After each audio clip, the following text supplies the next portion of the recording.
Hi guys, in this episode I will take you through all the episodes of the Schalke 04 Road to Glory. I've combined them in one episode so it's easier for you to watch all of them and you don't have to search them. So I hope you enjoy, leave a like down below if you do, and have fun. Hello and welcome back to this first episode of Football Manager Career Mode, Schalke 04. This has been coming for a long time. I've wanted to play Football Manager since, I don't know, like a few weeks. I've been playing it I think since 2018, so a pretty long time. And I always really liked the concept of Football Manager and how the stats worked. However, this time I'm going to do it a little bit different. I've actually always played Football Manager just with the flow, and this time I wanted to do it a little bit special. So what I'm doing is I'm playing it with Excel and data. That's why this series is called Moneyball. If you like the concept and if you like the idea, please let me know in the comments so I know what to expect and what you guys think of it. And if you don't like the idea, also tell me straight away. I've already made one video explaining how I use the Excel and how the Excel works. There's a link down below to the Excel if you want to see, or to the video where I explain the Excel if you want to see how it works. If you don't want to see how it works and you just want to see me play through the seasons, then go ahead. What I think I'll be doing is I'll be making 5 or 4 episodes a season, so we go through the game a lot. And I think I will upload every Saturday and Sunday around 12 because this series takes a long time to make, and I still have a full-time job where I have to work at. Um, this does nothing with the Crusader King series that's been going on, so don't worry about that. But let's go ahead and set up the game first and foremost. We're going for a career mode. And of course, as you could already see, we are going for a German team, a German fallen giant. We're going for Schalke 04 here. Choose the game mode that we want to play.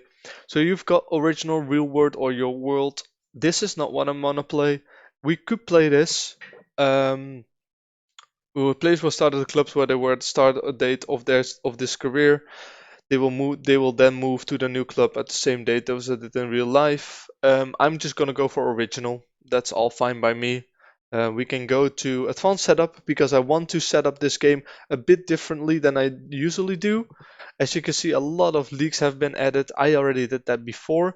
I have added Portugal, the Netherlands, because I'm Dutch myself, so I like it when that league is in. France I've added, and I think England was already in, so those are the ones that I'm going to be using. I was thinking of also using Poland since it's pretty close, and we could just add that. That's fine. So for the Spanish league, I just want the 3 lowest league. I just want the highest leagues from Poland. Let's also go for all the leagues in the Netherlands. Let's only go for the 2 leagues in Italy.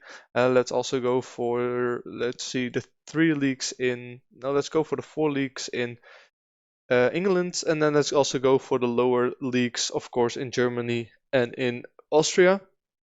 So right here, I'm not going to put anything on. Disable player masking attributes won't be on. Prevent use of in-game editor. I will click on. So just so you guys know that everything is legit that we do here.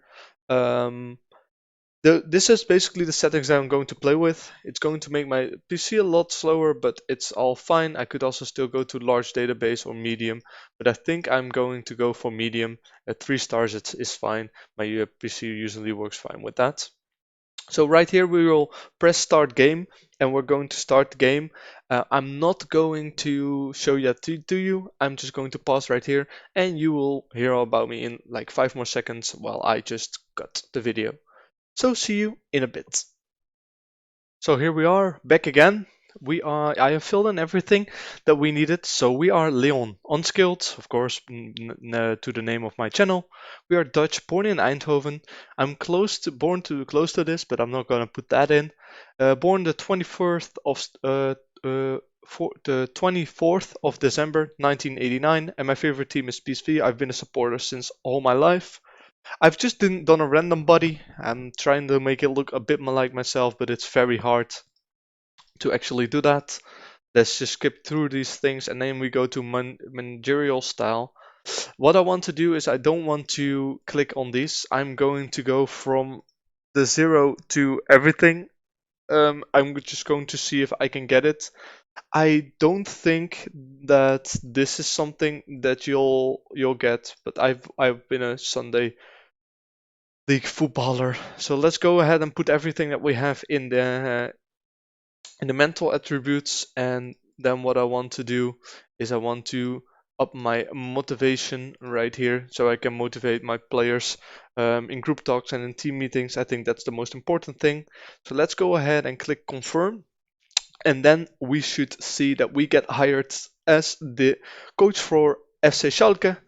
Um, they welcome me, etc., etc. Yeah, let's see what their objectives are. So they're founded in 1905. Our first rivals are Dortmund. We have 500,000 in our transfer budget, which is absolutely nothing. We have almost 500,000 per week in wages. That's a lot, and we have a big bill, big stadium which could house 26,000 people. As you can see, a lot of Bundesliga titles, even a Europa League, some Bundesliga second titles, German Super Cups, and other things like that. So we're going to need to go back to those highs of Schalke 04, but I think we should be able to do it. We're predicted to come in first, which is a tough ask, but we can do it. This is our starting 11. With our top order, Ralph Fouman. He's an old goalkeeper, I know. So I don't think we're going to be using him, but we will see about that. Let's go ahead and click next. So what Schalke wants from us is they want us to sign German-based players, sign German players, develop players, break even in the transfer market, work within the wage budget, and we need to get the automatic promotion to the Bundesliga. And then we should remain in Bundesliga, become an established Bundesliga team, and then become self-sustained. Because I think that Schalke still has a lot of depths that they need to do. So let's go ahead. I don't want to schedule a meeting with the media. Let's just save this as it is. Leon Unskilled, Schalke 04. And then here it is. Schalke 04 have hired Unskilled as a manager. This is our sporting group, so we currently have 40,000 season ticket holders, which is a lot. That gives us a lot of income. Don't have a lot of social media followers, but we will build that up as we go. Let's accept this current vision, and here we already see which players are end of the contracts. It doesn't really matter that they are out because we can find, I think, enough good people to replace them, but we're just going to have to look through that later on. It already tells us to create a tactic. I always load in this tactic this year. I like this tactic. I've got it from the FM Scout channel, Scout website. So if you want, you can just search for 4-2-4 the formation and 3-4-3 with wingbacks. I like them a lot. And I'm going to be using this because my Excel is made for this tactic. So I'm just going to put in all the players that are useful. So those are the tactics already done. I will fill them in later on. I will first walk you through what we have right here. As you can see, we do have a lot of good players. Timo Baumgartel is really good. Ron Schallenberg is really good, and they're young still. This guy is 24, so he's still very good. He's been bought for 2 million. Let's see, what else do I need to show you? Yeah, I don't think there's a lot to show. I'm just going to fill in the tactic, how I think it should be filled in, combined with my Excel sheet, of course, and then I will head back to you. Um, it's one thing I wanted to see. Yeah, we're in debt massively, 160 million in debt. Let's see if we have any other debts and loans. Yeah, we have a bank loan of 183 million, which is a lot. Um, no, 177 still. We have a net debt of 200, so we have a lot of debt. So I don't think income-wise there's going to be a lot for us to gain, but and we're not going to be able to increase our facilities. I think soon. However, we can check what our facilities are at the moment, if they're bad or really bad. So excellent youth and training facilities, average corporate, good youth recruitment, excellent academic coaching. So that's good. So we don't have to worry about that for now, which is very nice. That's just something that we can build up later on. So I think this is the moment where I just cut, and I will come back in a few seconds and I will fill in the team as I think it should be filled in. So once again, See you in a bit. Hi guys, back again. We filled in the whole team this time, and as you can see, it's looking pretty good. It's looking pretty okay. I've used my Excel sheet to determine which people are the best in every position. If you want to see how I do that or how it works, go to the video in the description once again. It will show you just how you should do it. So as you can see, we're playing a 4-2-2-2 with, or actually a 4-2-4 because these guys are up there. I filled in everyone, and as you can see, some people don't really excel at a certain position because they don't know how to play there. For example, Paul Seguin here, he is from naturally he's a defensive midfielder, but it turns out he's a very good wingback in attack as well. As you can see right here, he has good crossing, good tackling, good technique, good mentals as well. Lacks a little bit of flair, but that's okay, and good physicals. So what I usually do with these players, if they're not trained in the role, I just go ahead and go to right back where he's going to be playing, and then put him on attack, and then that's where he will be trained. My mistake, he's going to be our left back, so we're going to defender, attack, wing back, attack, and then he will train in that, and we will see if he develops a bit more. I've also made some other decisions. So there's two persons who are going to be leaving. Kaminsky, who is a little bit at the like he's the same level as Cisse. So as we if we compare these two, Kaminsky, where are you? Last name Kaminsky. Okay, here he is. So if we go to attributes and then highlight for the defensive role, because they're both for the ball playing defenders, you can see that Kaminsky does win a lot of the mental attributes. He doesn't really win the physical. And of course, the physical right here, he's a lot worse. So jumping, reach, and strength are things that Cisse has, and Kaminsky doesn't. So those are weighed highly. Um, Kaminsky's a little bit better, but when you compare the two, Cisse has a potential of 3.5 stars, and Kaminsky isn't gonna get any better. So potentially Cisse can become better, and since that we don't there reserves anyway, it doesn't really matter. Aoyan is really good at the position that he plays at, but he just got beat, and I think it's because of his the mentals that he has. He just got beat by Paul Seguin, and I think he's just more well-rounded than Aoyan is. So that's how we filled that in. I'm going to make a few changes still until the end of the transfer window, so I will fast forward from now to the end of the transfer window, and then you will see what kind of changes I made. I think I am going to go for a new inside forward, because as we could see the last time we looked at this, is that a lot of people are ending, their contracts are ending, and you can see it's a striker, attacking midfielder, experienced midfielder, powerful striker. This guy is also more a attacking option. So a lot of attackers are leaving, and they're also very old. So I really don't want to give them another contract, and I don't even think they want to. So this guy we're already trying to sell, and this guy is a backup, but I'm not sure if I want to make him stay longer. These two might stay longer, but I'm not sure yet. So what I will do now is I will sim back to the end of the transfer window, and then you will see what things have been happened, or what we do, who we bought or who we didn't buy. We don't have a lot of budget, but 500k is something that we can do something with. It's not too bad. Let's put this on Central Europe. That's fine for now, and let's just start scouting some players. Probably not going to go. Not gonna have a lot of options, but we'll see about that. For now, I'm just going to sim forward a couple of months. I think it's 2 more months until the transfer window ends. So I'll see you then. So here we are, guys. Let me show you how we got on into the first couple of matches. And let me show you what kind of transfers we made. This probably shows you already a little something. Let's go ahead and go to schedule. As you see, we did lose our first game and then taken a draw, so I thought we weren't working, but we just needed more familiarity with the tactic, and we also needed to have a better morale because our morale is pretty low. And as you saw in the first episode, my training license isn't very good. because I decided to go with a very bad training license, as you can see right here. So I'm like the worst of the worst. So we're going to need to build this up if we want to later on. Anyway, let's go to the schedule. So we lost the first one, then we drew, then we lost in the cup against Munster, who are a third Bundesliga team. So that wasn't very good, but there's nothing we really could do about that because we just didn't have very good familiarity with our tactic yet.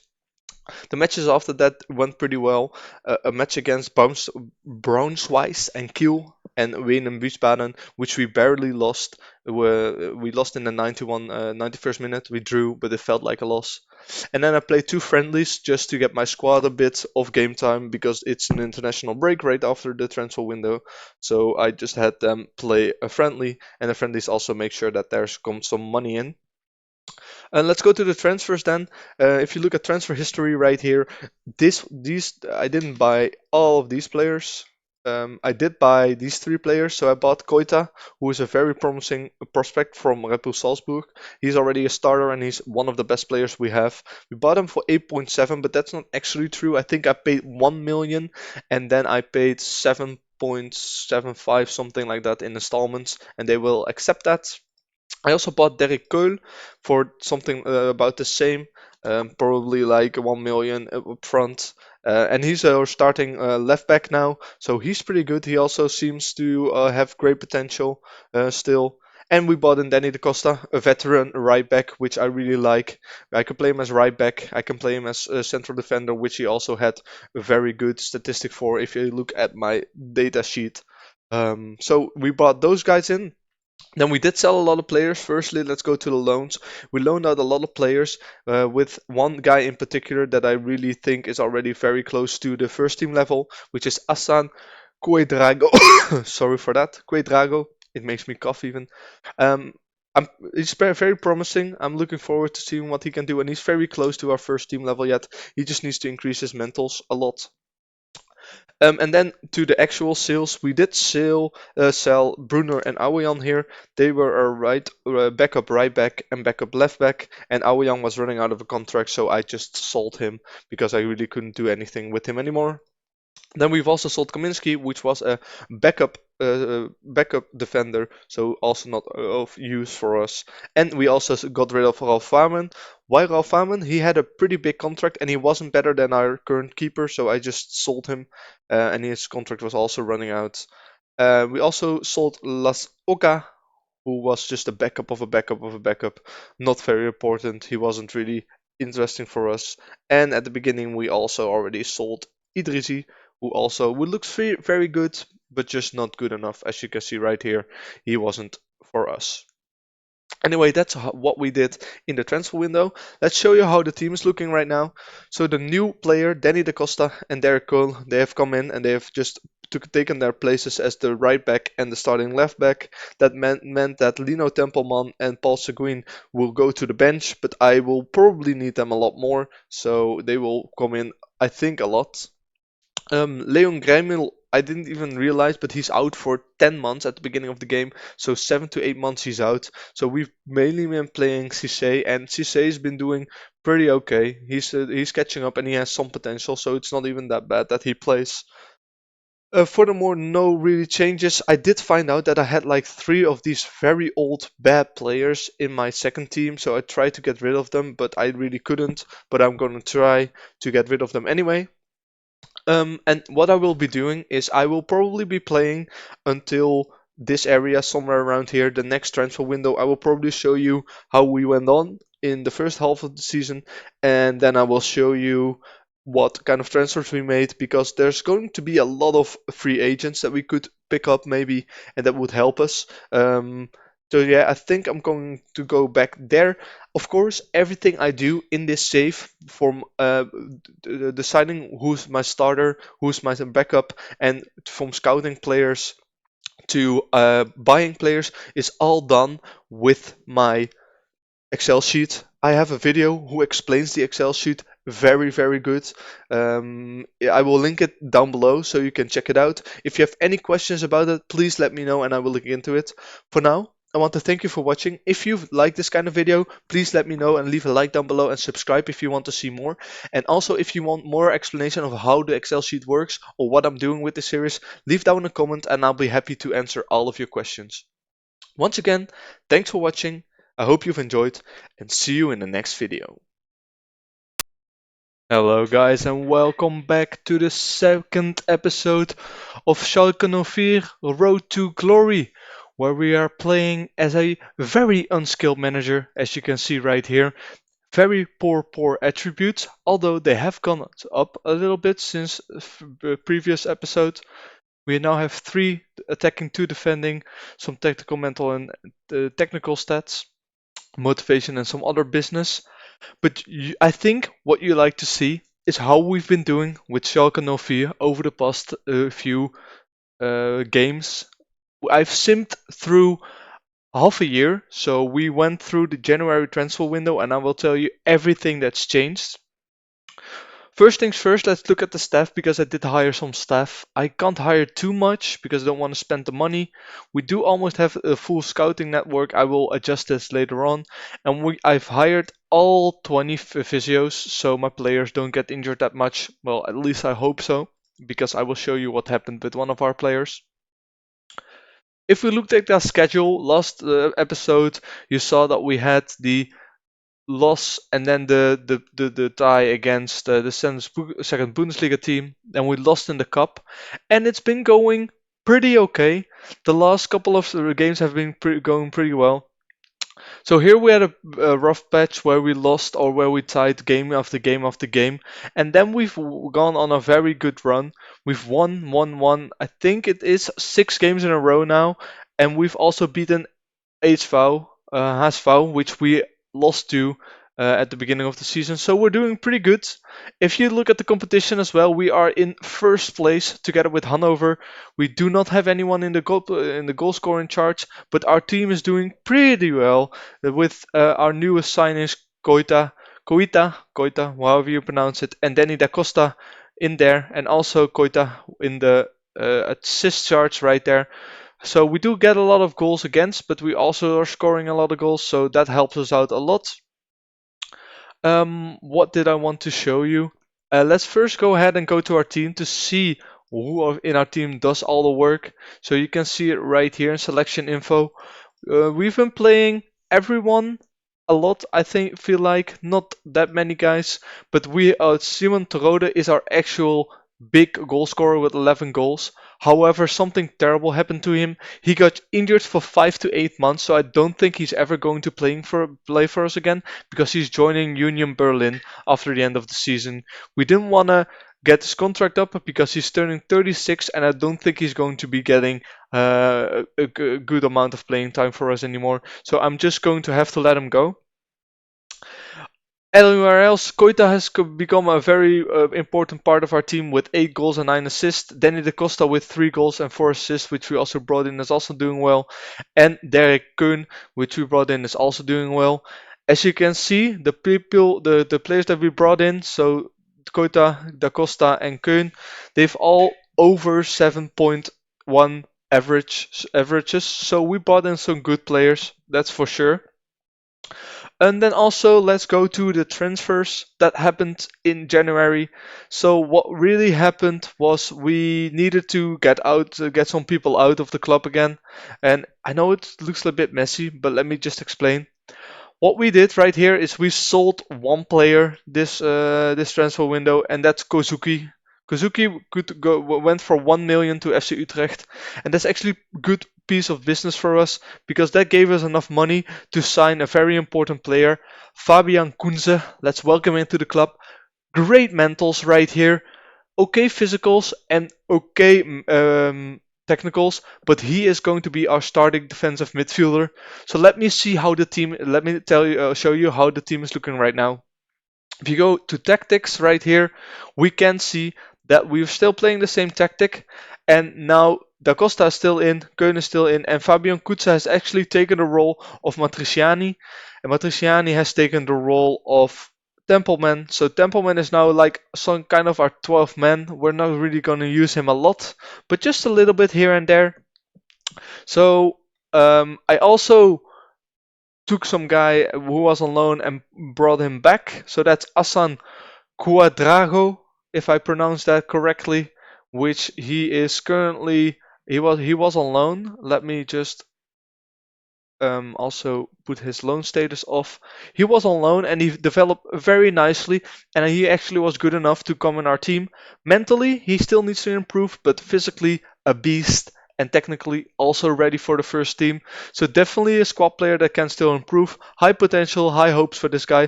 So let's see how he turns out. We didn't do any other business other than that. We're doing pretty well for ourselves. I think this team should be able to keep this run going, and we should finish in the automatic promotion spots. But that's just a wait and see. Right here, you can also see our predictions or the places that we've been. So we've been in first, in fourth. It started out pretty badly, but we're doing pretty well. Also, if we look at Club Vision, the board wasn't happy with us at first because um, we didn't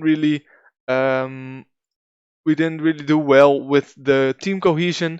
So I think that's in dynamics. Yeah, the team cohesion is average, not good. Managerial support is not good because all of these people, of course, want different things. Some want playing time, some don't want playing time. So that's just things that I had to work with. But after that rough patch, and after we started winning, things have been going very, very nicely. One thing that's really stopping me from doing other things is the overall balance. We can't really get anything going. We can't add any more people or creative facilities because we have that big net debt which we can't work around. If we sell a player, I think we get to keep from the 1 million that I sold the guy for. I think I got to keep 100,000 euros in the transfer budget, so it's not much, but it's just something that we're going to have to deal with and hopefully trust on our youth. If I look right here, I do have this guy who we loaned in, but there's a lot of high potential players that might just flow through next season and we can use in the first team. I had one right here, Keketop, but he decided to leave. He's going to Augsburg. He looked pretty okay.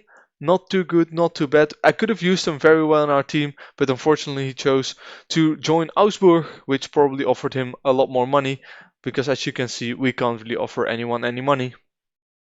There were a lot of bids in. Also, Terode is of course leaving. Some young persons are leaving, but that's not anything that I can deal with.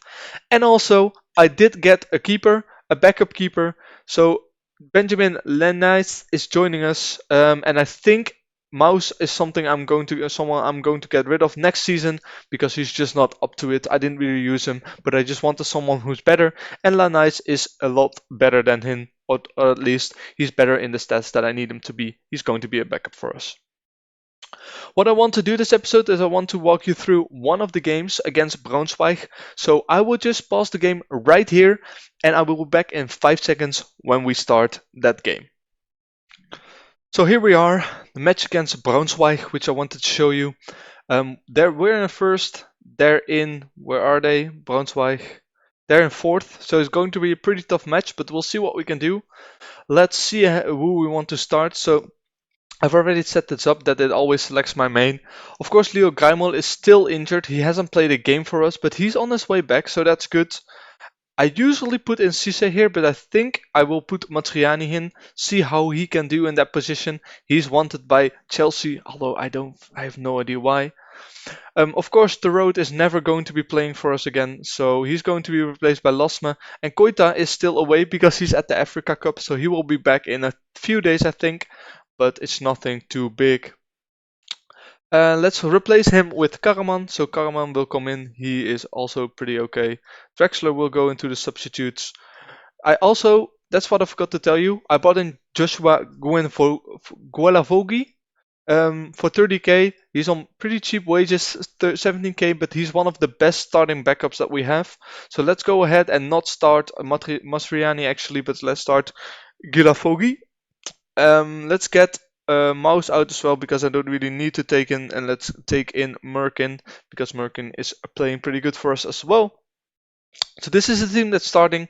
Mary is in goal. Then the cost on right back Guafoli and Baumgartel in the defense, Derrick Köln on the left, Schallenberg and Kunze in the middle, Polter as a shadow striker, Quadrago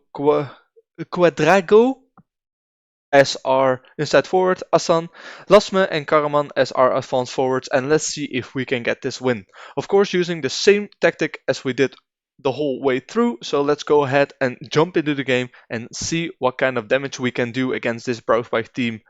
I always go for the assistant recommendation. That's usually good. Let my assistant handle the press conference, and let's go ahead and encourage our team to do the best that they can.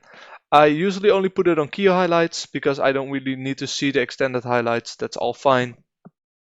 What I did notice, if you don't have a coaching license, then shouting to people that they need to do something doesn't really help. So I'm kind of getting used to it a little bit more, but my shouts usually don't really do a lot. As the Costa to Lasma, oh, very, very close, very close. I think the game is also on a bit higher speed. Yeah, let me just turn that down for the sake of this commentary. So I will just use another shout to encourage, and as you can see, some people get encouraged, some don't. So it's usually just I start on attacking the mentality, and then I switch to positive once we're ahead.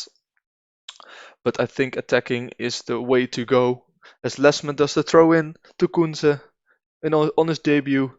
Karaman, a high ball. Da Costa picks it up, walks to the edge of the box. Schallenberg, shoots. No. To Keun, back to Kunze. What's Kunze gonna do? That might have been outside from Lasme. I'm not sure. Keun, Quadrago. Ooh, what a chance from Quadrago. That was so ever so close. That would have been a very nice goal from the youngster. Assan. Let's just call him Assan instead of Quadrago. I really can't pronounce that every time. So let's see. Nothing is going to happen anymore in this first half, I don't think. Okay, we're going to tell our guys to I'm not happy with your performance. Let's push it up a notch. We do need to get a goal in here. It's our home game. They have 0 chances, 0.16 xG, and we have 0.7. Let's go for the corner. Polter. We have a couple of big guys. Penalty? Ref. I didn't actually see anything. Back to Quadrago again. What's he gonna do with it? Is he gonna shoot? Oh, what a chance! What a chance! That was actually really well played by Quadrago in that inside forward position. He's doing very, very well. However, he does have a 6.2 rating now, so it might be time for some changes if this highlight doesn't come to anything. See what's happening. A header. Someone go for the ball. Someone. No, you can't just let him walk. Yeah, that's a goal. This is what I've been noticing in this tactic. They don't really go for the ball, so this guy has so much time to place it in the back of the net. Also, our goalkeeper isn't very bright. Look at this ball. Someone should have walked there. We have 4 people. Everybody just waits. He speeds past the defender and beats Muller in the far corner. We're going to go for some changes here. The 60th minute is usually when I do the changes. So Quadrago hasn't really been playing well. Let's just get him off. Actually, no one in our front has been playing well. Let's just keep these 2 guys on also because I don't really have any replacement. And let's bring Matriani also on. Let's go ahead and see what they can all do. Encourage the team once more. See if we can get something from this corner kick. Keun with the corner kick. Karaman. Anyone? No one? Lasme. No way. Very nice. Brahim Lasme, when we need it, scores the 1-1, the equalizer. That's what we needed in this game. That's definitely what we needed. Let's add to the team instructions to get more direct passing in. So we can see if we can go for that second goal also still. Da Costa. Merkin, go for the ball. Walk to him. You're way too far off, man, there. Intercepted Schallenberg. Oh, bad interception. Yeah, he's through. Oh, good save by Muller. Good save. Well done. They will probably get a corner kick, but let's hope that they don't get anything from that corner kick. That would be nice. Then we can just let the game play. And yeah, get it away. Don't let him shoot. Don't let him shoot. Good. Don't let him shoot. What's happening here? Krause? No, no. Muller. Good. Safe hands. Well done. Well done. Let's just leave it be. Yeah. Let's wait for the next highlight to come up and hope it's a highlight for us as the goalkeeper kicks out the ball to Kraus. The opposite position with the ball. We should press a bit more here. I feel like we should press a bit more. We should have had that. That was right in between my two players. Come on, anyone? Press. Merkin. Merkin, press. Do something. Yeah. Press them. A bit more. Can someone? Drexler. Good. Good, Drexler. Push it up forward. To Karaman. Very well. Very well. In the middle. 2 free persons or dribble past. Whatever you want. You wanted some playing time. Well done, Karaman. Well done. Goes past his man. No one there. No one in front of goal. Da Costa picks it up still. Is there still something to get here? Puts it in. Merkin, Kern. I think that's going to be the end of the highlight. I don't think anything else is going to come from. Well, actually, Kern brings it in one more. Lasme. Another header from Lasme. Brian Lasme carrying us when our 2 big strikers are out. One with an injury and one on the Africa Cup. Heads it home. You're not telling me this is going to be offside, right? It's offside. No way. No way. Well, that's a big shame. That's a big shame. Nothing we can do about it. Big shame, Lasme. But he can get another chance as Drexler takes the corner kick. Lasme, Wafogi? No one. No one really gets to the ball. But I don't think that's the end of this highlight here. Let Merkin to Da Costa once again. Da Costa past his man. Brings it up. Karaman with a header. Koen picks it up. Merkin? Merkin! Actually, funny story about Merkin. He wants to leave. I offered him out for loan. He didn't want to go on the loan because all the loan offers were very bad. And now he says that he wants to leave permanently. But his value is about like 4 million, something like that. Let me just check. It's very high. Yeah, 3.5. So if he were to leave for 3.5, I wouldn't even be mad because he's not a starter for me. But this goal could be a very important goal in the end. We're ahead. Let's go to positive. Praise the team. And as you can see, it doesn't really do much. 2 people get happy for it. The rest I kind of get sad, so it doesn't really do much. And that should be it. Yeah, very nice victory. Well done, lads. Good win for us. Let's continue. Send the assistant always. I don't do those talks. And that keeps us top of the Bundesliga second. Just a few things before I want to end this episode. What I want to show you is the youth intake, but the youth intake will only be some time in May, I do think. March, but we did get some very good youth intake. So center midfielder, attacking wingers, and striker are there. So I'm really looking forward to it. As you know from last episode, we do have very good facilities for the youth. So that's going to be something that we need to look out for. So I will come back to you once I've done the youth intake, and I will show you what kind of players have gotten through. So here we are, guys, back again for the last time this episode. I just quickly wanted to show you before I end this episode how our youth intake looked. So we did have some pretty good players. We had a goalkeeper who's very promising.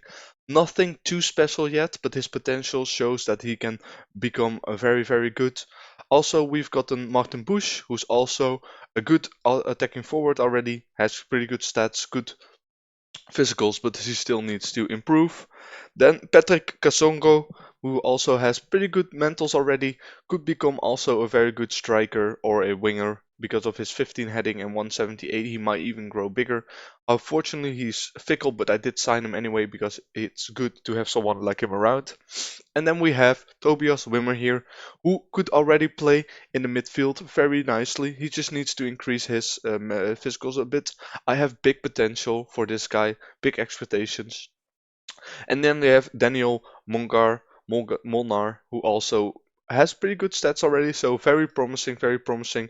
And the rest of them aren't very promising. We've gotten this guy as well, Marco Wiedemeyer, but I don't expect anything from him. He is a professional, but we will see. We did offer contracts to a lot of them.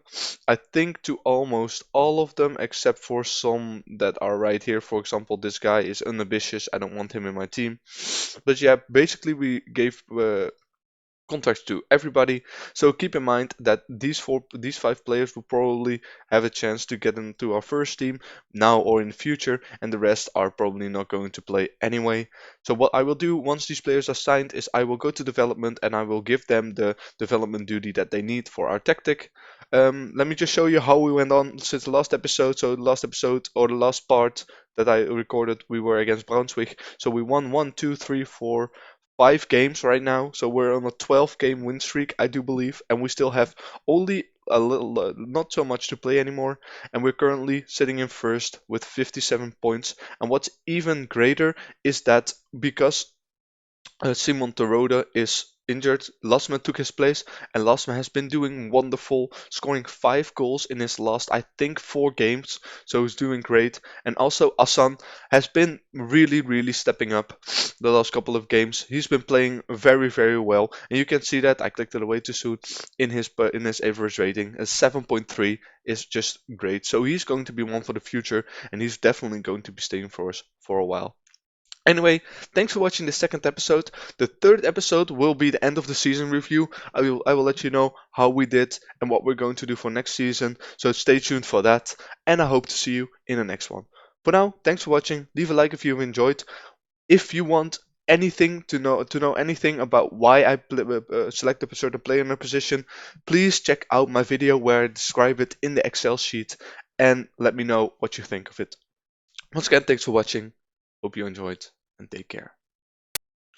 Hello and welcome back to the third episode of the Schalke No Fear Let's Play series, The Road to Glory, where we take the fallen giants Schalke No Fear and take them to glory, while using my data sheet, my data Excel sheet, full of the tactic that we're currently using. If you want to see how that Excel sheet works and how I assign my players in certain roles and how I scout players, please check that out. It's linked under this video, so go ahead and check it out. So last episode we checked how we were doing in the January transfer window, and now we're back, and now we're going to see how we did at the end of the season. So before we go there, let me show you just how the end of the season went for us. So the last thing you saw is probably around here that we won a couple of games, and straight after that we won 3 more games and we already qualified to go for automatic promotion. Then we drew a game, drew a couple of games at the end, which was just unfortunate, but nothing we can do about it. And as you can see in the standings, we became champions with 78 points, which is an all-time high, I do believe, in this league. So we did pretty well, you could say. Sekou Koita actually became our top goal scorer, and as you can see, he improved a little bit. His physicals went up, and he now has 15 finishing and 12 dribbling, which is just fantastic. He was our goal scorer, top goal scorer, and also the top goal scorer of the league. And also, actually, Asan, our youngster, we gave him a new contract at the end of the season. He's now on 26.5k as a regular starter, but he has developed very nicely as well. 4-star potential to 5 stars still, worth 32 million now. So that means that if we were to sell him, we would get rid of all of the balance that we currently have. I'm really curious what kind of transfer budget we get for next season, but that's just what we have to see.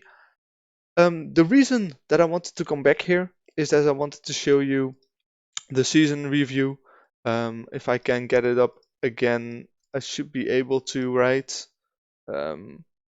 Oh no, I can't click it anymore. Well, that's a big of a shame, but that's okay. I will just walk you through it.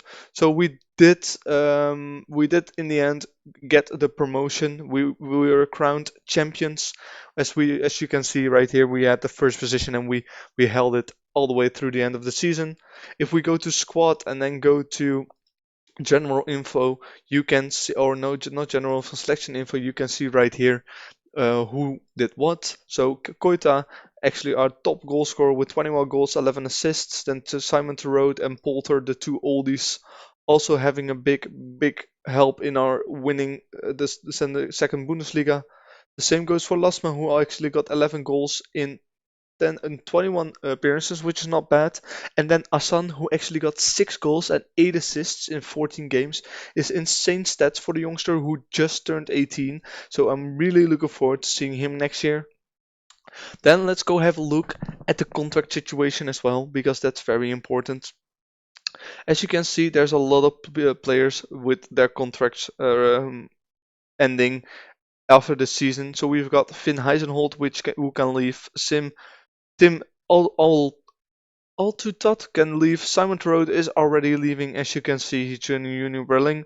Drexler is leaving, who's a 34-year-old, which we are not really going to use anymore. He does have good stats, but I don't think it is of any use. And Danny Latza, 34-year-old, box to box, who's also leaving on a free transfer.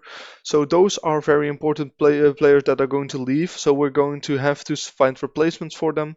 And then also Thomas Callas is someone that I think should leave because he's not really in my plans anymore. So we're gonna have to see if we either get regular starters in or some more backup players. Xavier Maus is also someone who's going to leave, so I will just list him like that, and we will see who wants to pick him up. So that's how everything went here. Let me show you what we did in the Bocal, who won it. So Freiburg won it in the final, which is interesting against Wolfsburg. They did pretty well.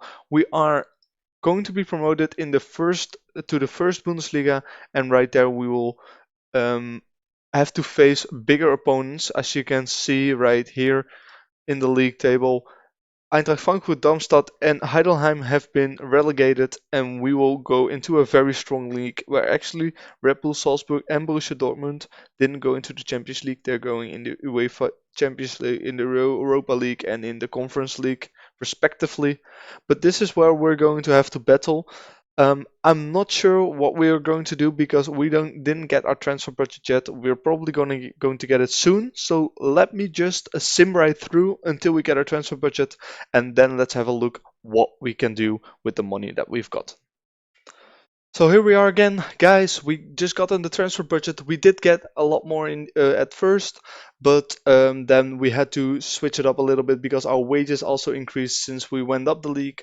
So we have 3 million to deal with, not that much. If we go to finances, we are now positive in the overall bank balance. And why is that? Because we got the season tickets in and also some sponsorship. So what I could do right now is I could ask for some increase in oh, no, I can't ask for more money. That's a shame. Let's see if we can upgrade some of our things around us. So, for example, improve the youth recruitment and the junior coaching. That would be nice. So, 3.7 is not too much we can deal with, but we also renewed some other contracts. I renewed the contract from Baumgartel until 2027. I renewed the contract of Keun, which was a starter for us. And actually, I want to show you something after this. He had a limited release clause of 2.5 million, I think. So we renewed this contract, and he is now worth 8 million. So that's good. And what I wanted to show you is that I got this message right here. Signings of the season. Koita got signing of the season, and of course it's a signing we made. Der Keun is a signing of the season, and of course also a signing we made. So that's very good. 2 of the 3 signings that we made got in here, which is very nice. Then other than that, I don't think there's anything to show. We're going to have to do something with this transfer budget. I did increase my scouting rates to also include Europe, so we now cover the whole of Europe, not just Central Europe, which is good. And the next one will be the world. So that's just something that I will look forward to.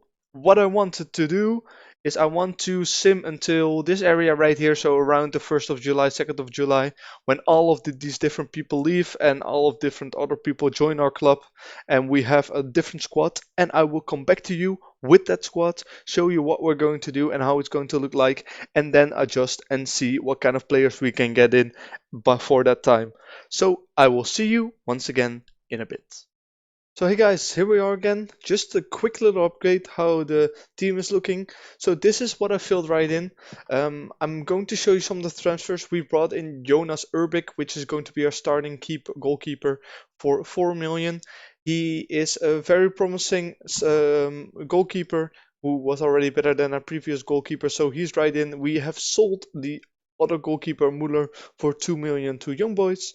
So as you can see, we also bought in Klarer, who is a very good starting ball playing defender for 5.75 million, which meant that Timo Bargato is now on the bench, and he is playing next to Willem Foggy.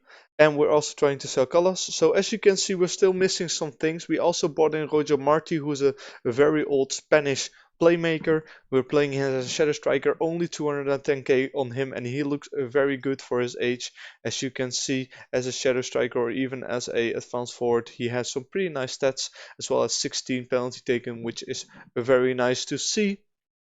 So as you can see, the team is almost filled in. We're still missing a little bit of things.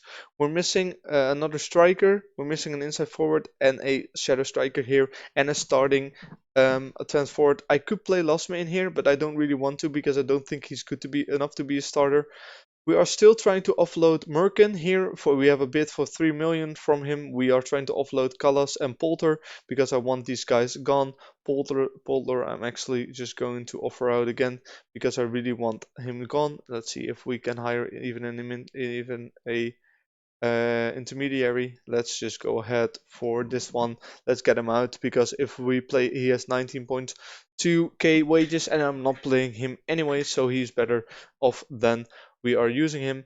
So that's just the update for now. I'm trying to offload some more people. We do have another backup keeper, which I just brought in from our second team, Justin Hirkens, and he is looking pretty good as a backup.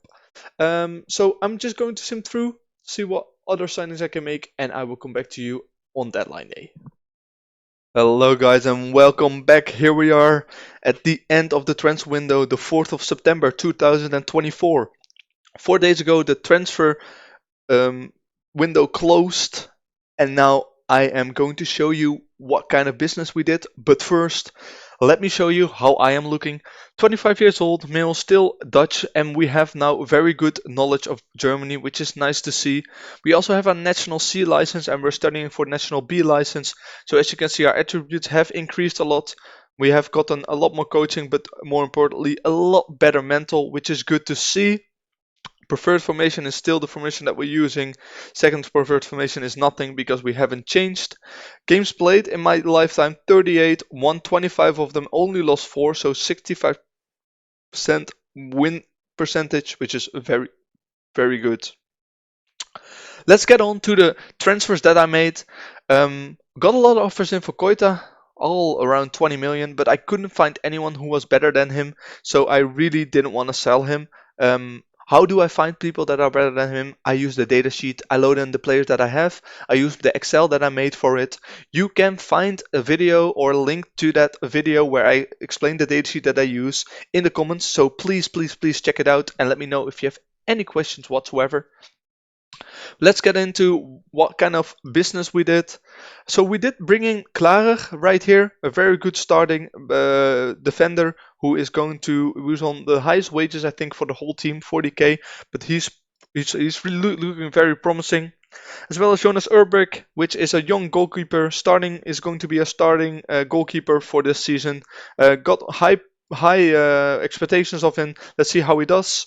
And then a bargain, Elias Saad, I bought in as a advanced forward for 1.2 million, but look at how good his stats are as an attacking forward. 16 dribbling, 12 finishing, and 14 first touch with great physicals, 16 technique, and okay mentals, which is just perfect. So if he just develops a bit more, he's going to be a elite striker for Bundesliga level. Mid-level, not end level, but mid-level. Then I also bought in Dennis Weizenbasic, which is just a very versatile player, and he's going to be our backup advanced forward. Advanced forward, you may ask? Yeah, Look at this, 13, 12, and 13 with 12 passing, 13 technique, and 16 work rate is just okay. It's very good physical, so he will always keep going. Just a very nice player to have for only 1.2 million. And we also bought in Finn Becker, who's going to be a rotational player, can play anywhere on the pitch. Also someone who's nice to have. Very good physicals, good technicals, average mentals, just a good player to have in total. Then we also have Roger Marti, which we brought in on 200k, probably only going to play 1 or 2 seasons for us, then he's already past his prime, but right now doing pretty well. As you can see, 1 goal, 1 player of the month, 7.2 rating is just very good for only 210k on pretty high wages, or 15 is not that high, so we're just doing pretty well with that signing. Also brought in Franco Vasquez, probably only going to play 1 season, impact sub, just a very a sub player, pretty bad physicals, good technicals, great mentals, so just a versatile, maybe shadow striker which I can use. However, I don't think his physicals are really going to work out, but we'll see. Very cheap contract, so that's fine. Then we also bought in Silas Naka on 8k a week impact sub. Just a basic impact sub because Grindel has left. We needed someone to replace him, and that's going to be Silas Naka, which we brought in on a free. And then, of course, you already saw that last time I tuned in to this guy, Benjamin Linus. We got him last season on a free. He joined after his contract expired at Zwickau. So, very good player to just have running around. Then let's go into the players sold. We sold Derry John Merkin. Didn't really play for us a lot, wasn't that good, so we just sold him off for 3 million. Danny Da Costa also left. He's a starting right back, don't get me wrong, but we got someone else, and it's not in a sale, so it must be a young player that we already had. So let me show you in a bit who that is. So sold him for 2.8k. I think we made a nice 1 million profit. Yeah, 1.2 million profit on him, so not too bad. As I already said, Leo Grimel left for Alaves. His contract is expiring. He was mad at us, so I just let him go. Very young Austrian player, but we got Christopher Clara in his place, and he's a lot better. Thomas Callas also left. Didn't really have a place for him anymore. He was on high wages, didn't want him around. 31 years old. Just time for him to go. Then a young player that we sold for 600k actually, Justin Herkins, just some extra money and always nice. Sebastian Polter also left, our old shadow striker, just not very good technicals, great mentally and physically, but it was just time for him to go. Then some young players that left, some players on a free that left, and some players on loan, which I have the most faith for. Thailand Bulut, that he might make something of himself, but we'll see about that. Let's head into the tactic, because what I want to show you is that Mehet Aydin has come in. On the right back, he was loaned out to Trabzonspor last season, but he's even better than Da Costa, maybe a little bit better, a little bit worse, but just on very cheap wages. Very good player, can still improve. 22 years old, he's going to do pretty well in that position, I reckon. Then Gunofongi and Klarer, Gunofongi, which we already bought in last season for 30k, and Klarer in that center of the defense. Derek Keun, of course, still in the left back position. Fabian Kunze, which is one of the best ball-winning midfielders in the Bundesliga, in the second Bundesliga, still on his spot there as a defensive midfielder. Then Franco Vasquez, when he's fit, as a shadow striker. Asan, our wonder kid, who is valued at almost 74 million right now. Still on the left wing, could still improve a lot, so let's see what he makes of himself. Then, of course, Koita and Saad as the attacking forwards, and then nothing really to mention here. I usually just mess this up, or I switch this around, bring Lasma with me and stuff like that. Nothing really interesting here. If we just go right here and we go to rest, then you see that almost everything has been filled in. So this is the reserve squad that can play whenever other guys are not fit. A few other things that I want to show you are finances. We currently have 2.6 in our transfer budget, so not much. I'm going to save that up and use it to sign some pre-contracts in January if I can. So we're doing pretty good. Income-wise, we have gone into the positive from negative 50 million. We're not going to keep it there, of course, because that's just not possible. But let's just hope that the prize money that we get from staying in the Bundesliga next season will be enough. since we still have that net debt of 238 million, which is not great, but it's just something we have to deal with. And then let's see how we did in the first couple of games of this season. We did pretty well, let me tell you. The friendlies went well, and then the first game we lost in the DFB Bokal against a very bad Honestbroek team, which are sixth in the third Liga. So I thought, oh, here we go again. Players have to get used to the tactic. But they turned it around pretty quickly. Just a 1-0 victory against HSV, but then a 4-1 and a 5-1 victory against Bochum and Bayern, which is very promising to me, which meant that we're actually first in the Bundesliga at this point. Of course, we lost against Bochum or we won against Bochum and HSV. And as you can see in the Bundesliga, that's also teams that we are predicted to beat because we're predicted to come in 11th. And Bayern was Bayern no fear was probably just a very good, a hopeful victory of them, but I don't think a lot happened there. So we're just going to be very wary because Bayern here and then Borussia Dortmund here is going to be very hard games, and I think even Mainz and Hoffenheim are also going to be very, very hard. So that's going to be it. That's how we're doing. What I will do is I will come back on the 1st of January, I do think. But before I leave, let me also just show you the staff that we have, because I'm still hiring 2 coaches, and the head of performance analytics should come in either today or tomorrow.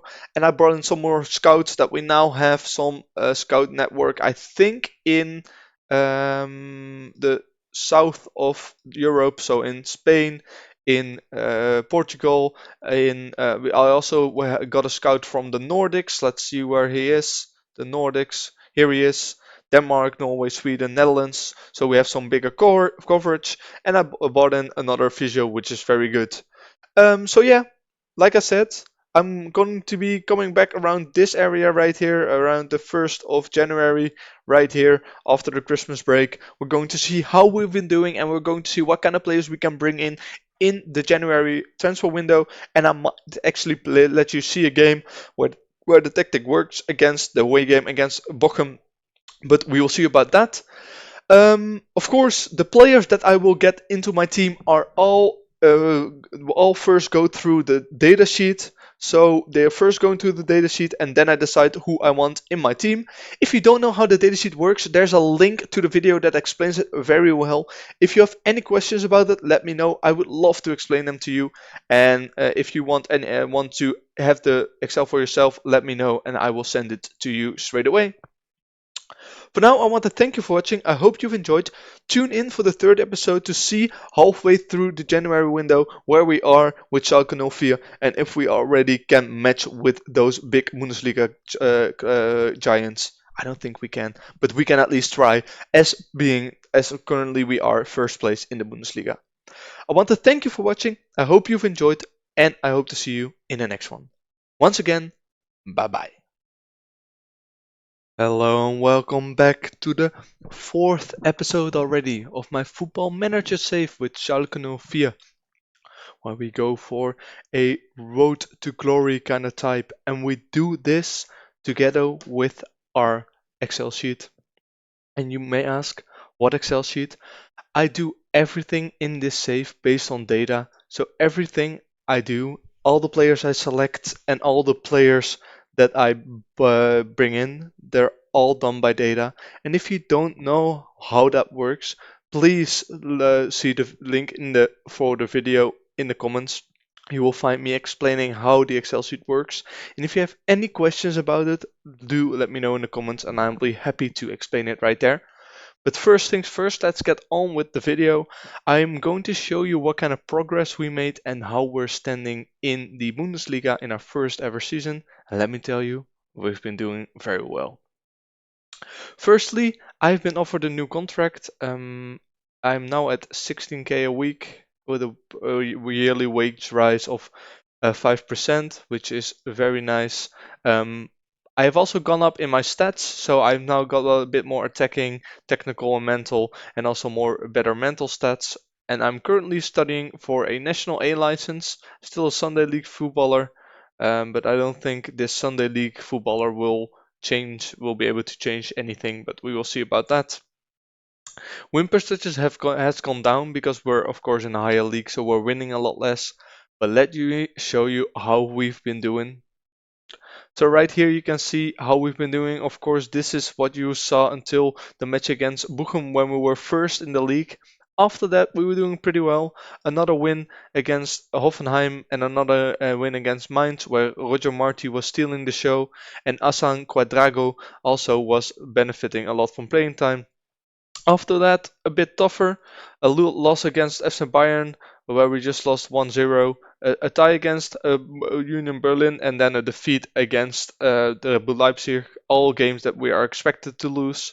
Then a 3-0 win against Freiburg and a 1-0 win against Werder Bremen before losing 1-3 to Wolfsburg, which was a big shame because we were the better in that match for sure.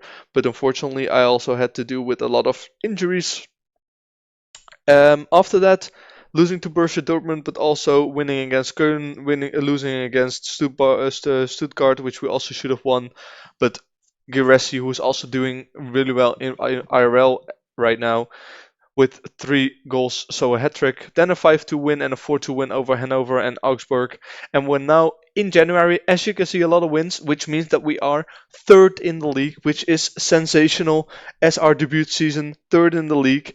We have won 10, drawn 1, and lost 5, and we actually haven't gone any lower than third yet in this campaign, so we're doing very well indeed. Of course, it's very close with Borussia Dortmund, Werder Bremen, and Stuttgart. But if we can finish in 10th or higher, that would be great, because that would mean that we just do what is expected of us, which is very good. As for top scorers, we do have Koita with 9 goals. He's doing very well, performing very nicely with 9 goals and 6 assists. By far our best performing player, and that's also shown in his value. Let's go ahead and take a look at the squad. So what I've been doing is these are the players that have been playing. Jonas Urbik, I'm very happy about. Aiden, I'm not so happy about, or I'm also happy about. Baumgartel and Klarer. Klarer, I expected more of him, to be honest. I expected a lot of big things from him, but he hasn't really been performing. A 6.8 is okay, just not good. Then Köln 7.3, 7.1 is also good. The Seguin and Schallenberg, but they are not our starters. Kunze is our starter, but he's unfortunately injured right now for 2 more weeks, so we can't really use him. Oh yeah, I think I forgot to show you. I brought in Dennis Praat on a free deal. He is on 11.5k a week, so he's a good backup player to have. We can sell him maybe later on, make some profit on him, but I just thought it would be nice to bring him in. And of course, Saad and Koita have been doing very well. As you can see here, Koita with most goals and assists, but also Asan Quadrago very, very close to it as well, such as Roger Marti, who did very well for us when he was playing 6 goals, 4 assists. Is getting a lot worse. Probably is his only season here. We're not going to renew his contract, but he will help us to get some more money in through the league, which is nice. Um, then let's take a look at our finances. Finance-wise, we're doing okay. 23 million in the minus, but that is because we are still paying off this net debt, and it's actually getting bigger and bigger. I just seems it's 307 now. But I think we will be doing fine. Of course, our wages have increased a lot, but once we get in the prize money from the Bundesliga, which will be around 60 million, we will have a positive budget again, and that hopefully we'll get a lot of money for it. Currently, it says that we are getting a minimum of 1.5 transfer budget next season, which is not a lot. Also, don't have a lot of wage room right now, but that might change soon because I have a lot of players that want to leave. Ganaka wants to leave, he's request transfer lifted. Cisse wants to leave, Lasme wants to leave, only wants a new contract, and there was someone else who wanted to leave, I'm not sure who. But as you can see, a lot of people are interested in some of our players, so I can't promise that no one will leave. I think some will leave, but what I will do is I will go ahead and go into players in range. No, that's wrong. I will go to scout the players because here you can see all the players that we've scouted, and go ahead and see if there's anyone who hasn't been scouted yet, which we need to scout. Alderweireld I'm not going to scout because there's no way we're getting him in. And then just sort on right here, go to new, and then go to contract status, expiring in 6 months. And then you have all these players who are expiring in 6 months, and these are the ones that I really want to find out how much they want, or how much they how good they are, if they are good for our team, and if we can just see how good they are internally and maybe bring them in if we want to. Although I'm not sure if there's really going to be some players that we want to add to this, but you will be surprised by some cheap players that you can bring in, quite possibly. um, so let's just scout all of these players. Let's go to report into all knowledge, and then once they're in, we just take all of these, plop them into the Excel sheet, and then we can see which players it might be worth to get into our club and see if they can help us move forward. It's going to be on very cheap wages because we don't really have a lot, but we will see about that. Anyway, that's going to be it for now. I'm going to see if I want to make any changes. As I can see, Alias right here is going to be free for us to pick up. That would be very nice. But I'm just going to go scroll through this, see if we can grab some players in, and see if anyone would like to join us. And I will probably see you back at the end of the transfer window, or if something else important happens. And before I leave, I just wanted to show you one thing. I think it's still in my email somewhere. It should be right here. Hassan Guadego is named the European Golden Boy. So as you can see, for the likes of Erling Haaland, Pedri, Jude Bellingham have won it, and now Hassan Guadego, which means that his transfer worth has skyrocketed up to 61 million to 76 million. But of course, I'd rather not sell this guy because he's come through our own academy. He's our own player, so he would be very, very nicely to just keep around until the end of the day. He's also very versatile, can play almost anywhere, so he's probably going to stay for a while. I'm going to do my best to just keep him in-house. No other new contracts for other players. Once, if you take a look here, a couple of contracts are expiring. Tobias Moore, who was good for us last season, he's doing okay for us, but he's just a sub. I'm not going to renew that. His contract. Roger Marti, I might renew for another year, but I'm not sure. And Franco Vasquez has been injured a lot. When he's playing, he's not playing very well. I've been playing Roger Marti over him. The reason why my Excel sheet says he's good is because of his mentals and because of his technicals, but if looking at the physicals, he's past his prime. But he was a good addition anyway. He's on cheap wages, so it doesn't really matter. And all of these players might need a new contract later, and the most important one would probably be Matriani. I would like to keep him around, but we'll see about that. Guenafogi, I'm probably not going to renew because when he's playing, he's not playing as well. So I've been starting. Where is he? Baumgartel over him. He should be right there. Yeah, there he is. Because Baumgartel is doing a lot better than him. Not quite a lot, but he's still 28, so he's still maybe some room to grow. You never know. Anyway, that's going to be it. I will come back to you once I've done some transfer business or if anything important happens. So here we are, back again. I will show you what kind of transfer business we did, and then I will pause and I will come back to you at the youth intake that we did.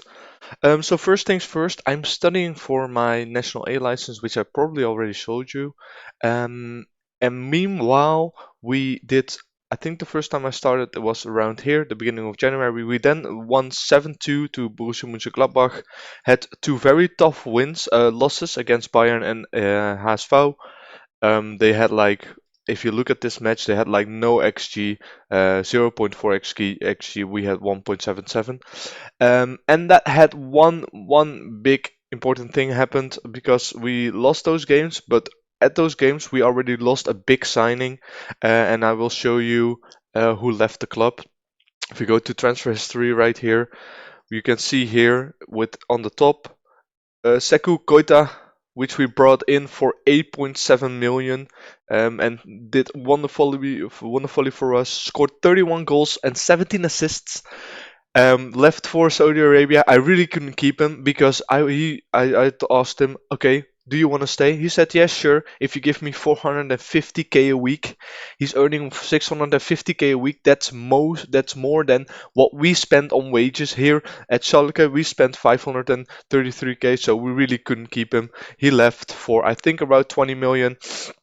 Of that 20 million, we didn't see anything, barely, because everything went into our transfer budget and we really didn't get anything back from it.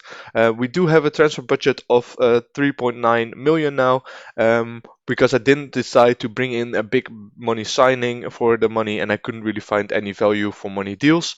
So what I did do is I did bring in one replacement for him, Ben Stardai, a very young player, 19-year-old, can still improve. As an attacking forward, is very well-rounded, can play anywhere in defense or in attack. So really looking forward to see him develop next to Asan, our wonder kid. So let's just see how he will do in his first half a season. And then next things that also happened is Brian Lasme has left for 5 million, our backup striker.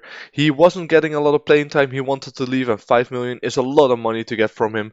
Only played 13 games for us, scoring 5. It wasn't really playing a lot. And I was happy to let him go because he wanted to go. Then Paul Seguin also happened. Has been with us from the start. 4.2 million. Played a lot in his first season. Then started to play less and wanted more playing time, so left for 4.2 million to Stuttgart. We also sold Merkin, already got sold. Marius Muller already got sold. Ganaka we did sell. Our backup left back. We picked him up for free last season, didn't really play him, and sold him on for 1.6 million. So that's some good business right there.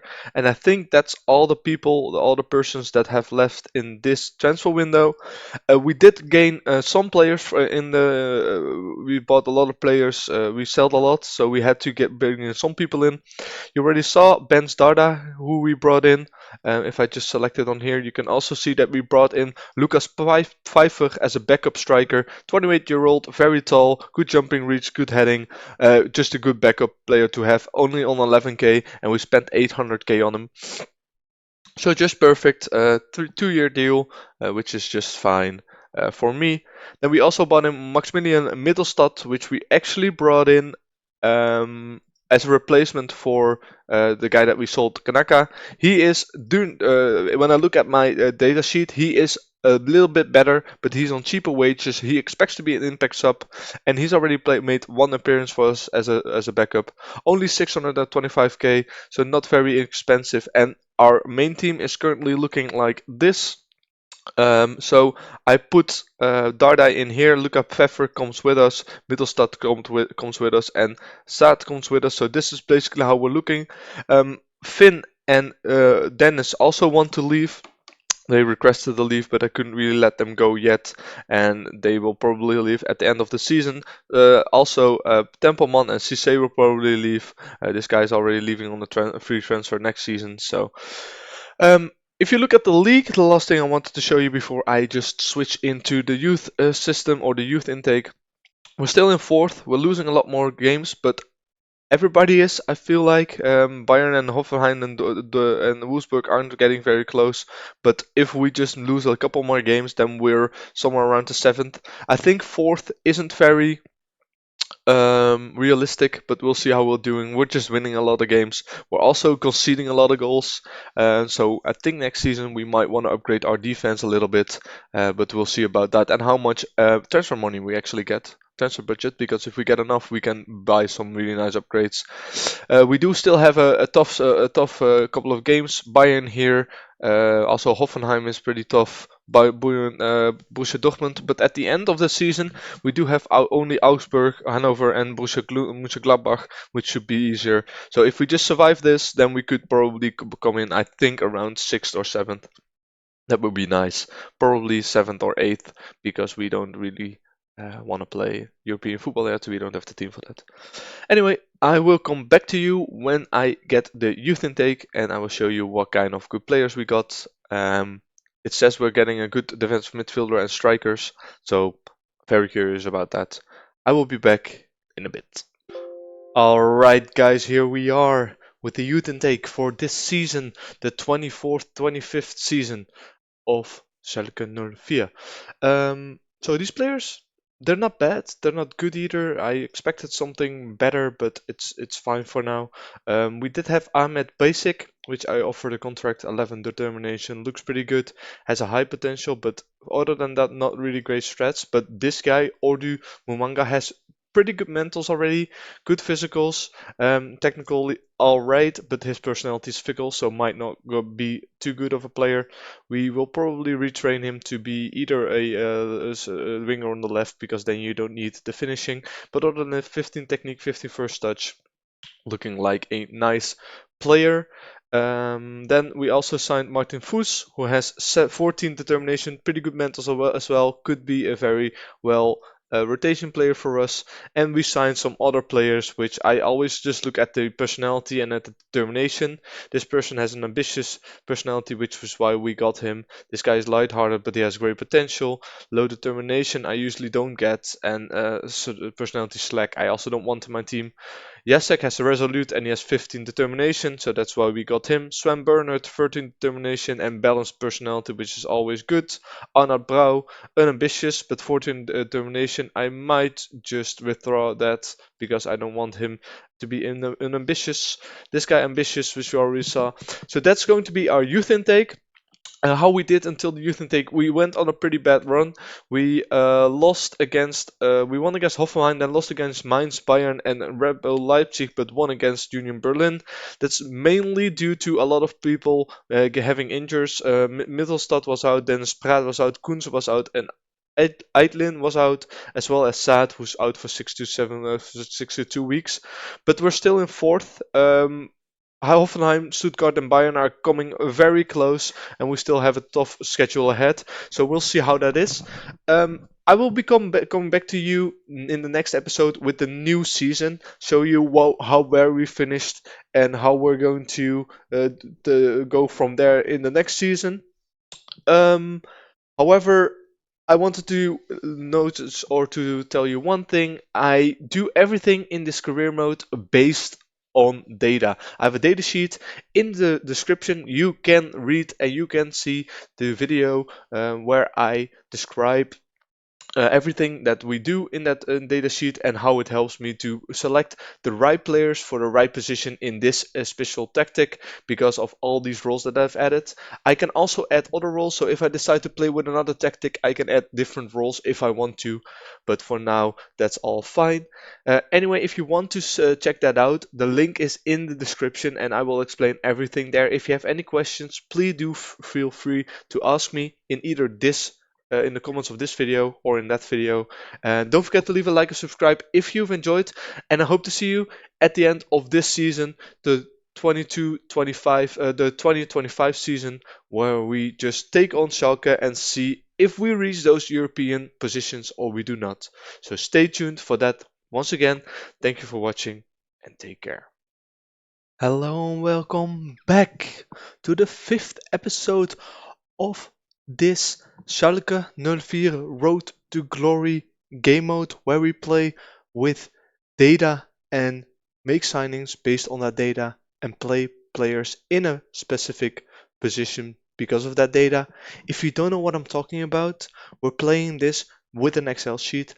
In the comments down below, you can find everything about that Excel sheet and how it works. There's a link to the video that explains it very well, so please do check that out. If you like this series, leave a like and subscribe down below, and let's get on with the video because it's the end of the 24-25 season, and this is how we're looking. Currently at 90k a week, studying for a Continental C license, which is very good.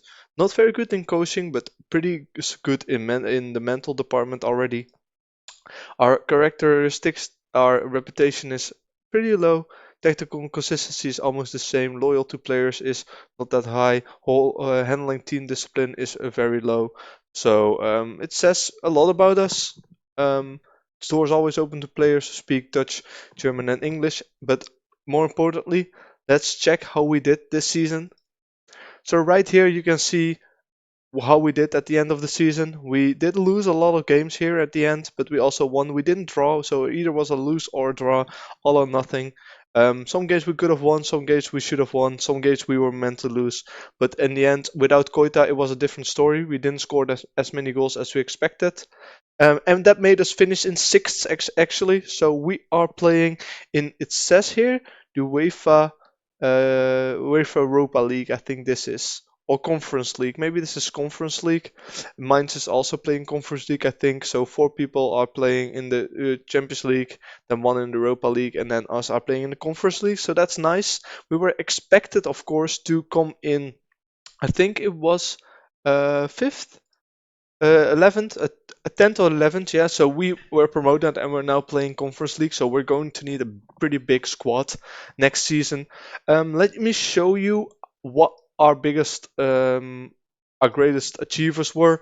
So of course, Asan with 15 goals and 8 assists. He's now currently unhappy because he wants to play in a stronger squad. But look at this guy. He's just so great. I don't want to get rid of him because his potential is just so high. But he, however, he does want to leave, and I think if someone comes in for like 100 million, we will definitely accept it. But he's still here for another 4 years, so he's not really going anywhere.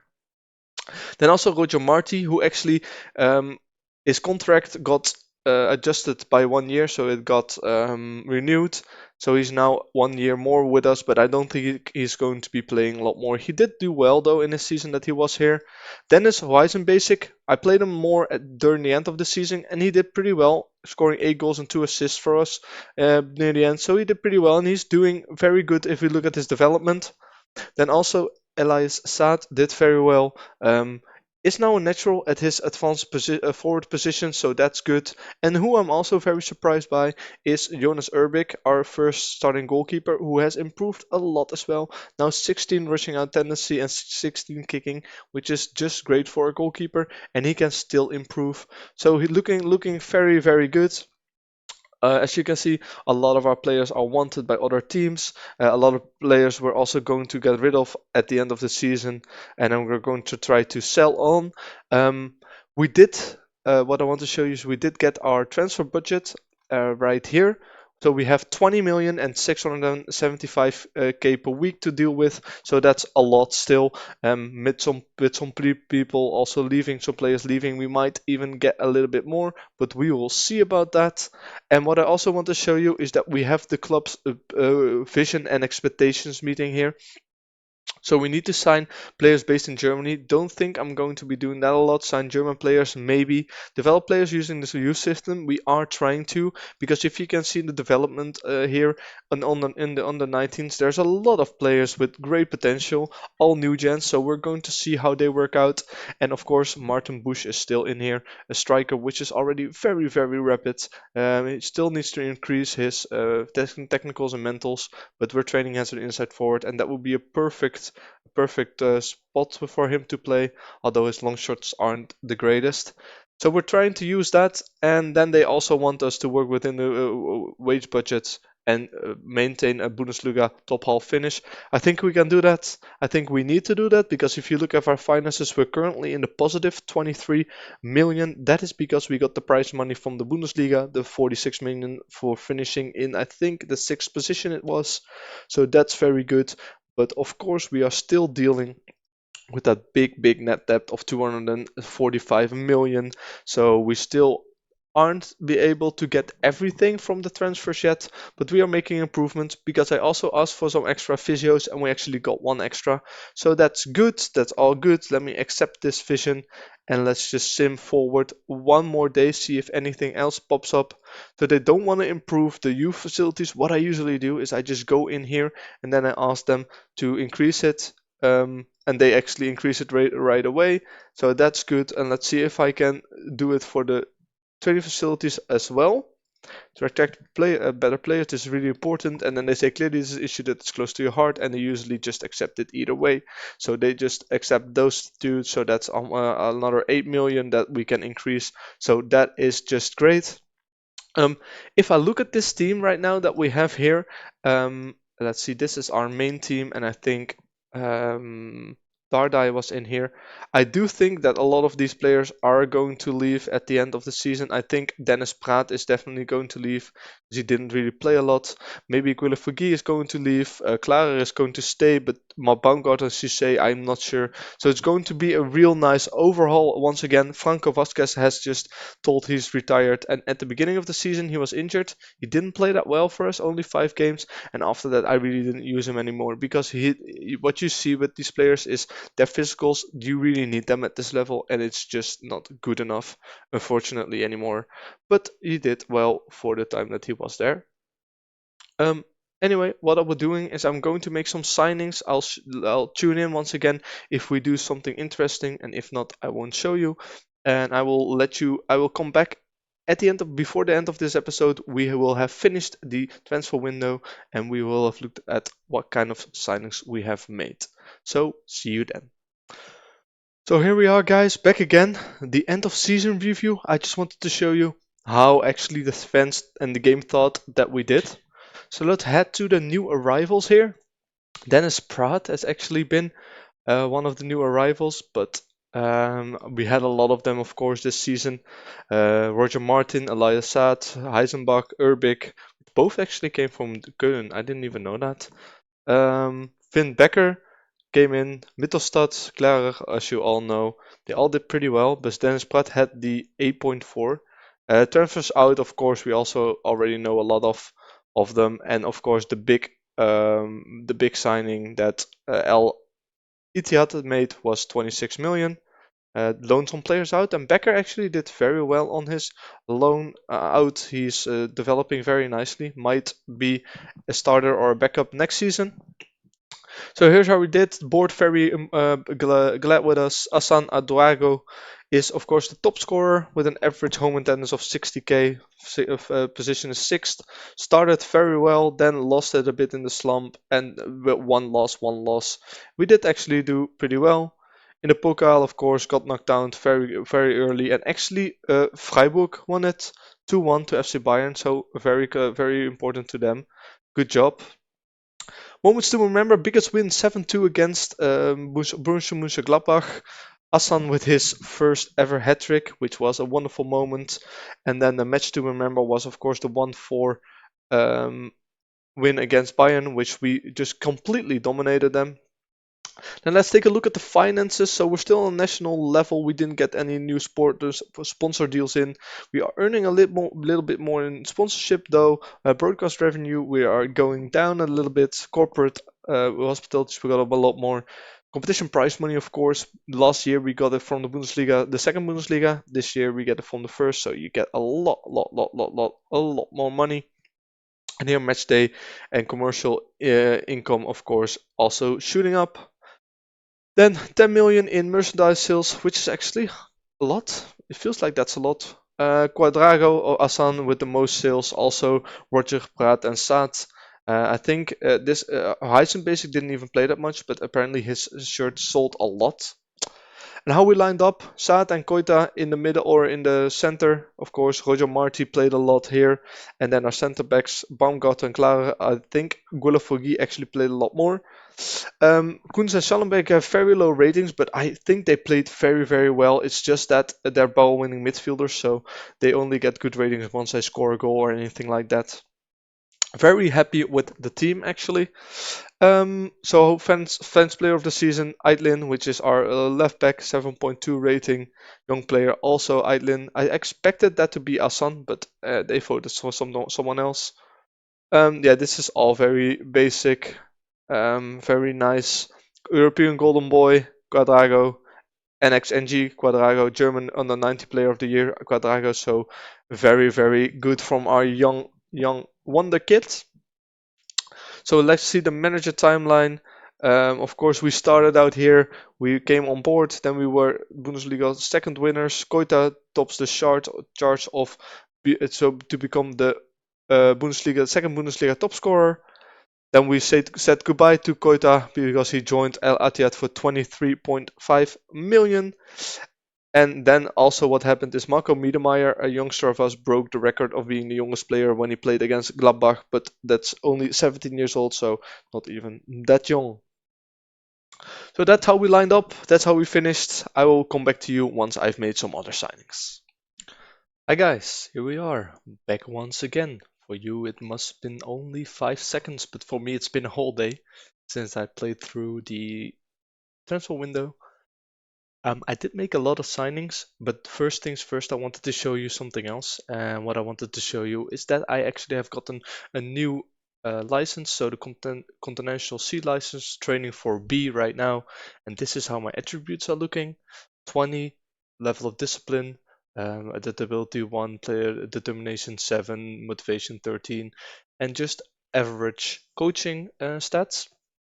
First things that I wanted to show you is that I have started to hire better coaches, better scouts, and better medical staff. So we're now at 8 physios, and look at how good we are. We're almost the best in the league with the coaches. I did hire like some very good fitness coaches, as you can see, Tapa Lovic, who is very good, and I think I also had a very good goalkeeping coach. Let me see where he is. I think it's this one then, or it should be one of these. Um, can't quite find him right now. Let's see where he is. I think it's better if I just go like here, coaches, edit, and then you can see, yeah, Tony Taplonovic is actually, oh, he is that goalkeeping coach. I wanted to show you the other fitness coach that I brought in, who's very good, Jörg Menger, as you can see here. And this guy is also pretty good, 17, 19, 16. Andreas Kornmeier, got him from Liverpool, previously at Bayern. So a very good player, or a very good coach to have. Let's get on with where we're currently standing, and then I will show you the transfers. No, I will first do you the transfers, because I want to show you something. So a lot of people in, we tried to get Eric Mantel, but he's looking very good, but he was just a bit too expensive for us. And out, there were a lot of bids in for Vitality Becker, Bullutz, Baumgartel, Kunze, but we didn't sell anyone of those. And in the end, we did spend all of our transfer budget, and let me show you at first who went out. So players that went out is Derek Keun. He left for 8.25 million to Altuwon. He wanted more money, and then he signed for a very low money deal. They activated his release clause, so sold him for 8.2 after buying him for 2.3. So that meant that we had to buy a different left back. Christoph Klarer, very sad to see him leave. He had a minimum release clause of 4.8 million because he was way too good for our level, so we bought him in that way. And he didn't really, he did play very well for us, but in the end he just wanted to leave, so he left.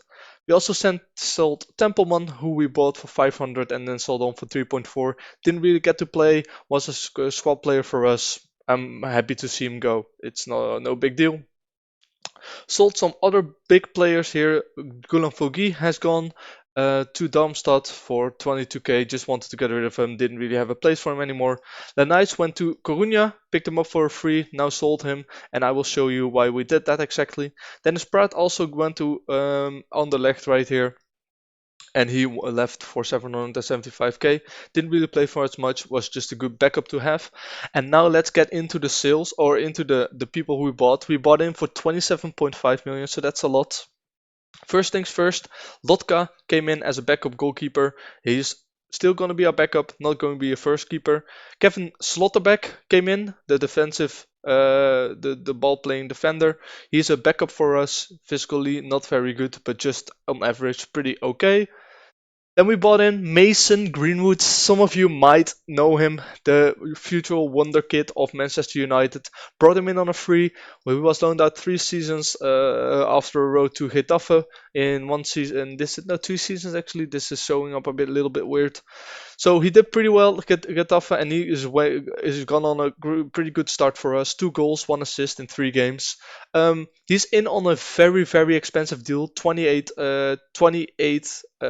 82k a week, so by far our highest earner, but he's definitely worth it if you look at his stats. Then also bought in Yannick Gerhardt, just a backup ball winning midfielder. You could bring him in on a free, so why wouldn't we? Then we bought in Raini Kadira. You might think 31-year-old, 3.8 mil. Why? Because he's one of the best ball-winning midfielders in the game. Look at his physicals, look at his mentals. Just a great player to have in that defensive midfield position. Also bought in Arthur as a right back who could also play on the left back. We needed a replacement for Keun, and he is the one that we brought in for 6.7 million. He's coming on from, I think, Bayern. Yeah, Bayern 04. So going in pretty good, 44k. Um, and also the next signing, Gustav Isaacson, we brought in for 7.5 million. A shadow striker who are going, or as a winger who are going to try to retrain as a shadow striker because he would fit perfectly there. Just a good backup to have. I don't think he's going to be a starter all the time, but he's going to play a lot of goals. And then on deadline day, the 1st of September, we brought in the singer because, as you can see, Clara left a week before that. We wanted him, but he kept on not accepting it. 27-year-old Swiss centre back, 9 million from Wolfsburg. He's going to be our starting defender for sure. 17 strength, 17 jumping reach, 15 heading. Just a perfect player to have in that position. So let me show you how we are lining up now. If we go to main, you see this is how we line up.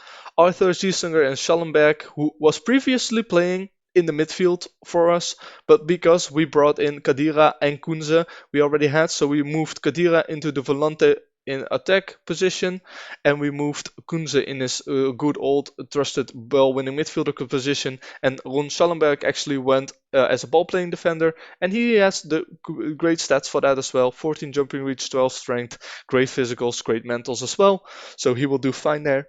Then Gustav Isaacson as a shadow striker, but Uwe Drago, I've been pronouncing it wrong the whole time, but it's Uwe Drago.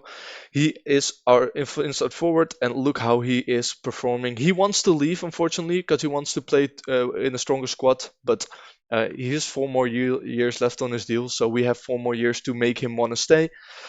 Elias Saad as our advanced forward together with Mason Greenwood, but I usually just play Ben's Dardai here like that because Dardai is 19 years old and has a lot to improve yet.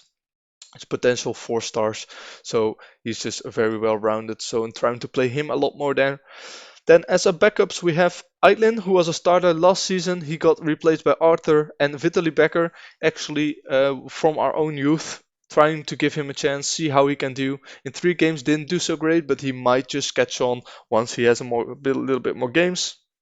The 2 youngsters I've got up to the first team. I'm training them still in the 19s, but they can already get some match practice for me whenever I need it.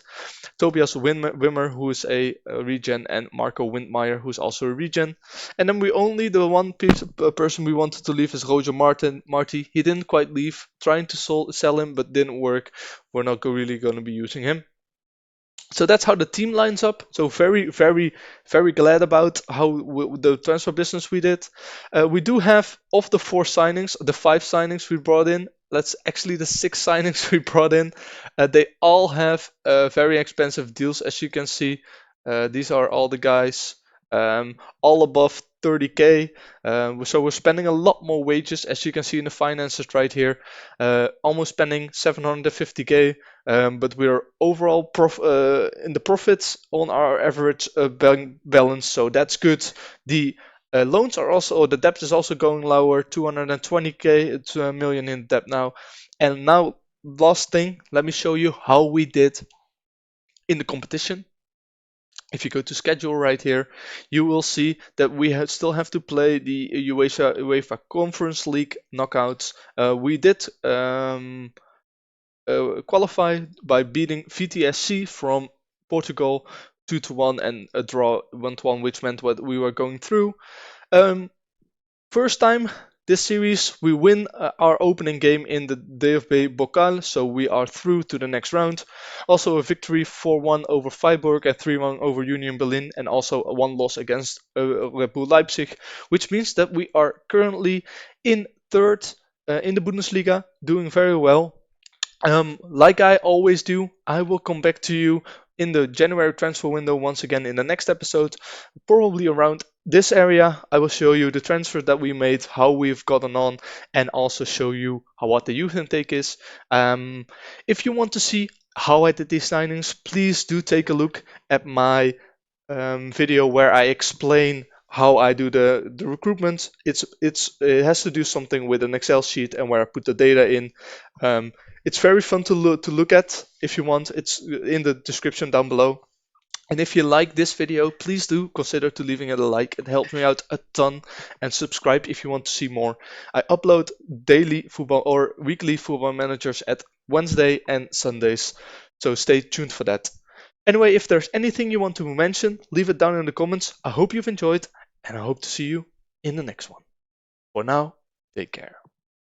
Hello guys, and welcome back to the 6th episode of this Schalke 04 Road to Glory with Data.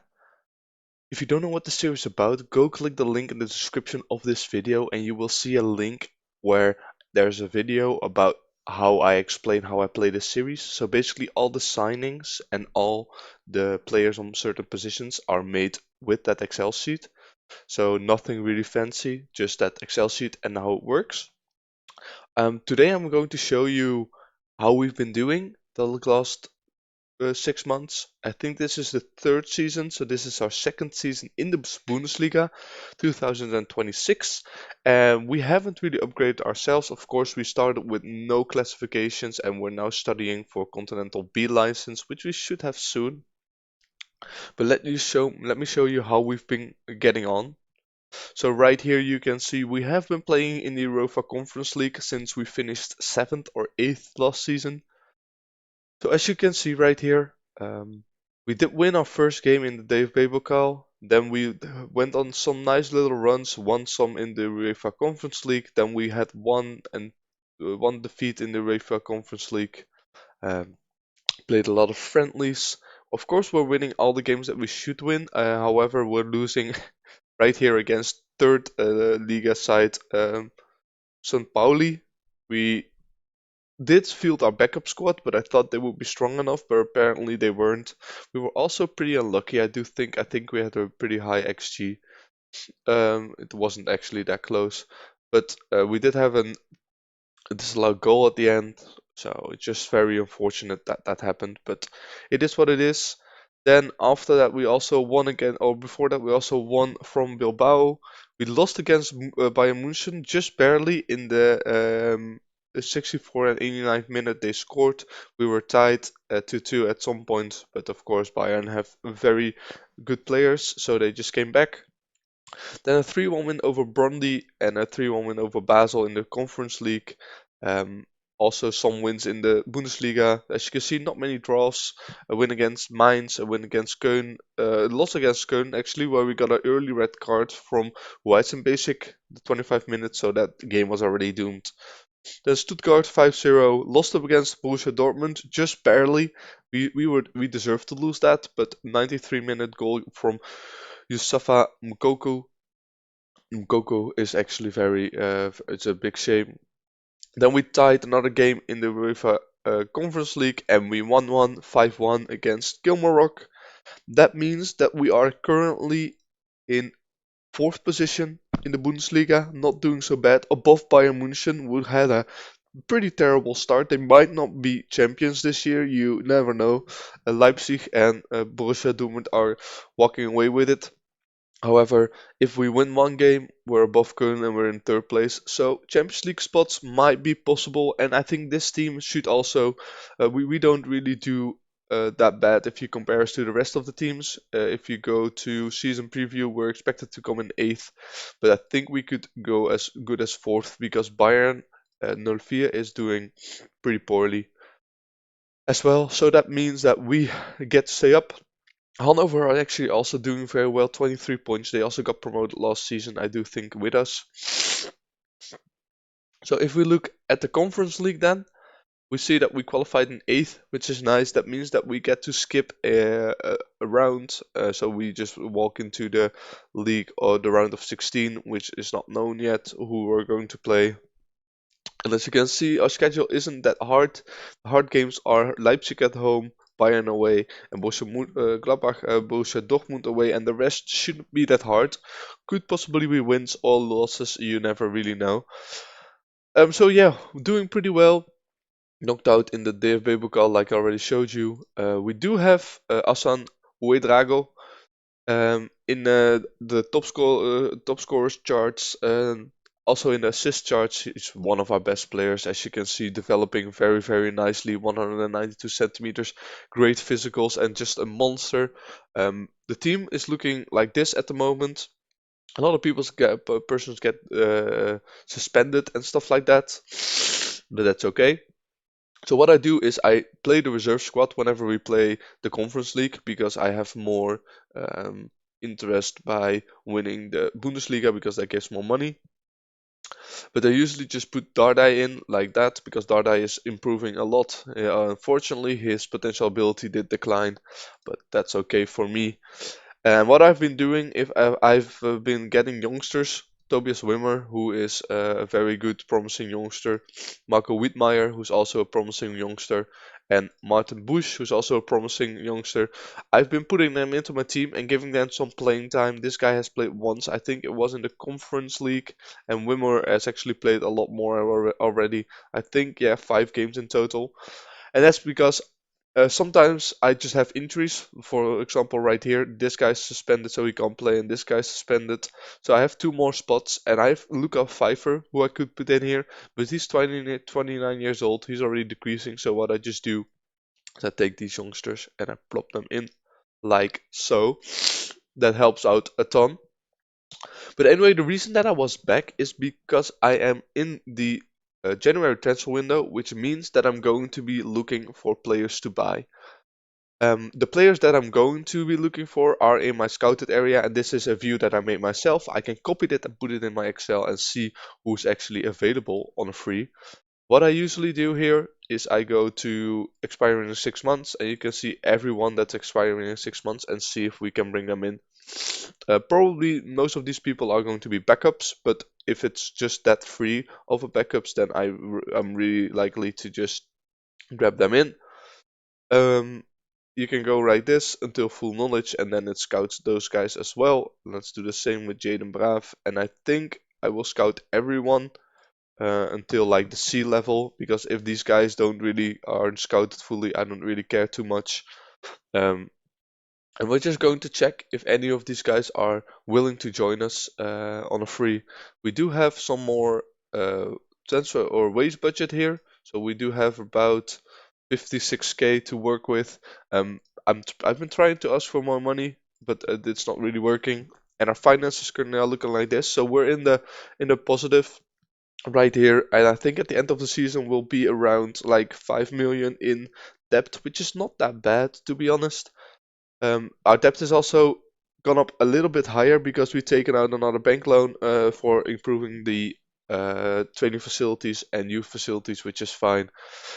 But overall, doing very, very, very good. Not the new month has started, so not really a lot going on.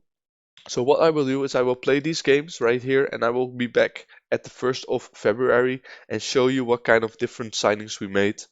I think one thing that changed with the players is that we gave a new contract to one of our players, and I thought it was Aydin. Yeah, we gave him a contract, so his release clause was out, so he's now on 36k. He's not really been a starter this season, but he's a good backup to have because we have trained him up. So it's always nice to have a player like this, which also helps with the regulations you have to take care of in the European seasons. So anyway, that's going to be it. Very happy with this squad, doing pretty well. Rani Kadira, I expected a little bit more of him, 6.8 only. However, the role of the bombing midfielders and Volante aren't really roles where you get high scores on anyway, so it's not too bad. And Finn Becker wants to leave. He really wants to get out of here because he's not playing a lot. Well, not playing a lot, he's almost not playing anywhere, so I understand that. Anyway, for now, I want to thank you for watching this part. I will be back in 5 seconds for you, and I will show you what kind of transfer business we did at the end of the January transfer window. So, see you then. So guys, here we are again. A couple months forward, I think just 1 month forward, the 4th of February, we did get our coaching license, which means that we have now these stats, and we're also already studying for Continental A, which would mean that hopefully we will get attacking, defending, and mentals a bit more up, and then also the mentals already looking very good. Motivating 16 now, people management 12, youngster knowledge, player knowledge, and determination going up there, which is also good to see. The most important thing that I wanted to show you, it will be in a bit. I will show you what kind of transfers we made. First things first, let's go ahead and go right here, see how we did in that month of January. We did have 2 wins over Union Berlin and Hoffenheim and 2 draws. We were very close to winning this game actually. We did have pretty good chances to beat Red Bull Leipzig there, and also Freiburg here. Just very unfortunate that we lost that. If we won that, we would have had more points now. We would have been on 40, and we would have shaken off Bayern and Köln as well. However, it's still pretty tight for those Champions League spots, which is nice, which is what you expect. Anyway, let's go to the transfers that I've made. So what I've actually done is, you can see right here, 2026, I've loaned out Vitaly Becker, who's our starting left back. And why I did that is because I have plenty of options, and I just want him to get playing time so he can really reach his potential fully. So here he goes for 2 million. We're getting a lot of money from that as well, and he is from our own youth, so he will always have that homegrown status, which is nice. As you can see, no one really left, but let me show you what kind of players are coming in. I can show you right here. So first things first, Radek Vitek is gonna come in, just a good backup goalkeeper. He's coming in for 8.5 K a week, so that's not much, and it might give me a chance to either loan him out or loan my other goalkeeper out. Then also a youngster, Elias, will come in. He's going to be rotation. He just had nice 17 determination, 18 natural fitness. I'm going to see if I can loan him out. He is coming in on free next season, at the end of this season. Then Gilberto, a right back in the backup. He has played in the past for Benfica. Played in Brazil, then went to Italy, back to Brazil, to Portugal, and now to Brazil, and now he's going to Germany. I think it's a contract for 2 years, so he's a good backup to have whenever we don't have anyone else to play. We were trying to get Justin Obuwuduo in. Unfortunately, he decided that he wanted to renew with Manchester City, I do think. So there's really nothing we can do about that. Then 3 forwards coming in. Gabriel Melo, who is a youngster. We're just probably going to be loaning him out, but he looked very, very good. He has some potential. He's just going to be a backup, and we can loan him out, maybe sell him for a little bit more later on. Then we also have Caio Jorge, who is a pretty good rotation player for us. 12 finishing, 13 dribbling, 12 first touch. Okay mentals, okay physicals, just a good player to win. I think he's on cheap wages, like 20k. The same goes for Samuel Multaretti, who is also very well. We can also play in all the positions up front, so on the left as an attacking shadow striker, and as an advanced forward. Good physicals, good technical ability, and okay mentals means he's a pretty good backup for us. So whenever one of our big strikers is out, we can still play him and still do pretty well, because I think we're going to need a bigger squad depth than we have this season. So that's all the signings that we really made in this area. I am going to sim through to, I think, around March, where we have these Europa Conference League games, and where we also have the next of our youth intake.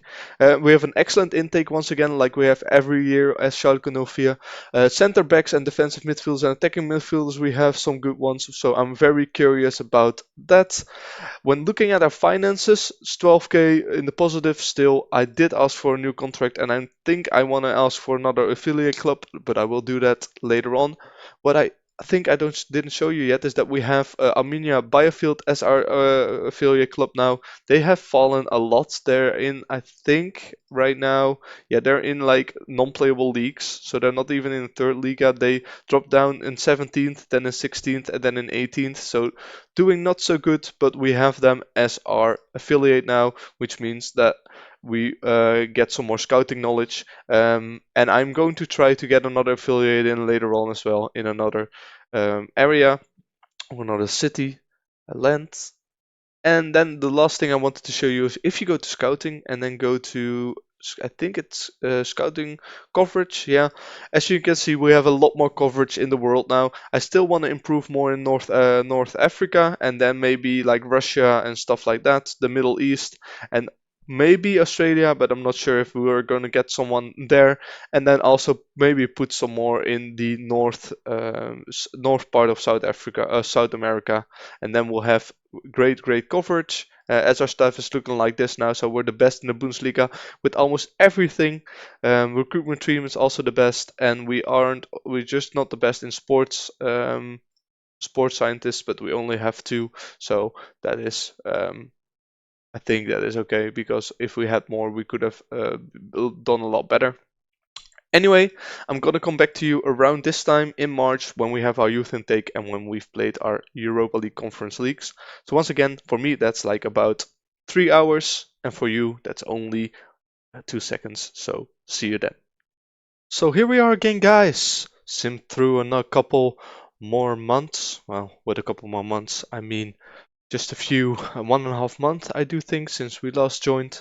Um, After that time, we had a couple of wins in the Bundesliga, four in total. Away at Bayern, where we were 5-1 ahead, 5-0 ahead after 36 minutes, and then they almost came back. 2-1 victory over Hanover, a tie against Werder Bremen, where we should have definitely won. 3-2 against Eintracht Frankfurt and 3-1 against Bochum, which is nice. And more importantly, against Brøndby here, tied 3-3 in the first leg.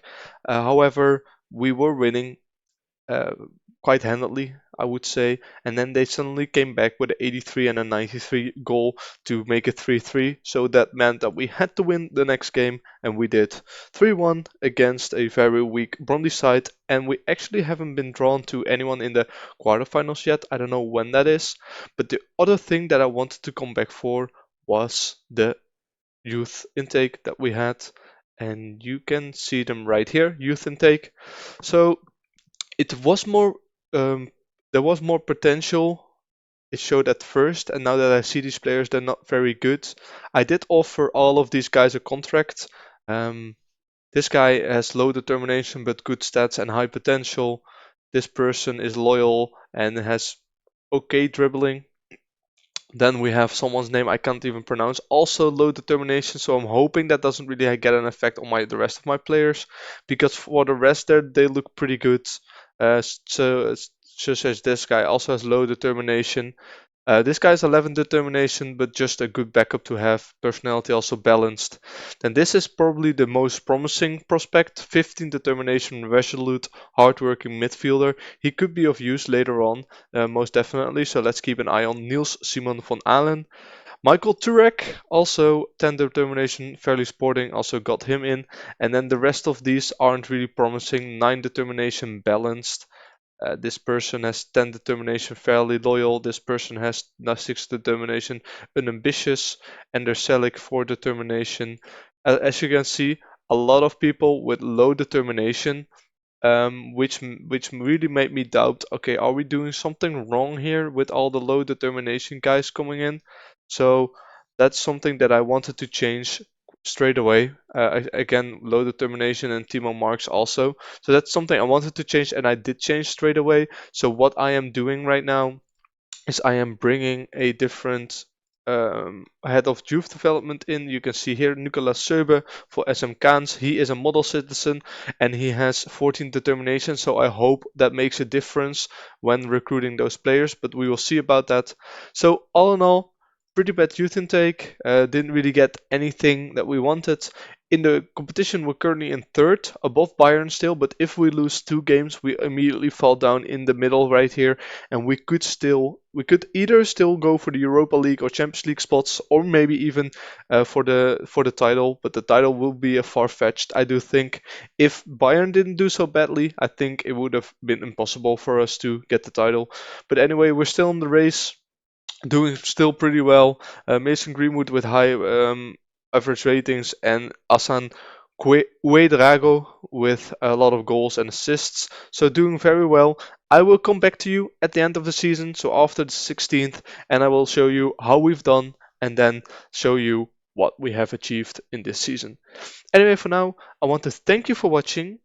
I hope you've enjoyed. Don't forget to leave a like and subscribe down below. Every Wednesday and Sunday I upload a Football Manager series with data. And if you want to know how I make signings or how I decide which player gets to play in which position, do please feel free to click on the link in the description. There's a link to the video where I explain how the Excel sheet with data works and how I choose my players and how I do the scouting. Anyway, I want to thank you for watching. I hope you've enjoyed. Come join me in the next episode where we will finish season 25-26 and start the next season of Schalke 04 Road to Glory FM 24. Anyway, once again, thanks for watching. Hope you've enjoyed and bye bye. Hello guys to the 7th episode of Schalke 04 Road to Glory, where we go to glory with Schalke 04 based on data. I just came back to you. It's not the end of the season yet. We're in 4th, as you can see here.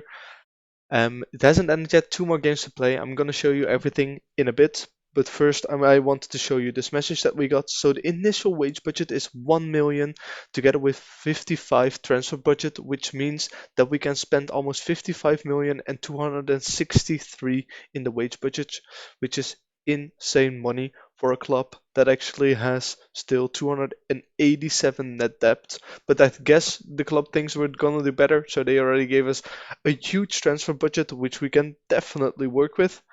We're still, as you can see, 6 million in debt, but I think the money from the Bundesliga that we're gonna get this season is going to be okay. Anyway, that's what I wanted to show you at first. I will be back once the season has finished and once the new season has begun.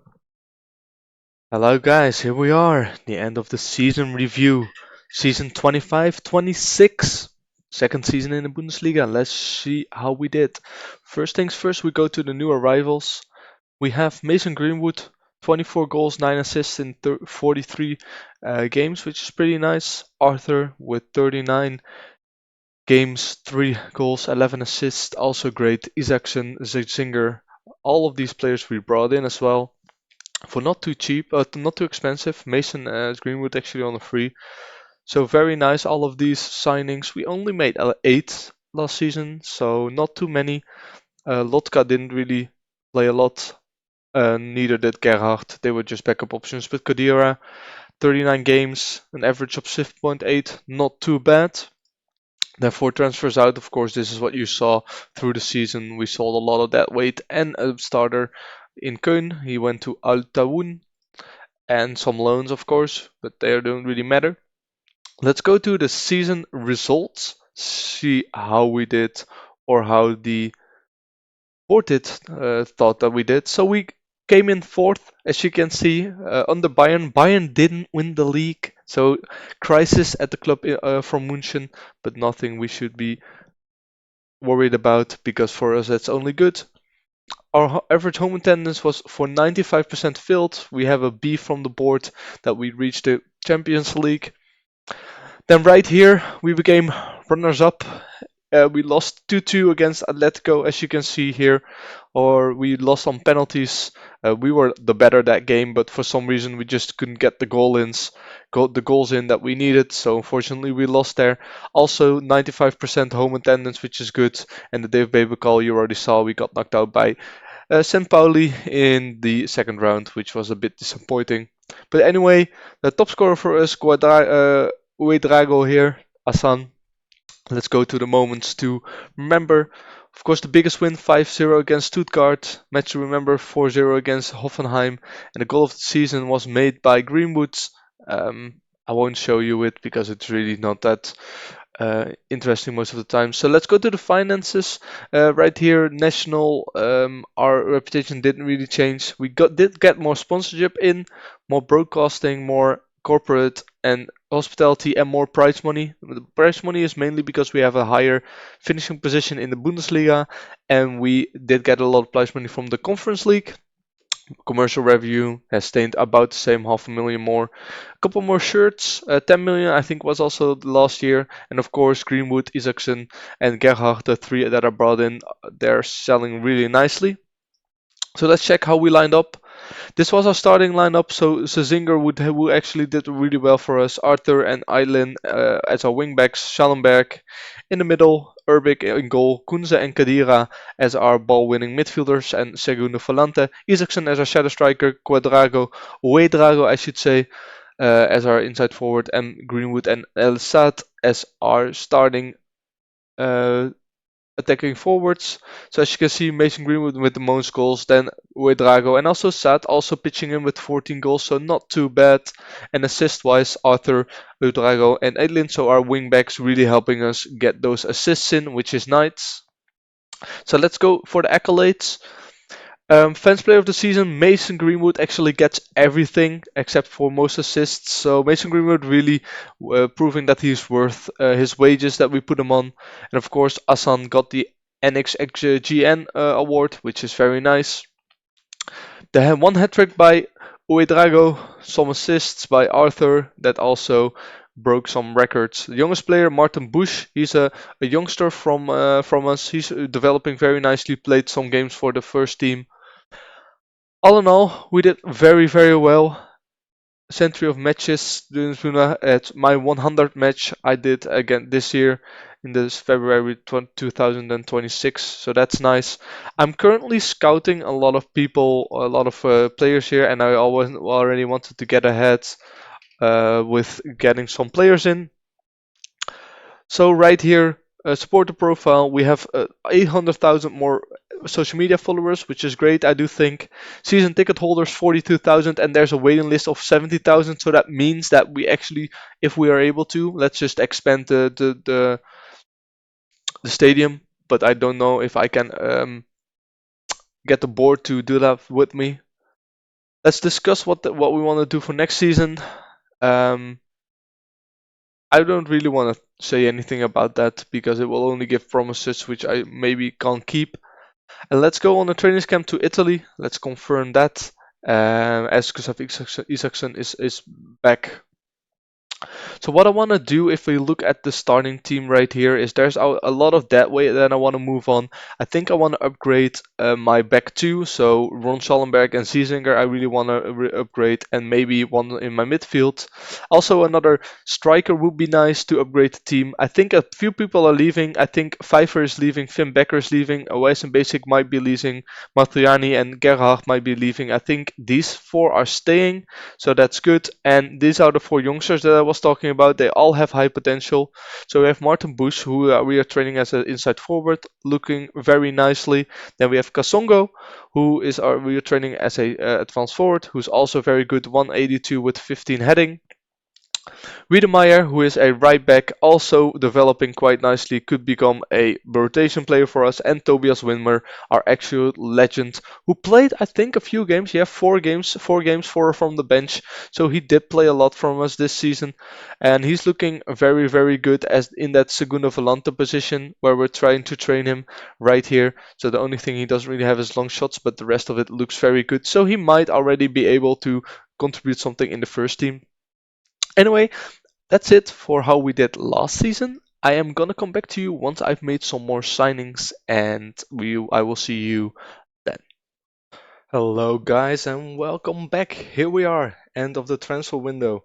As you can see, we're in 6 right now. Played 3 games, a win against Mainz, a very, very painful loss against Köln, and then a 4-2 win against Borussia Mönchengladbach. We've made a lot of signings. I don't think any of them are here yet, so let's go on and show you what we've done.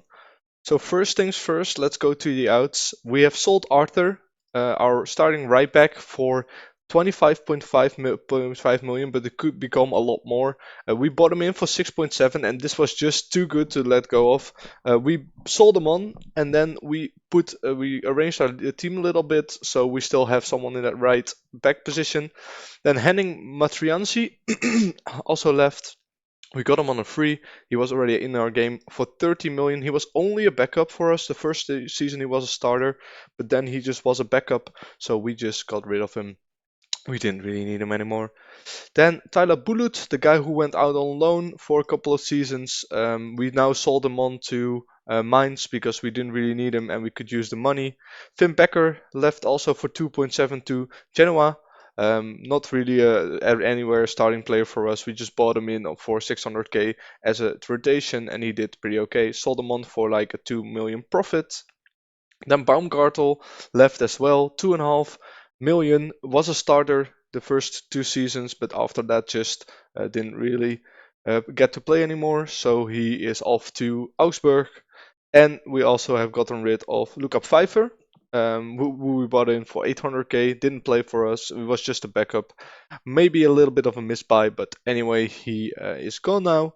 Then also Slottenberg is off to Olympique Lyon. And Mittelstad is off to HSV, but they both are joining permanently, I think, at the end of their loan. And also, one important thing to mention, Jannik Gerhardt also left to Empoli, which is nice. We brought him on a free, but we don't really need him anymore. And Ben Starday also left on loan because I had some other options in that striker position and I wanted him to improve still. So what did we bring in? Well, let me tell you, a lot. Let's start with Rogerio, who we brought in from Wolfsburg, just a backup left back, really nice, with some pretty good stats. 35k, so a bit expensive, but nothing we can do about that. Then all of these free transfers, I won't go through all of them, but Gabriel Melo here is like a backup striker who we also loaned out immediately. Elias is a backup left back, you already saw that I think last episode. The one noteworthy one is probably Samueli Mulatiri. He is our backup striker, and Malik Tillman, of course, we brought in on a very cheap wage, 42k, with a backup player.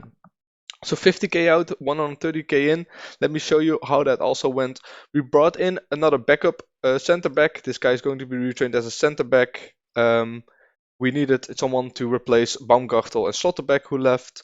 Then also Luca Jangen, who we are training as a segundo volante. Bought in for I think 5 million. Yeah, he's just a very good segundo volante to have. A backup player is always nice. Then we also brought in 8.5 million Franco, and I think he's our starting segundo volante. Yeah, he is. So very good stats as a segundo volante, tackling 14, everything above 13, which is just nice, except for his physicals, but that is okay. Then, big signing, Tyrell Malasia, a left back. I just had money to spend and I thought, okay, I really want the best wing back that we can get. So Tyrell Malasia is in for 30.5 million on a pretty expensive contract, but we're playing Champions League now, so we need Champions League level players, and Tyrell Malasia definitely is that. Then also the first signing I made is Alberto Molero, a versatile attacking player who can play on the left, in the middle, and on the right. Also, maybe in that midfield position if we want to. 33.5k, pretty expensive, but he's doing pretty well for us. 7.3 rating, so not too bad about that. And then the biggest signing of them all, Manu Kone, 50 million from Lens. He was the best player that we could sign in that position. As you can see, 16 dribbling, 15 passing, 17 technique, and mentally a beast together with that, add that with the physicals that he has. He's one of the best players that we will get. On 140k a week, quite a lot. We are currently retraining him as a ball playing defender because we want to play him there with his 17 technique and his 16 dribbling, which means also he can play in that midfield positions if we want to. Very versatile player, definitely a Champions League worthy player. So bought him in on a pretty expensive transfer, but anyway, that's the business that we did. Then if we go to the transfers, actually, you can see what others we tried to get in. We also tried to get Tom Roth in, which I really wanted. It was either him or Malasia. Roth was, if I looked at my data sheet, a bit less good than Malasia. Malasia was like star class, and this guy was like a few levels below. So that's why I wanted Malasia in. But he was also on our radar. He has a little bit worse physicals, mentals, and technicals, but he's very well rounded. Then let's go and take a look at the finances. I think we barely have any transfer budget left. Yeah, so 104 million. The finances are looking quite good. We have 99 million in the bank balance, which is great. And I don't really get why we're not just paying off this net debt, so we don't really have to pay a lot of the things there. Of course, transfer debt 47 million, kind of expected because we have a lot of sell-on clauses or installments that we have to pay. So doing pretty well, bringing it up there. The income is steadily rising, and the thing that's also rising throughout the seasons is our wage budget. When we started, we were only at 500k, and now we're playing Champions League, and it's scooted up by 1.2 million. So we started last season at 750,000, and now we're at 1.2 million. And let me show you where we're spending that, because that's a really, really high increase. Of course, we have now two of our new signings. Alberto Molero and Kone are both on 65k a week and more. Kone is on 140k, so by far our biggest player, our biggest earner. Then also Franco Tillman and Luca Ir. I'm not even gonna try. Luca, they're both on. They're all on 35k or more. So you see, like the wages are going up quite a lot. I only have like a few more players here on the bottom. Saad was a starter for us, is now a backup. He is on like 70k a week, but the rest is almost above 30k a week. So that's really something to look out for, that we don't start spending too much money on them. Also, Rani Kadira signed a new contract. He was on 60k. He's now on 37.5. We brought him in as our biggest signing. I think a couple seasons ago he was the best player in our team by far, if I looked at the ratings in my data sheet. But he's now falling off a little bit, so he's our backup. So let me show you how the squad is looking in this third full season when we go into the fourth season, I think. We should go to tactics and then click on main, and you'll see how we're looking. So Jonas Urbik still in goal. We brought him in for 4 million 2 seasons ago. He's doing pretty okay for us, so very happy with him. Our new signing Malaysia is in together with Kone and Ziesinger now in the backup in the defense. Then Mehmet Aydin, who had a backup job last season, is now a starter again on that right position because Arthur has left. So that's all good. Then Fabian Kunze is our ball winning midfielder with Franco, our new Segunda Volante, which means that Kadira has gone to the bench. Molero as our shadow striker, Quadrago as our inside forward, Greenwood and Isaacson as our advanced forwards. Isaacson, who's very versatile, can play almost anywhere. I don't like these red arrows, but I think it's because he's developing into the advanced forward or the advanced forward position. And then as the backups we have Marcel Lotka, who's still in here, and Gilberto, who we just brought in as well on the free. Very old right back, but he will do the job. Then Schallenberg and Alvero are our new backup backup defenders. Schallenberg was our starting ball playing defender last season, but of course with the arrival of Manu Kone, he's no longer that. Then Rani Kadira and Luca are our backup ball winning midfielders and Segunda Volantes. And then right here we have a couple of people here: Malik Tillman, Elias Sayed, Heisen Basic, and Mulateri. They will be playing for that last for those for the attacking positions. They can all really play there. If you look at these guys, they can all really fulfill those positions very nicely. So it's not really where we want to play them, but I think the most playing time will go to Saad and Tillman.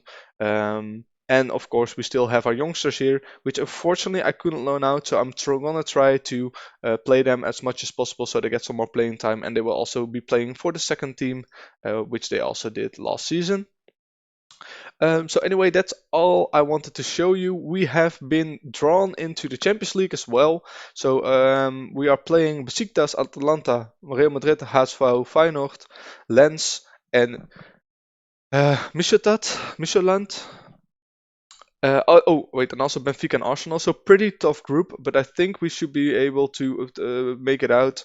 Probably gonna finish somewhere around 9th and 24th. That's the dream in here anyway. Of course, it's funny because we sold Arthur to Feyenoord, our starting right back, so really looking forward to that. And we bought Kone from Lens, so also very looking forward to that.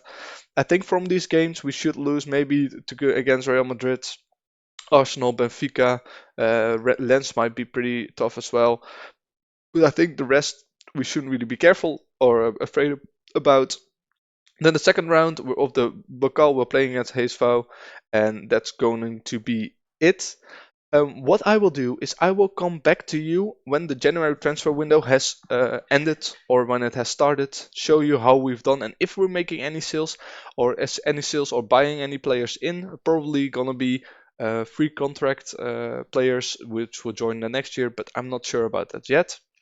If you want to see how I make all these signings, please do check out the link in the description. There's a link to a video there. You will find how I make my choices and how I get players in. I use a data sheet for that, and it's all explained in there. Anyway, if you've enjoyed this series or this episode, please do leave a like and subscribe down below. That makes me know that you guys like it, and I will continue the video, and otherwise I will start making something else. Anyway, once again, thanks for watching. I hope you've enjoyed, and I hope to see you in the next one. Take care. Hello, guys, and welcome back to the 8th episode of this Schalke 04 career mode. Last episode, you saw us end the 3rd season with Schalke, where we ended in the 4th place, which made us qualify for the Champions League. This episode, I'm going to show you how we did in the first half year, so in the first half year of the Bundesliga and also in the Champions League. It's now the 3rd of January. Um, I will show you how we've gotten on. We currently are studying for our Continental A license, which means that all of our attributes go up even more, which is very nice to see. And a lot's happened transfer-wise and competition-wise, so let's just dive into that straight away. So we go to schedule, and right here you can see how we did. So we did start with a couple of nice friendlies. I think you saw until here, the 2 victories and the 1 loss. After that, we went on a pretty nice run, as you can see right here, unbeaten in all games, only lost in a friendly here after that 2-3 loss against Hanover. We beat Besiktas and we drew Atalanta, beat Real Madrid here, Feyenoord, and also Michelin in the Champions League after only um, drawing Lens. And as you can see in the Bundesliga, doing very, very well as well. Let me just show you only the Bundesliga. Right here you can see. So win against Union Berlin, Red Bull Leipzig also beat Bayern 6-2. Great first half on our part. Was a really nice game to watch as well. We did pretty well. Then we won 2-1 against Borussia Dortmund, and what I saw happening a lot was that we got a lot of red cards. You can see one right here from Ziesinger, and then also from Aiden here in the 3-1 win against Wolfsburg. We still managed to get those wins, so that was good, but that could have also turned around very, very quickly. So yeah, you see only wins and only losses. So let's see how we're actually doing in that Bundesliga season. And we are in first with Greenwood as the top scorer of the whole league, and the average rating he's also in there. And Asan Ouedraogo also with 7 assists in that league. So yeah, first place with a game to play. Bayern have really fallen from grace. They haven't won it yet last year. Last year it was right Leipzig, and I feel like we could take it this season. We do have a good squad. I don't think if it's good enough to keep a hold of it because we don't really have any superstars, but we could still try. Yeah, especially after that 6-2 win against Bayern. But unfortunately, we still have to play a lot of tough away games, so we'll have a look with that. But the chances are very much possible as the pundits predicted us to come in 5th, and we're currently in 1st, so we're doing very, very well right there. Then let's go into the Champions League. In the Champions League, you can see where we're currently in the 4th. It's the new look how it looks, how the Champions League looks, the new schedules, and that you have to play all different teams. But we're in 4th. We're already placed, but I preferably would want to get placed in the first 8 because that means that you can skip around. In here, we're also doing very good, mainly playing our backup squads, so not really our first squads because I think the Bundesliga for now is more important, that we get the Champions League every single season, which is surprisingly we're also doing very good in the Champions League, so that's good to see. And then another thing that we also had was, of course, the DFB Pokal, where you can see that we're drawn into the quarterfinal. We've done very well for ourselves. I think we beat, Regensburg, who is a second Bundesliga team, and then in the second round we also beat HSV, who's also in the second Bundesliga, and Reutlingen, who are actually a non-professional team, which we had the hardest match against. So as you can see in the quarterfinal, Borussia Dortmund is still in, Red Bull Leipzig, Bayern 04. So that's only the most important teams. So I think the semifinals are going to be a joy to watch because it's going to be a very tough match right there. If we look at the schedule, what we still have to do is that we still have to play Benfica and Arsenal, but I think we won't win against Arsenal, and Benfica is also quite hard, but we'll see how we can do. And in the Bundesliga, we have three home games in a row, so we should be hopefully be able to get all 9 points from those. So now you see how we've been doing. Let me now bring you to how the transfers have been going, because there's something to note. We didn't bring anyone in yet. Well, we did a regen, Martin Moschka, who is already a 3.5 stars. I just gotta find a space for him in my team because I'm playing. He doesn't really have any stats that we can use him for. He's missing the dribbling to be a attacking player, and he's also missing the defensive things side of it. Only 11 tackling, 11 passing. He's a perfect ball playing, deep lying playmaker, but I don't think we're gonna play him there. I'm going to try to make him into a Schooner Volante and practice his shooting a bit more because he has pretty okay stats for that position as well. He just lacks a bit of composure of the ball and positioning, but the other stats seem pretty nice. And if he doesn't fit into our system, I will just loan him out and probably sell him on for a lot more money later on. Then let's go to the departures. We did see Rani Kadira leave to Al Riyadh for 12 million. He was on pretty cheap wages for us. I didn't really want him to leave, but he had some complaints about his playing time, so we decided to move him on. He played one full season for us, in which he did very well. Then he kind of became a backup, and he didn't really like that, so that's why we had to move him on. And for the other transfers that we're doing is right here you can see we're not bringing anyone in, but we're getting a lot of bids in from other players. Lotka has a bid for 4.5 million, our backup goalkeeper, and our starting goalkeeper Jonas Urbik has an offer of 27.5 million in for him. We bought him for 4 million, so that would be a nice profit. And I think if they want, they can get him because I will just look for another goalkeeper who is as good or even better than him. Then also, this is a young player, 2.5 million. He doesn't really get any playing time for us in the main team, but he's for Schalke for the second team, very important. And then a big offer in for Gustav Isaacson, as you can see, 85 million. Atletico Madrid are bidding for him. I would love to see him go for that kind of money. We get 46.5 million for him, which is just insane. After picking up for 7.5 million, he's doing okay for us. He's not great. He's just a rotational player, I think, next season. So just to get rid of him like this would be very nice. That does mean we need to go into the transfer market and look for some hot prospects or some old-timers that we can bring in our team to see what kind of people we can replace them with. We're also going to be looking for some pre-contract signings, but I will come back to you in a bit to show you at the end of the January transfer window what kind of business we have done this year. So stay tuned for that and see you in a couple of seconds. Hi guys, here we are back again. Before I do anything or show you anything else, let me just show you that I just got my Continental A license, which means that these are the stats that I get. 20 level of discipline, 17 motivation is pretty nice. Didn't really get a lot of coaching good attributes, but we'll just have to deal with what we got. Anyway, I wanted to show you some signings that we've made and some sales that we've done. Of course, all these signings are made with the datasheet. You can find the link in the description with that datasheet, how I do the signings and how I sign players. It's all in there. Go check it out. And the link is in the description. And there I will explain how I do the data. Anyway, let's go into the signings. But first, I think I will show you the sales. So we have a couple of people who left. In this transfer window. The most noteworthy one was Isaacson. So Isaacson has left for Atletico Madrid for 54 million, 85 with add-ons, and those add-ons are mainly installments, so we just get them over the years. So for a guy that played pretty good on average for us. It was pretty nice to just cash in. I already had a replacement for him in line, so that's all fine. Then also our backup goalkeeper Lotka went for 3.9k to Vigo, which meant that we had some transfer budget left over to buy another goalkeeper.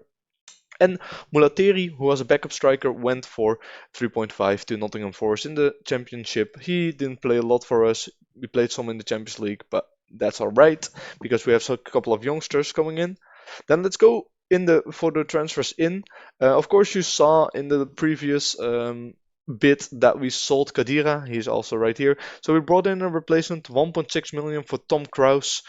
Just a very good ball winning midfielder, 16 tackling, 12 marking, very good mentals for that position, and just a perfect player as a backup. Only on 25k, so that's cheap. Then we bought in Gabriel Silva as a replacement for Isaacson, a youngster. He doesn't look that good at first glance, but 14, 15, and 14 in the magical trio is pretty nice. 16 off the ball, 14 work rate, great physicals, can still improve a lot, so he could become even better. Really hoping he has a good potential for us to which we can use. Looking as a good player, could also play as the shadow striker role and even maybe at the inside forward role on the left or the right side. So very versatile in that attacking positions. And then also we brought in Gabriel Slonina because Urbik was leaving. Eventually Urbik didn't leave, so we now have a first keeper and Urbik is going to be a second keeper. So this guy looking like the real deal. His potential ability got downgraded a little bit, but I still think he's going to be very, very good for us in that sweeping keeping position. So those are the signings that we made. So the team is looking like this right now. So Slolina goes in the first place. Now we have Malasia, Kone, and Zizinger, and together with Mehmet Aydin in the back. Franco and Fabian Koetse are still in the midfield, and Molera, Quadrago, Silva, and Greenwood up front. Then our new signing, Tom Kraus, is just a backup. Our new goalkeeper, Slolina, is going to be our starting goalkeeper. And Gabriel Silva already got himself a couple of games. I think he already scored like 3 goals. Yeah, 1 goal, 1 assist, but 2 goals in the Champions League as well. So that's very nice. Looking very promising from that person. Then let me just show you real quick how we did. We lost against Benfica.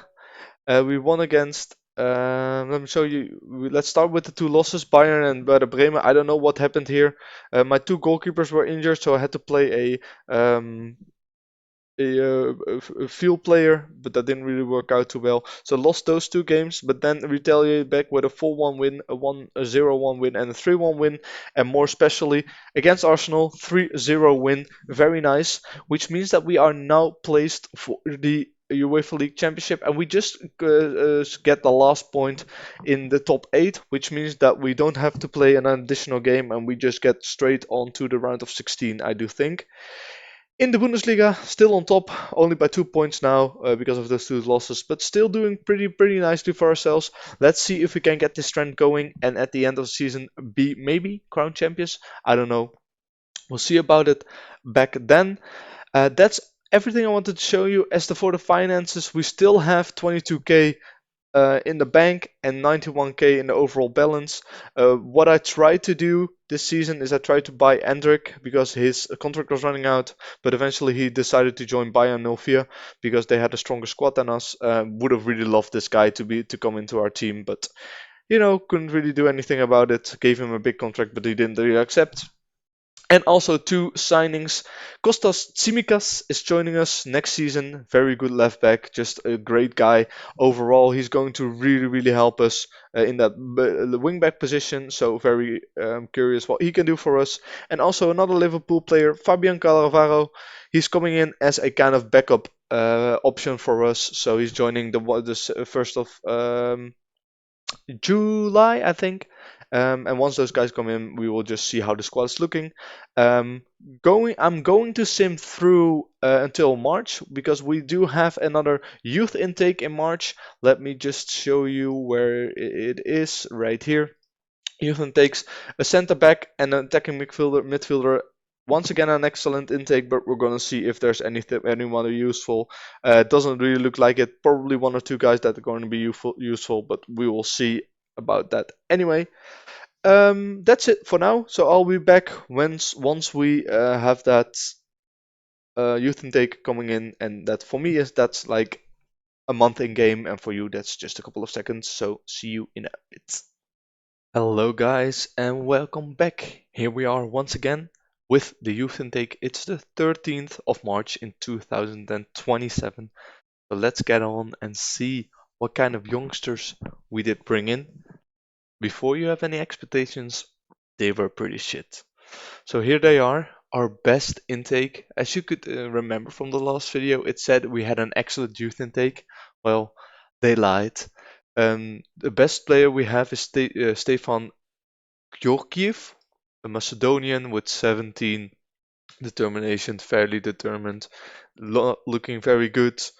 And the next best things are things like this or like this. So really nothing really noteworthy. This guy's an ambitious, so I'm not giving him a contract. I think in total there's like 10 players that I've given a contract. I can take a look if I wanted to.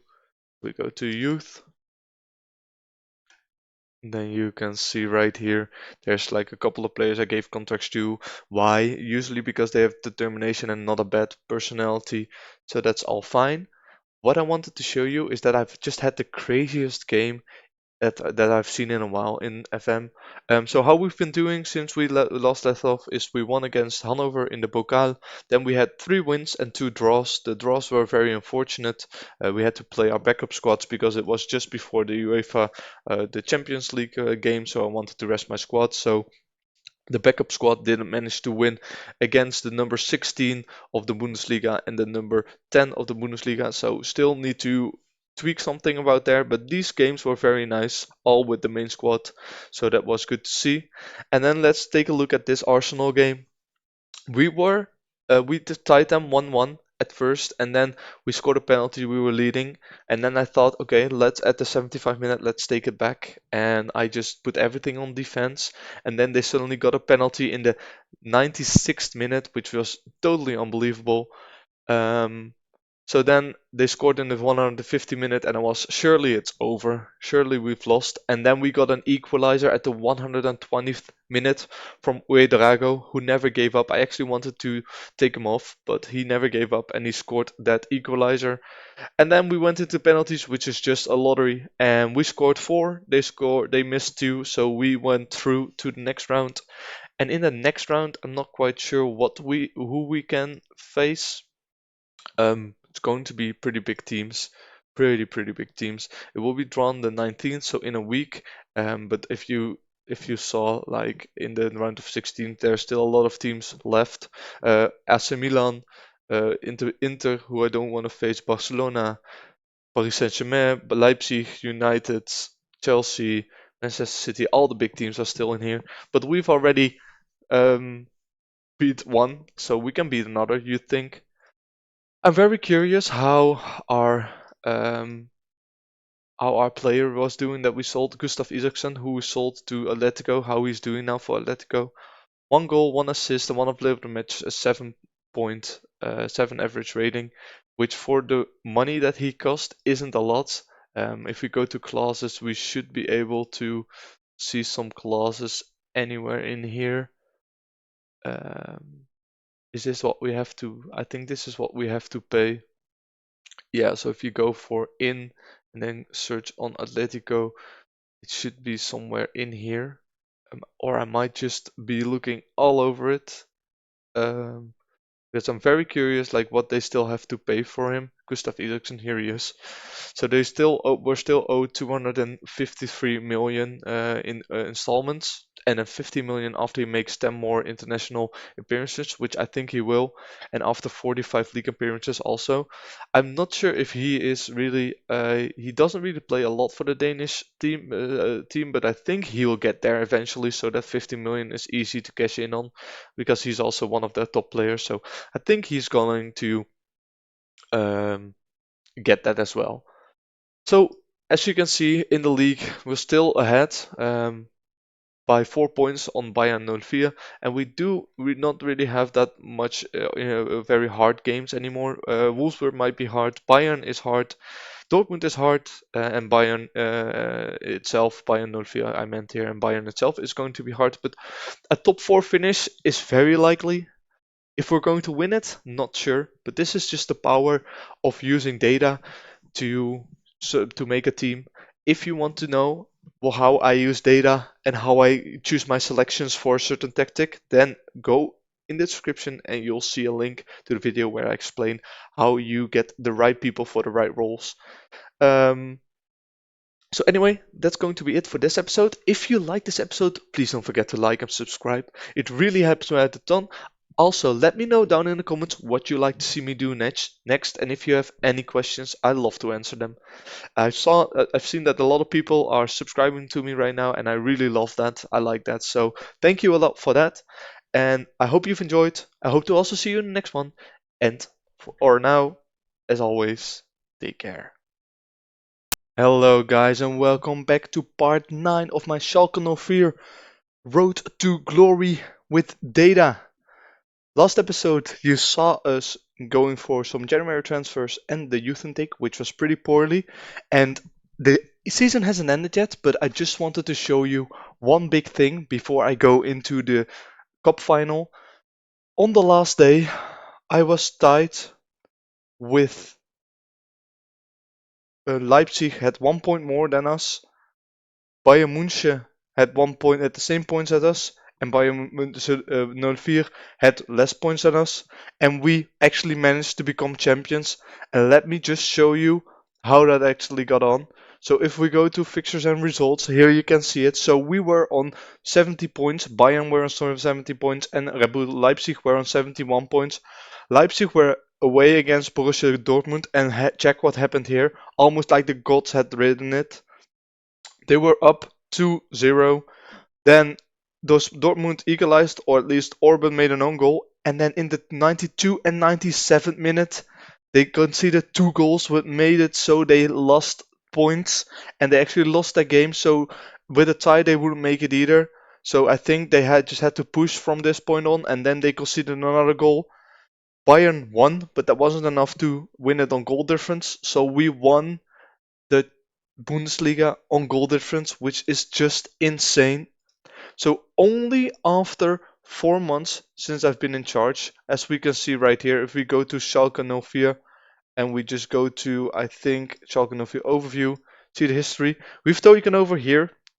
So they've fallen from the Bundesliga. We came in first in the second Liga, then we came in sixth, after that fourth, and now in first place in the Bundesliga with our highest points total ever. As you can see, the first season we got 55 points. The season after we got 64, and now we got 73. And normally 73 isn't enough to clinch the title, as you can see, but because everybody did so poorly, we actually won it, which is just insane, which means that my datasheet actually works very well. If you want to see how the datasheet works, go check out the link in the description. I do all my signing based on that datasheet, and I also do my whole team selection based on that datasheet. I will sim through to the DFB Pokal, and after that has happened, I will show you what we did there, if we won it, if we didn't win it, and I will show you all the other things. In the Champions League, I will also show you that already we lost against Real Madrid away, and then we lost 3-4 against them as well. We had a pretty bad run here, and this was actually a pretty tough run here. Real Madrid, Dortmund, Real Madrid, Bayern, Borussia Dortmund, and Stuttgart. And before that, we also had Bayern München right here. So we had a tough end of the season. We did still manage to pull it off. Champions League came to the quarterfinals, which is pretty good, beating Arsenal on penalties. I will come back to you after the cup final. I will show you if we won the cup final and if we did any other things, and then I will just sim through to the end of the next transfer window to show you what kind of signings we made. So stay tuned for all of that in this episode. Hey guys, here we are again. We do the double. We win the cup as well. It was a very, very up and down match with a lot of chances. We had an XG of 3 and they had an XG of 3.6, but we turned it around. They had 2 heading goals, which was very weird. They had a lot of those. Whenever I play them, they score a lot with the head. But then we turned it out with Drago with 2 goals, Greenwood with 1, and after that we just sealed the deal and I just put everything on defend. Played pretty nicely, so also winning that in the fourth season is very, very nice. What I will be doing now is I will go once again into my scouting players tab and I will take all of this data that I've gathered over the couple of over the season of all these new players, put it into Excel and see which players I would want to buy. Of course, there's a lot of A pluses here. I would have loved it if I could get Endrick, but unfortunately, of course, he is already joining Bayern. So it will be something like this. Of course, I don't understand how they got this guy so quickly. 25 million they brought him from Blackburn. But yeah, we're going to see what kind of players we want to bring in. Probably going to be some defenses. I don't know who's leaving. I saw some defensive players because Zissinger might need an upgrade and maybe like the back positions. Zissinger is wanted by a lot of clubs. So is Kone and so is Malasia actually wanted by Bayern and AC Milan. Greenwood is also wanted. Schallenberg is wanted. Luca is wanted. I'm not gonna try to pronounce his last name. So I think a couple of people can leave. I also have some people that I want that would really like it if they just left. But in the front, I don't think there's anything we need to change. We have Silva and Greenwood, which I'm very happy about. If Greenwood were to leave, I wouldn't mind it too much. Uedrago and Molero have also been performing very well. 7.6, 6 goals, 10 assists is really good, and Uedrago even better. 11 goals, 11 assists. Just perfect, so that's all good. In the midfield, I'm also very happy about, and I do think that this region that we had, Tobias Wimmer, I gave him a new deal of for 30k for like 5 years, and I think he's looking good enough to becoming a starting player, but we'll see about that. I am going to scout a lot of players, see how we did. Um, of course, I will show you the finances. We're currently 200 million in the budget, and we have a transfer budget of 60 million with a wage budget around 1.4. I think we should have around 70k to deal with now. And of course, that is because we still have the net debt. We did pay a lot of our debt off, so only 110 million net debt. So we could pay some off. I don't know if they actually will do that. We'll see about that anyway. We are going to be spending all of this money. You can be sure of that. And we'll bring in some reinforcements so we can retain that Bundesliga title and actually do better than last season in the Champions League. I will be back in a few seconds. For me, it will take a long time, as you already know. But I will show you what kind of signings we made, how we did, and what kind of signings are going to make a difference for us. So, see you in a couple of seconds. Hi guys, before we go to the transfers in a little bit, I just wanted to show you how we did this season. So the new arrivals, we of course had a lot of new arrivals this season. We had Malik Tillman, who actually came from Bayern, Alberto Moreno for 33k, Malasia 30k, Solina, goalkeeper 22k, 17 appearances, 7.05 rating. It's pretty good. Malasia, of course, 7.22 rating, very nice. Gilberto, who didn't really play a lot, but when he played, he was okay. He only signed for 1 year and now he's leaving again. Gabriel Silva, of course, from Sporting, also 23 goals, 33 apps, 12 goals, 5 assists. We bought him halfway the season and he still got 12 goals. So that means that if he's a whole season for us, he will make 25, 24. Of course, also said goodbye to some big name players. Bulut went for 62k, just not that much. Arthur 36, Lotka, I think somewhere. Isaacson, yeah, also in here. It's 85k to Atletico Madrid. When he makes enough appearances, we get a lot of that chunk of that money, so that's good. All of these loans, Mittelstadt is leaving for good. Slotterbeck we already had to recall because they weren't buying him, and Dardai actually doing very well for HSV as well. So let's see to the season results. Of course, finished first in the Bundesliga and our top scorer was Mason Greenwood. Then in the Champions League we got the work down by Real Madrid and Malik Tillman and Uedrago were our top scorers. And in the DFB Pokal, Malik Tillman actually our top scorer. We won it as well with that 3-2 win against Leipzig. And before that we actually knocked out Borussia Dortmund 5-0. So that was also very very good. Our biggest win, 6-0 against Michelin. That was an easy game. Match to remember, the 1-2 victory over Leipzig. If we didn't win this one, we wouldn't have crowned champions. So, of course, very important. Then let's go to the finances, which I always find the most interesting. We did get more competition prize money this season because we finished first in the Bundesliga and, of course, our first season in the Champions League, which gave us a lot of money, extra competition prize money we got from that. And sponsorships got up a little bit. We didn't gain any new sponsorships. However, I do see that our total merchandise sales have risen up because it was around 10 million and now it's 11.36. So sold over 500,000 shirts. Drago, Kone, Molero, Greenwood, Tillman. Tillman actually is a surprise here. I would have expected maybe that Malasia would be here, but Tillman is apparently very popular. So how did we line up? So as you can see, our attacking four have been doing pretty well. It's just in the back that I want some upgrades. So I think Siesinger has to go. Maybe I will look for a replacement for Kunze. But these two positions in the midfield are just very hard to get good ratings about because the only thing they do is defend. So I kind of expected that from them. Anyway, overall, pretty good ratings. Really like that. Then the accolades. Defense player of the season was Malasia, with the young player of the season going to Uedrago, and the signing of the season actually to Malik Tillman. Didn't expect that, but probably because he came in on a free and did pretty well. Then record breakers, most assists. Molero 14 assists in the season. That's the most player of the matches for Uedrago. 10, and Kone, most expensive fee paid, 50 million for him, but I think that's going to be broken very soon. And I see the manager timeline, of course, the 5-0 win, bringing in some new talents. Martin Mosca, I think I already showed you that we brought him in. He's been playing a lot for us as well. So let's just finish this up.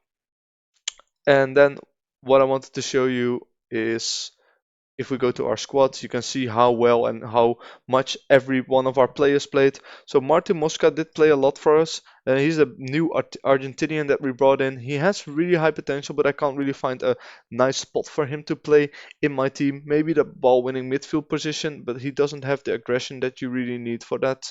Because I think for that you do need high aggression, and he doesn't have that. So maybe it's just a simple case of us having to just loan him out, but we'll see about that. Most valuable players, definitely Greenwood, Drago, Silva, Malik Tillman, and Albert Molero, if you look at the goals and assists. And if you look at the highest ratings, you see Gilberto here, who's going to leave. But actually, everyone really pitched in this season. I did play my youngsters a lot as well. As you can see here, Martin Bush played a lot. He is a youngster we were trying to play in the inside forward role, doing very well. Could also break through next season. Has a contract for 1 year, but I think I will definitely get more years on that for him. So that's how we lined up like that. I just want to show you that the next clip you will see is of me showing you what kind of transfers came in and what kind of transfers gone out. So see you then. So here we are, guys, the end of the transfer window. This is how we're looking right now. Still studying for that Continental Pro license. Looking pretty good. This is how we're doing in the league right now. So we have drawn against some pretty powerful teams. We are winning in the league, 3 games, and we're playing very, very well. We beat Mainz, Nuremberg, and Freiburg, each with 4 goals. We won the Super Cup from FC Bayern, and we made it through in the first knockout round. Before we start, let me show you how we've been doing and who we've drawn into the Champions League. Barcelona, Galatasaray, Fenerbahce, Dortmund in the Bokal, second round already. Then Paris, Rennes, Brondby, Chelsea, and Pantelope, which is of course Napoli. Those are the ones that we have to beat to get to the next round of 16. So should be doable, a lot harder than last year, but with the new and improved squad, it should be very much doable. Let's go to the transfers. First things first, let's see who went out. So we have all of these loans out for players. Martin Bush, a promising young winger, has gone to Torino. Slolina, our backup goalkeeper, we have loaned to Nuremberg, and they're buying him for 20 million next season. So that's pretty good business. Then Marco Wiedmeier, an exciting prospect, also left on loan to NEC in the Eredivisie. Then Weizenbach we have loaned out, but he's going to leave after that. Caio Jorge we have loaned out. Luka Podlech, who's a backup goalkeeper, and Martin Mosca, who we bought last season for 7 million, went to River back in his homeland, seeing if he can get some play time because we didn't really have a position for him to play. Then we sold these sales you probably already saw. We also sold Ron Schallenberg for 6 million. Wasn't really playing a lot anymore, was a backup, so 6 million is good enough. Then Ben Stardai left for 7.5 million. Brought him in as a young prospect a couple seasons ago. Didn't really make it. Loaned out last season, and I just needed the money, so I sold him on. Then, unfortunately, Patrick Kasongo has left us, a very promising young prospect, but he didn't want to sign a new deal.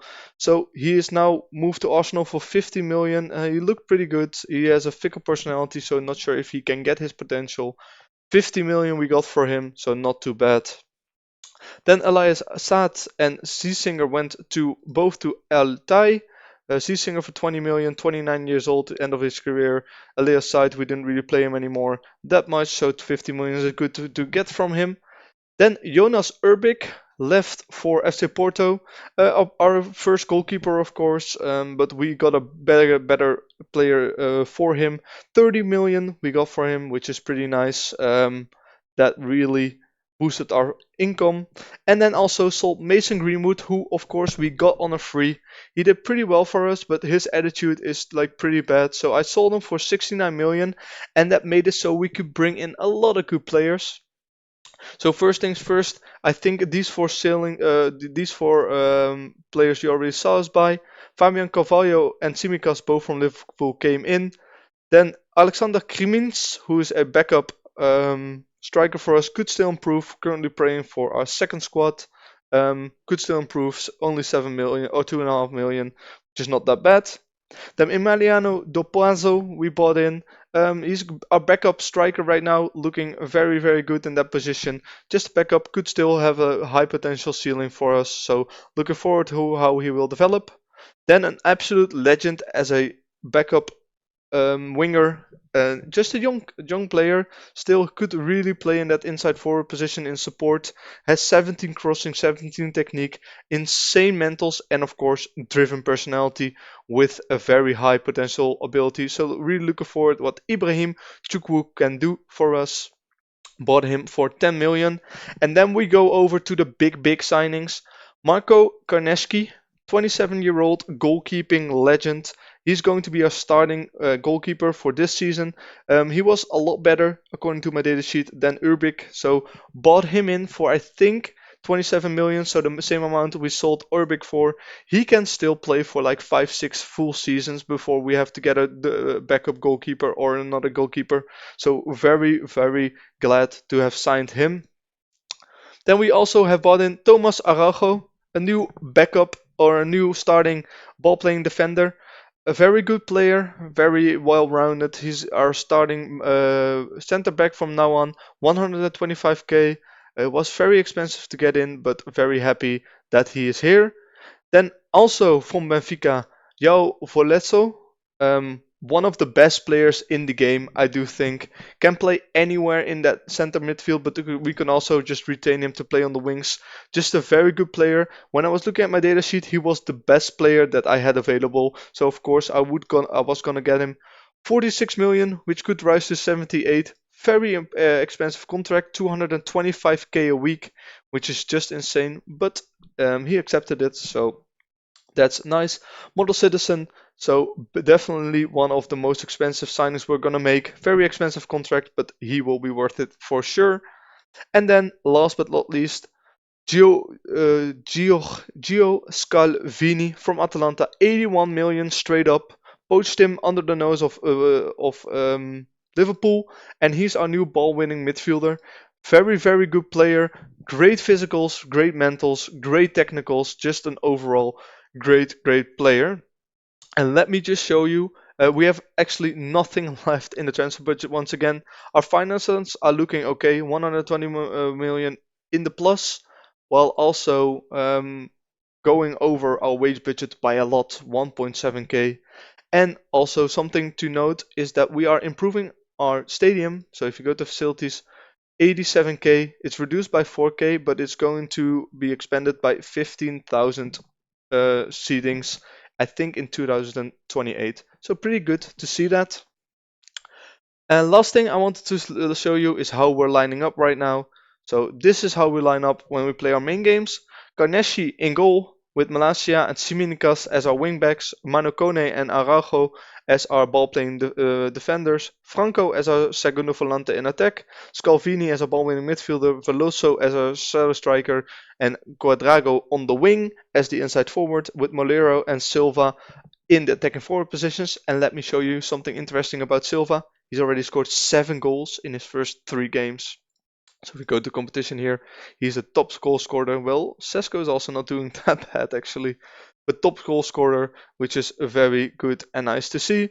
And then on the bench we have, of course, Dopanzo, Rogerio, Kunzes, who's still here, Fertility Becker, Wimmer, our youngster, who's made it into the first team now, Chukwu, Tillman, Carvalho, Tom Kraus, Alvaro, and Aidlin. I didn't manage to sell him.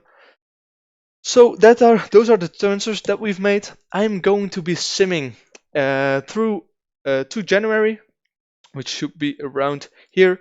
We will have a lot of games played by then. We'll have to. I will take a look at what kind of signings we could make in the January transfer window.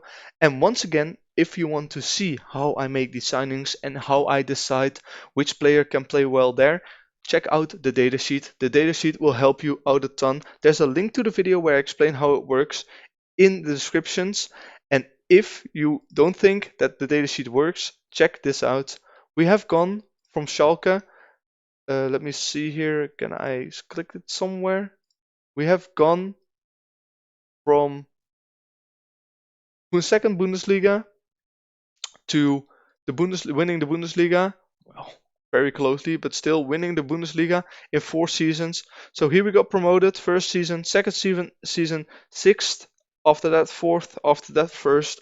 And we're now going to try to see if we can actually get that Bundesliga title once again and make it through to the Champions League latter stages. Anyway, that's all for next episode. For now, I want to thank you for watching. I hope you've enjoyed. If you've enjoyed, don't forget to leave a like and subscribe down below for more. And I hope to see you in the next one. For now, take care. Hey guys, and welcome back to part 10 of our Schalke 04 Road to Glory Football Manager save. This episode, we are going to take a look at the January transfer window of our 5th season. I will show you how we've been doing and how our players have been developing. And after that, I will show you how we are looking, how the club's looking, and just give you a quick rundown of how we're doing.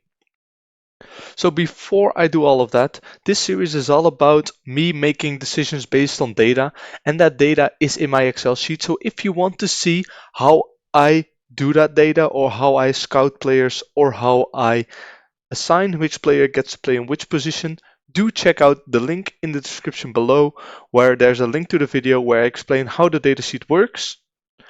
So let's get on with the video. First things first, let me show you how we've been doing. As you can see right here, second in the Bundesliga. It's worse than it says, because second isn't actually that good. Anyway, you did see us win those 4 games in the Bundesliga. We then drew, lost, and lost in the Bundesliga, so a very bad start. However, it was against Bayern and Red Bull Leipzig. After that, we won 1, 2, 3, 4 games in a row against lesser opposition, but then drew 3-3 against Wolfsburg and afterwards winning 3-1 against Borussia Dortmund. Then Bayern 0-0 win, which we should have won 100%, but we just didn't manage to score with a 3 XG.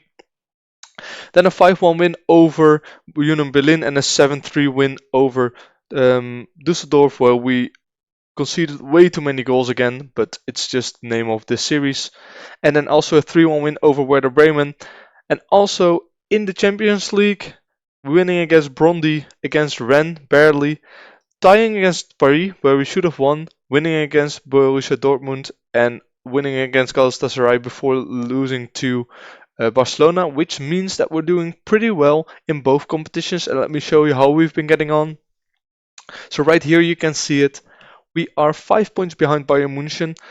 and we are very close with Leipzig and Dortmund for those for the second spot. The game it hasn't really been played yet, but we've thrown a lead that we had a lot by losing against Bayern and Red Bull Leipzig. Unfortunately, you can't really do anything about that because they're just very strong teams, and this season I think it shows that we still have a lot to work on before we wanna be able to match with those guys. In the Champions League, we're doing pretty well. We're in fifth, just below Madrid, Chelsea, Paris, and Man City, but we still have a couple of tough games to go. We still have to play Chelsea and also have to play Napoli here, so those are two very interesting games. If we, I think, just get 1 point from them, we should already qualify, but I'd love to get qualified into the first 8 because then when you skip around, so less games to be played. Then in the DFB-Pokal, we are playing Eintracht Frankfurt after knocking out Dortmund, and not many good teams are left. Only Bayern is a really good team that's left. The rest aren't really that good, and I think Dynamo Dresden is a second Bundesliga team, and I think Magdeburg is also second Bundesliga. Yeah, they are. So not looking too bad there. As for signings, we didn't really make any other signings. We did, however, I will, however, show you how the team has been performing. So right here you can see the average ratings. So Veloso, of course, we bought in as our signing, has been playing very, very well. 7.7 in total in on average, and just developing not as good right now because we have trained him to be a shadow striker. Then also Carvalho, when he's come in, played pretty well. Ouedraogo, of course, Malasia played very well. And as our top scorers go, Alberto Molero and Gabriel Silva, they have scored a lot of goals. And assist-wise, it's Dopanzo who has given us a lot of assists this season already. I am very happy about the squad. The thing that I'm less happy about, as you can see right now as well, is that we have a lot of injuries. So Araujo is out, Gabriel Silva is out, Rogero was out, Luca was out, and I think also, yeah, Uedrago was out for 3 to 4 months. So we haven't had the best of luck with that, but it's just something that we can get back from. Then as well as the squad, the staff, I have adjusted them a little bit. So I have hired 2 more better coaching staff. I have hired 3 more scouts and another physio, so we are all maxed out. And as you can see, we are by far the best in the Bundesliga at this moment. And as you can, if we go to the coaches right here, you can see that everything is pretty high level. I think the guys that I did bring in, they must have messed it around again. But I've brought in 2 assistant managers here, one up for the set pieces, so we have some help or we have some better people there, and also for the possession here. So looking very, very good. Only 4 stars and higher, which is good. That's the kind of training quality we want to see. As our finances go, we are losing money, of course, because of the wages, and we did gain an increase in our wage budget, so that means that we can sign some pre-signings this season. Not sure about it yet. Our wages have stayed the same, but almost spending 2 million, which is 3 times as much as we were spending 4 seasons ago. But that's the price you pay when you're being more successful. Then other things that I wanted to show you, and I haven't really showed you, is that I've been working on the affiliate clubs, and I have let the board made up some links. So we now have a link with Rode JC Kerkrade in the Netherlands, TSC in Serbia, Firenze in Portugal, and Arminia Bielefeld in Germany. Why did I sign these up? Is because they all give us, we share the academical players, so there's a chance that you get higher youth intake, but the chance is usually not that high that you actually get some from them. As for youth intake, we're getting a good intake, so it doesn't look that promising, but I just hope that there's 1 or 2 players that could be usable in the future. We'll just have to wait and see. I will sim through the rest of January, so I will come back to you, I think, after we've played the quarterfinal here against Eintracht Frankfurt. Then I will show you what kind of signings we made for next season, if we might made any right now. I don't think we're going to make any right now, but maybe some pre-contract signings. Once again, I will use my datasheet for that, and I will be back in a couple of seconds to show you what kind of signings we've made. So guys, here we are. The January transfer window is officially over. In January transfer window, we did play a couple of games. A win over Hanover, win over Nuremberg, and then a 5-1 victory, a 5-0 victory over Chelsea, which meant that we qualified for the Champions League knockouts. Then also a loss against Napoli, where we just got a red card, and that actually threw us the game. Then also wins against Freiburg and tie against Mainz and a win against Stuttgart, as well as a 3-0 win in the quarterfinal of the Cup over Eintracht Frankfurt, which means that we're looking like this now. We're playing Köln in the next round in the Pokal. We placed 7th in the Champions League, which meant we automatically have gone to the round of 16. And in the Bundesliga, also doing very well. First place, a very, very close title race with Red Bull, Leipzig, and Bayern. They just tied each other. So we're leading. Let's hope we can keep that going. But the next couple of games are going to be very tough. Bayern, Leipzig, just after each other. So if we win those two, we might have a good chance because the rest doesn't really look very hard anymore, except for Borussia Dortmund, and Bayern maybe. But that's how we're looking. I wanted to show you something. We've done some transfers, and the transfers that we've done, I will show you straight away. So for the outs, we have sold Franco. Franco has gone to Sevilla. We bought him from Zaragoza for 8.5 million. Then they came in and bid 36 million, and I've thought to myself, yeah, let's go ahead and just get him out. So he's gone to Sevilla. Then also we have sold a youngster, I do think, or that still may have not gone through. So nothing else really that we sold.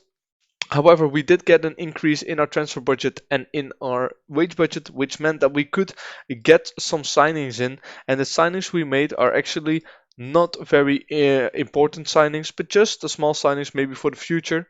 So we brought in Maxim Merkin, who is a ball-playing defender, ball-playing midfielder. Just really nice to have him in the team. He's not very strong, but he's okay for what he does, and he's just a backup for us. Then we've also bought in Becky Monzi, and Becky Monzi was playing at Bayern München or Barcelona. 20 determination, driven player, very good attributes, passing and technique are just perfect. Might retrade him, just only 2 million for him. So if he doesn't end up being anything, we can sell him on for a profit anyway. Then also brought in Dino Nisic, who is a backup goalkeeper for us. Bought him in for 12 or 17 million, and as you can see, he's already worth 80. He's a backup for now. We're going to be training him as much as we can. We're going to give him some playing time in our second team and maybe loan him out later, but he's a backup for now. Then we also bought in Fabian Boerstra, who is a backup player. 18 determination just for our second team. A very driven personality, so I hope some of these driven personalities and this determination can rub off on other players. And then we also have Josh McCauley, 7.5 million. Just a backup player. His stats look pretty good if you look at it just on a plain view. He's a backup striker for us at the moment, so I mean he doesn't look that great. He could still improve, but as a backup striker with 16 dribbling, 16 finishing, and 15 first touch, you're doing pretty okay. We got up a 6.7 rating in the 2 games that he played, so not bad. And then we also bought in Valentin Carboni on a pretty expensive deal, 75k for an impact sub, but someone who can play everywhere in the attack with great stats in the mental and in physical department, and also okay technicals. So he got brought in for 7.75k. Just a really good backup to have. Very happy with it, and that means that currently we're playing like this. So Veloso I've brought to the Segundo Volante position. He's training to play there because his stats just means that he can play anywhere on the field. And then our shadow striker is actually Molero, and Dopanzo will be our starting striker. Dopanzo has increased or improved a lot, and he's looking really, really nice. He's probably going to be and stay a kind of starter slash backup because his mentals aren't that great, but he's still nice to have in. Other than that, no really changes. I did loan out Luca to Olympique Lyon just so he could get some playing time. He wanted to get that, so we just loaned him out. Also, Tom Grounds, we loaned him out. He had the same problem. He wanted some playing time, so loaned him out to Union Berlin for a nice little fee. And then I think those were all the sales that we've made. Looking at the injuries, we're still getting a lot of injuries, so I'm trying to see how I can deal with that, but doesn't seem like there's a good way to deal with them. I just need to get through it. I do think so, and just see whatever happens. Let me think, is there anything else that I wanted to show you? I don't think so. As you can see in the squad, what I did want to show you is the heartbreak that we got in one of the two games right here against Mainz. 81st minute, they just score a goal. And also here in Freiburg, the opponents seem to be scoring a lot from random things, and I don't really understand where it's coming from. But we need to maybe tweak a little bit of the tactic, because what I see is that we get a lot of XG, but we don't really end the chances. So maybe we will adjust the tactic so that we will actually work the ball into the box against a weaker opponents, so we have a more chance to score because we are like way better than they are. So maybe that's a thing that we can do. Anyway, what I will do is I will sim forward once again, and I will probably sim forward to the youth intake. So you will see me do the youth intake, and the youth intake currently is looking like this. So good youth intake, nothing special, just good. Looking forward to what we can get from that youth intake. So for me, that's once again 2 more months, and for you, that's only 10 seconds. So see you in a little bit. Hi guys, here we are once again back with the youth intake. Like I said, thought it was something special, but it isn't. Actually below average intake. So I don't understand what the game is doing by telling me it's a good intake and then showing me the best player as being Ognjen Sahic, who's just, well, terrible. Let me just face it like that. He's not gonna get anywhere else. And neither are these guys. I only cite the ones with good determination and okay personalities. As you can see when we scroll through it, there aren't really any good players here. Then determination for this guy, a young winger. Well, it's just nothing that we're doing anything about. What I did do, however, is I made a bid for Roger Palomares from Real Hispanias, which is, I think, Real Betis. Very good mentals already. Okay, physicals, very well rounded, but a light-hearted individual who can go places. Only 5 million, so I'm really looking forward if he can develop. I don't think so. Maybe I will cancel the deal, but it's just something that I was working on. What I usually do is I just go check in here and I just check until 15 and 18 years old, and I trust what my scout is telling me. So, for example, this guy, central defender for 7 million, looks pretty good. Just not the potential that I want. There is this guy, Mauro Minard, but I was hoping he would develop a lot more in his few couple of years at the Go Ahead Eagles. He's a driven personality, so he could really get there. The 4-star potential that is given him has been given to him, but so far he hasn't really lived up to it. And then there's also this guy who I had thought I scouted him before, but I guess the scouting report must have gotten lost. This way, I'm just looking at new players. What I do is I also have some recruitment focuses on. So I have a youth recruitment focus on right here, which searches for. I can show you right here. Searches for minimum current ability of 1 and minimum potential ability of 4 stars. Might just put this one up, because then that way we will only look for the best of the best. Then this is for my young squad. So minimum current ability needs to be 2. Minimum potential ability needs to be 4. I will put that at 2 to 3.5. I think that's fine. And then we also have the starters one here, which needs to be minimum current ability of 2.5 and potential ability of 3. But I think this is all fine like that. So those are the most important ones. I also think that the game puts some in themselves, but that's not something they should focus on. They should really focus on this. And then whenever the game finds me some youngsters, I just go ahead and select them all, and then I just click on report, just look at all. But of course here you already see a C plus isn't good enough, and here an F is just really bad. As you can see, his potential ability is very low. And the same goes for this. I just go ahead and select these two. I go ahead and report and go to squad. So they're saying that this guy is very good and he looks pretty good. Also has a driven personality. I might actually put a bid for him, but I don't think I have a place for him to play. But we will see. Let's just make a bid for him, see if we can grab him in somehow, somewhere. And then this guy is also, I see on his personality that he's not going to be that doesn't have a good personality, while this guy does actually have driven personalities, which I usually look for. And then there's one other thing that I wanted to show you. In my profile right here, you can see that I've gotten the pro license, still a Sunday League footballer, but this is the attribute that I'm ending up with. I don't think it's gonna get any better. I think it's only gonna get any. It's not gonna get any worse. But this is what we're dealing with right now, so that's okay. I don't mind. Devil discipline high, motivation high, and people management high. So we'll just have to deal with it as we go. As for the league, we did have those very important games where we drew against Bayern. We lost against Red Bull Leipzig, where you can see right here we had an XG of 3.2. They had a 0.8, but they still managed to win. So very unlucky there. And then also a draw against Köln, which means that right now we are in third, 1 point behind Bayern and 4 points behind Leipzig. So it's going to be very hard for us to still win the league. We really need them to make mistakes, so that's what we're hoping for. Anyway, that's it. I will be back at the end of the season to show you if we actually managed to retain the title and how we did in the Champions League. As you can see, we beat Porto, so we're up to the next round. But as you can see, Man United, Paris Saint-Germain, Milan, Liverpool, Man City, or Chelsea are all going to be very hard games. But that's something you will see in the next episode.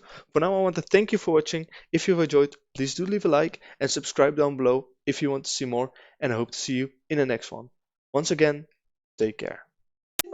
Hello guys and welcome back to this 11th episode of the Schalke Road to Glory, where we combine data together with Excel and Football Manager to craft the most optimal formula for which players you have to scout and which players you can use in your tactic. I will walk you through the end of the 27 and 28 season. You will see how we did from the last video, and you will see if we added any more prizes this season. Anyway, let's start at the new arrivals. So which players did arrive this year? We have, of course, João Veloso in 38 games, 17 goals, 9 assists, a 7.37, very good. Carvalho as well, 12 games only played, but 10 goals and 5 assists in a 7.6 rating. It's nice. Also, Kostas Tsimikas, 7.3 rating. Chukwu, 7.1 rating. And then we also have Dupanzo, 13 goals, 14 assists. Very nice. So basically means that all the signings that we made a quite of an impact. Thomas Araujo didn't perform as well as I thought he would, but he did okay anyway.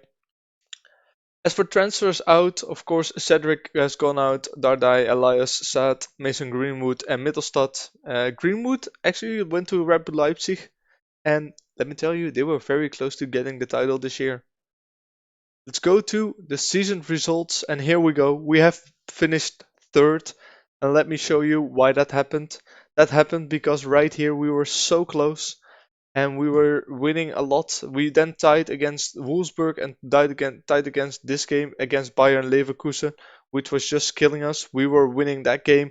By far had more XG, but they had a goal where no one really stopped Frimpong, and then they get a penalty, so we really lost that by a small margin, or we tied by a small margin. And then here against Dortmund as well. Let me not click that. Let me just click right here.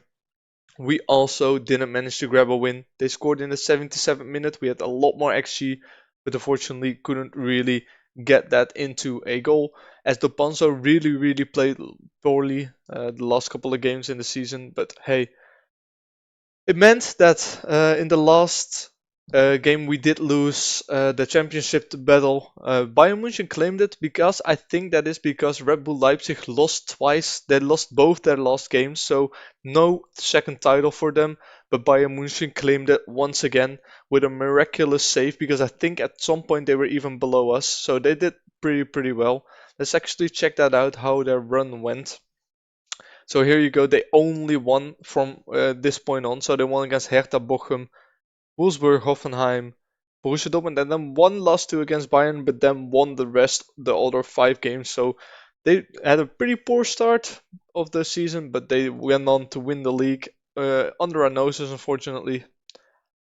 In the UEFA Champions League, we also had a a heartbreak. We lost 2-0 against Liverpool, but then we were, I think, 1-0 up when Kone decided to get a red card in the 11th minute, and we were playing well from that point on. And after that, it was just all doomed. We really couldn't do anything anymore. So also heartbreak in the Champions League, where we reached once again the semi-finals.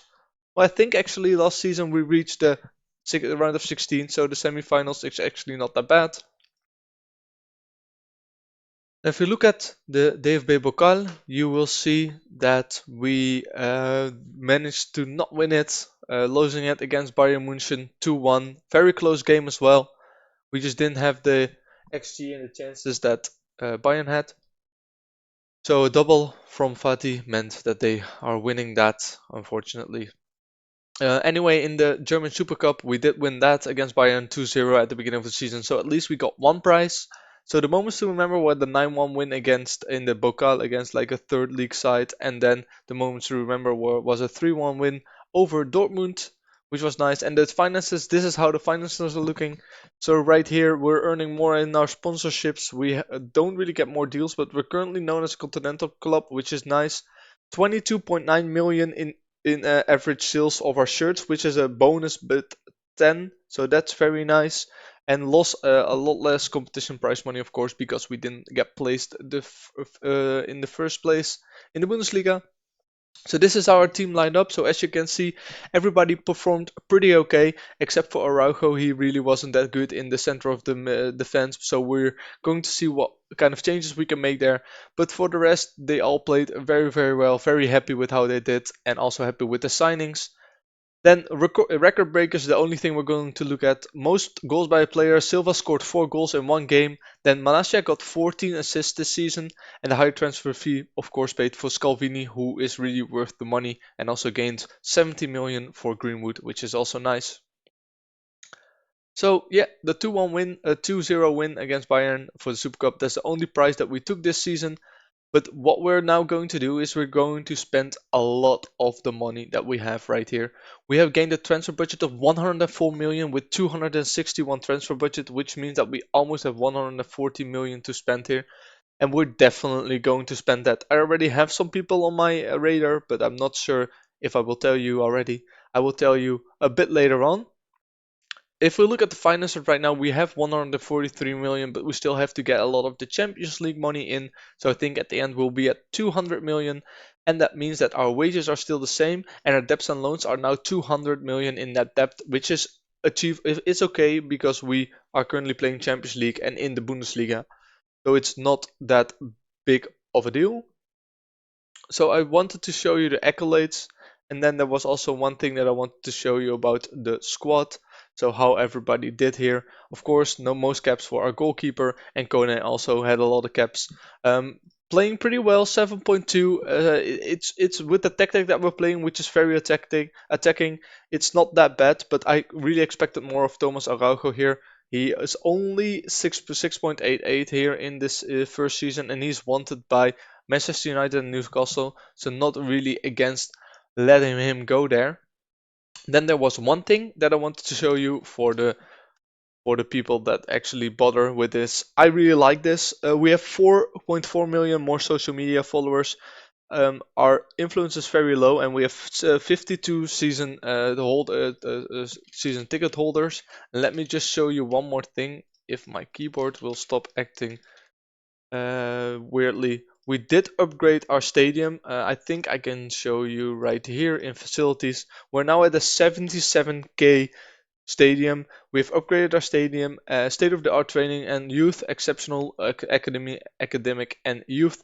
And we're now trying to upgrade our affiliate clubs. So what I usually do is I go to affiliate club here and then see boost our international profile. They like that, and I leave that up to them, and then they come back with a club from where we can spread our influence in the world. So what I will do is I will sim forward, and I will sim forward until I think around the end of the new or the beginning of the new season. I will let you know if anything interesting happened in that season, and if not, I will just show you the transfers after the end of the January transfer window. So I will be back in, I think, only 4 months. It will be the start of the new season. I will show you what kind of Champions League opponents we get, and I will show you all the new signings that I've made with my datasheet, of which you can find a link down below in the description. Anyway, for me, I will be simming through a couple of hours and a couple of game months, and I will see you back in a couple of seconds. Hey guys, and welcome back. We did make a lot of transfers, but before I show you those transfers, let's just jump into how we did in the past couple of games. So we had 4 games in the Bundesliga. We played 4 of them. Won 5-1 against Freiburg and Mönchengladbach and 3-1 against Düsseldorf, and had a tie against Bayern München here, which was very unfortunate because we were the better team. We had 2 disallowed goals and we should have just won this, but unfortunately didn't really make a difference. Unfortunately, also a 5-1 victory over St. Pauli, which means that we're now against Fürth, which is also a third-class team, third Liga team. So that's all right. Should also win that. And we've also gained our schedule from the Europa Champions League. So we have Benfica, Servette, which I think are from Switzerland. Yeah, they are. Lech, Poland, Real Madrid, Braga, I think this is from Portugal. Fenerbahce, Olympique Lyon, and Paris Saint-Germain. So you should say that these are winnable games, except for the Paris Saint-Germain and Real Madrid one, but we should be able to win those as well. So currently we are second in the Bundesliga with 10 points. We do not have anyone in the top scoring charge, but Bayern have scored 7 goals, and I think Tel has scored all of their goals.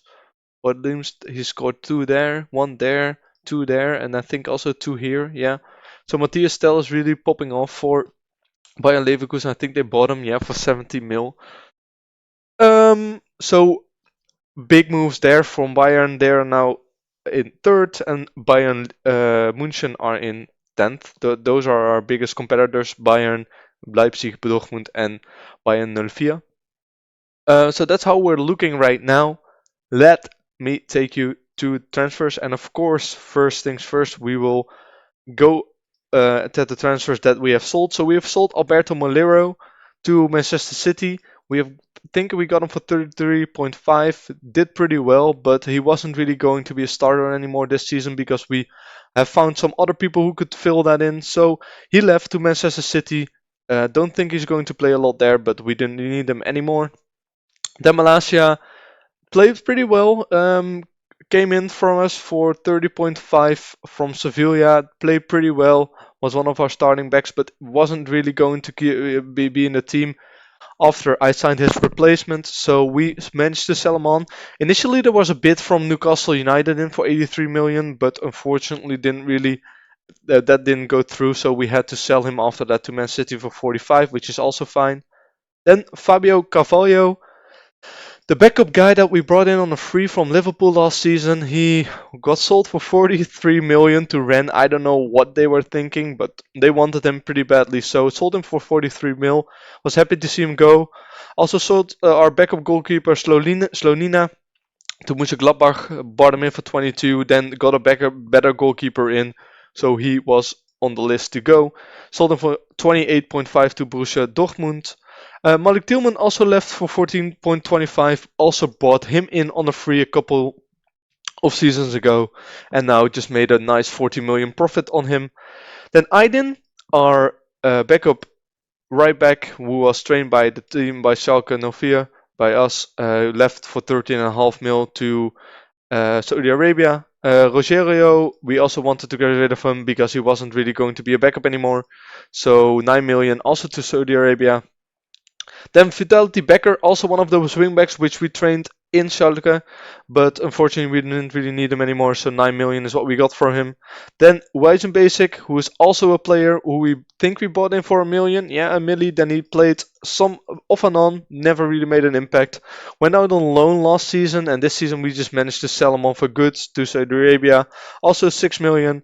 Then some backup team players, Kyle George, Tom Kraus, Fabian Kunze, of course, and Tom Kraus went on a permanent transfer. And Fabio Kunze, I just want to highlight this player. Very Underrated player. We bought him in for Hanover for 2.4 million. Was a starter for a lot of seasons, but eventually we just got better players and he didn't really get a lot of playing time anymore. So just managed to sell him on. He also wanted to leave, so just gave him the transfer that he actually wanted. Also, Skelly Alvaro sold him for 400k. Wasn't really going to be a backup player anymore for us. 2.1 million we bought him for, so made a loss on him, but not really anything special. Then Luca Hayanen and Martin Bush are on loan. Martin Bush, I expect a lot of good things from this guy. He's showing up to be pretty nicely. Might just become a backup. I don't think he'll ever be a starter, but a backup, homegrown backup, it's also always nice. Then Monsi also went out on loan. The player that we bought in for 2.1 million, the Driven with 20 determination, which I really like. He's went on to loan to Villarreal. And also Cantero, who we actually bought this season, but we managed to put him out on loan again at River. So 10.25 million we bought him for, and he's now out on loan, looking pretty good. Also an exciting prospect for the future. Then Mirka Botanza, we bought in a goalkeeper, which we also immediately once again loaned out to his former club. 4 million we only had to pay. Really don't expect a lot from him, but 4 million for this kind of potential is a gamble I like to make. And then also Tobias Wimmer, we loaned him out to Köln as an important player, and he's going to get a lot of playing time, and that's what this guy needs. He's so close to the first team, but he just needs a little bit of playing time. So for Köln this season, 2 goals, 2 assists, 1 play of the match, and 4 appearances, which is already pretty good. So I just hope he develops. And as you can see, all of these players sold meant that we had 245 million to spend, and spend we did. Together, this transfer money that we got, together with 100 million that we got from the board, meant that we could buy a lot of players. And of course, let me start with the first player that we brought in. The first player we brought in was João Neves. Just an all-round great player, another Portuguese from Benfica that we brought in.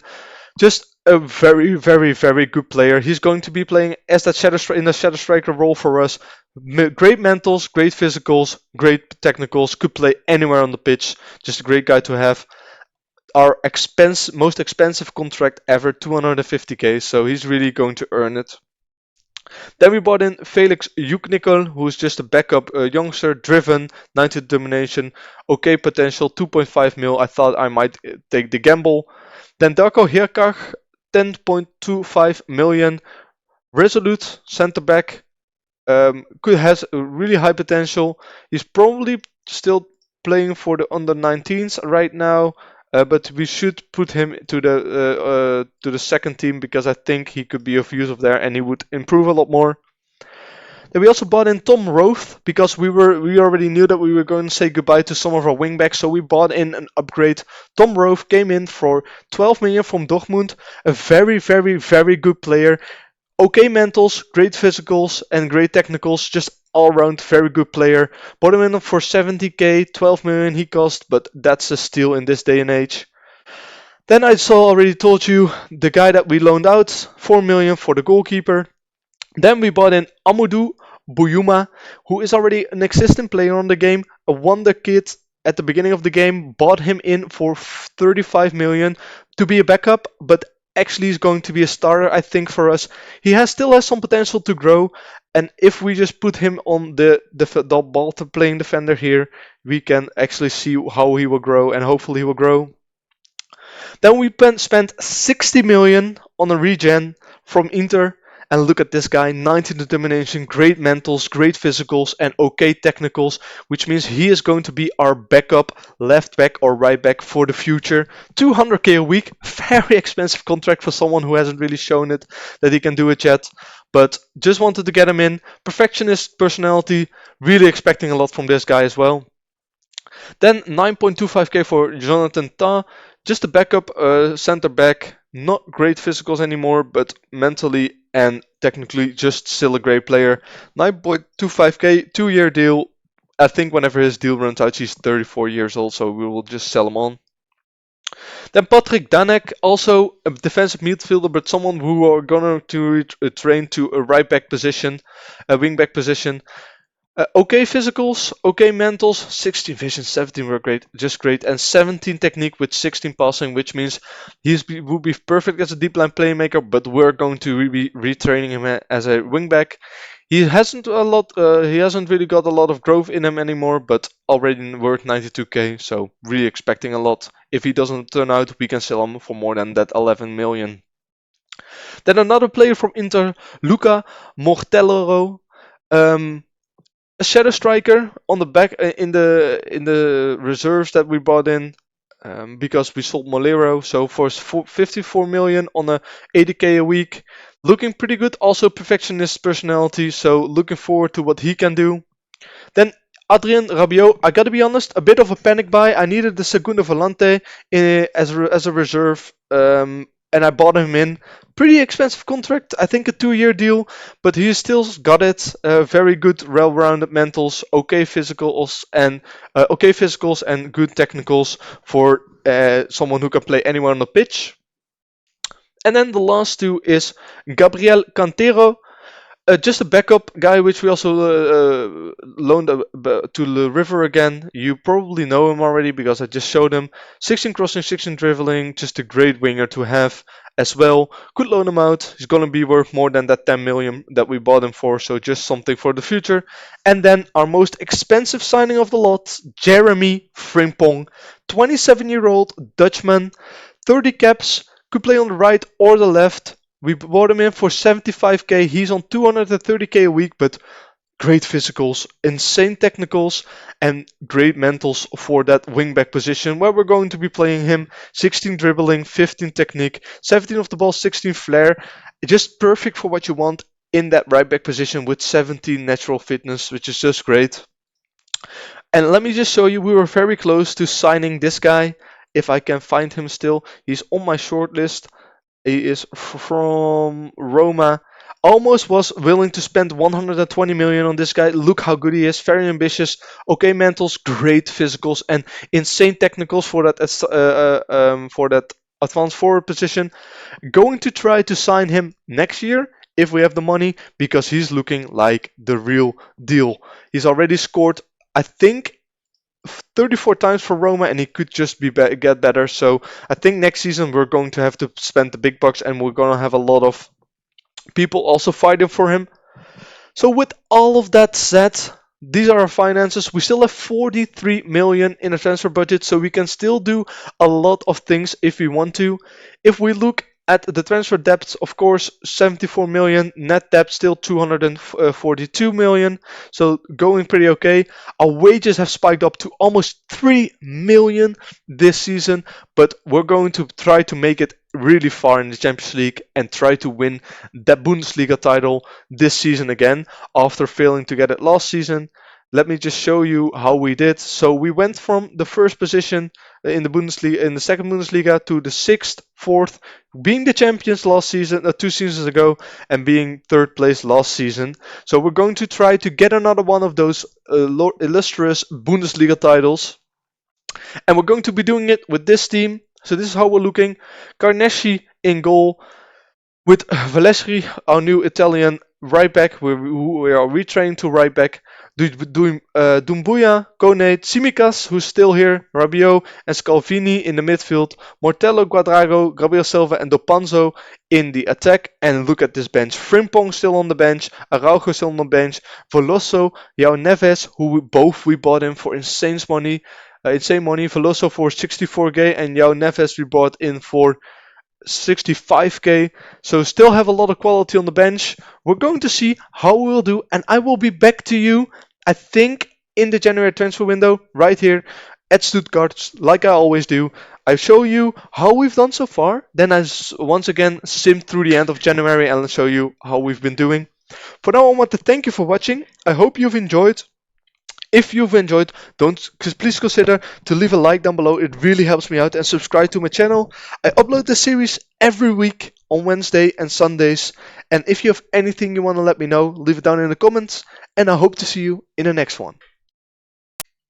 Hello guys, and welcome back to this new episode of Football Manager 24, where we combine data with Football Manager and Excel and we try to make the best signings possible. We try to get the best players in each position, and that way we try to make as many good signings as we can.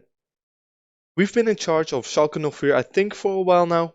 I think 5 years, and we've already won the Bundesliga once, coming out of the second Bundesliga. So that means we must be doing something good at least. I will show you this episode what we did, how we did, up until January, what kind of transfers we're going to make, and then I will sim forward until the end of the January transfer window and show you what kind of transfers we made. So first things first, let me show you how we've been doing. As you can see right here, we've been winning. We've been winning and we've not been losing. We've only drawn against Köln and Borussia Dortmund here and Bayern in the beginning of the save, and the rest has almost almost only been wins. So if you also go ahead and check here, we're first in the Bundesliga, 3 of 9 points, and that could even be better if we didn't draw those games. We're first in the Champions League. We've won all of our games, including a game against, I think it was Arsenal, no, Real Madrid, 2-1 victory, where we just dominated them. So you could say that we're doing pretty good. We've already qualified for the playoffs and we're already skipping around, so that's very good. In the DFB we've drawn against Werder Bremen, so we're also doing very good in the quarterfinals there. You may ask yourself, who is playing that good for us? Let me tell you, it's everyone, because if we go to selection info, you will see right here everybody is almost green, like up until here, and Kone is 6.95. I also accept to be green, but everybody's just performing wonderfully. Jeremy Frimpong, who we bought in, 2 goals, 14 assists in all the games in 15 games that he's played, just insane stats that is. 13 goals for Dopanzo as well, 15 for Silva, and 10 for Uedrago, which is just insane. Everybody on this team can score. And what you see in this team is I usually don't play the main team. I just put in like some people that need some match sharpness, and we just keep winning, winning, winning, winning. So as you can see, doing pretty well, doing pretty good for ourselves. Let me show you what kind of signings I want to make. As you can see right here, I want to bring in Allison. He's like insane. He's like so good in this game still. We've offered him a contract for 250k, very expensive, but for the 2 years, I would like to see if we could use him still. He's coming on in a free if he wants to. Then also Josip Sutalo, who's going to be a backup defender for us, also on a free. Hopefully he will join as well. Then I also want to get in Dejan Lubicic, just as a backup player who can play almost everywhere in the midfield and also in the back. Arda Güler, but not sure that we're going to get him because there's a lot of other people who also want him, so if we don't get him, that's all right. And then there's also one more player that I wanted to go, and I think I wanted to get, and I think his name is Pacho. Right, this guy. Tried to sign him, but it didn't really offer enough for him. But that's someone I'm going to try to sign as well. Going to offer him a contract.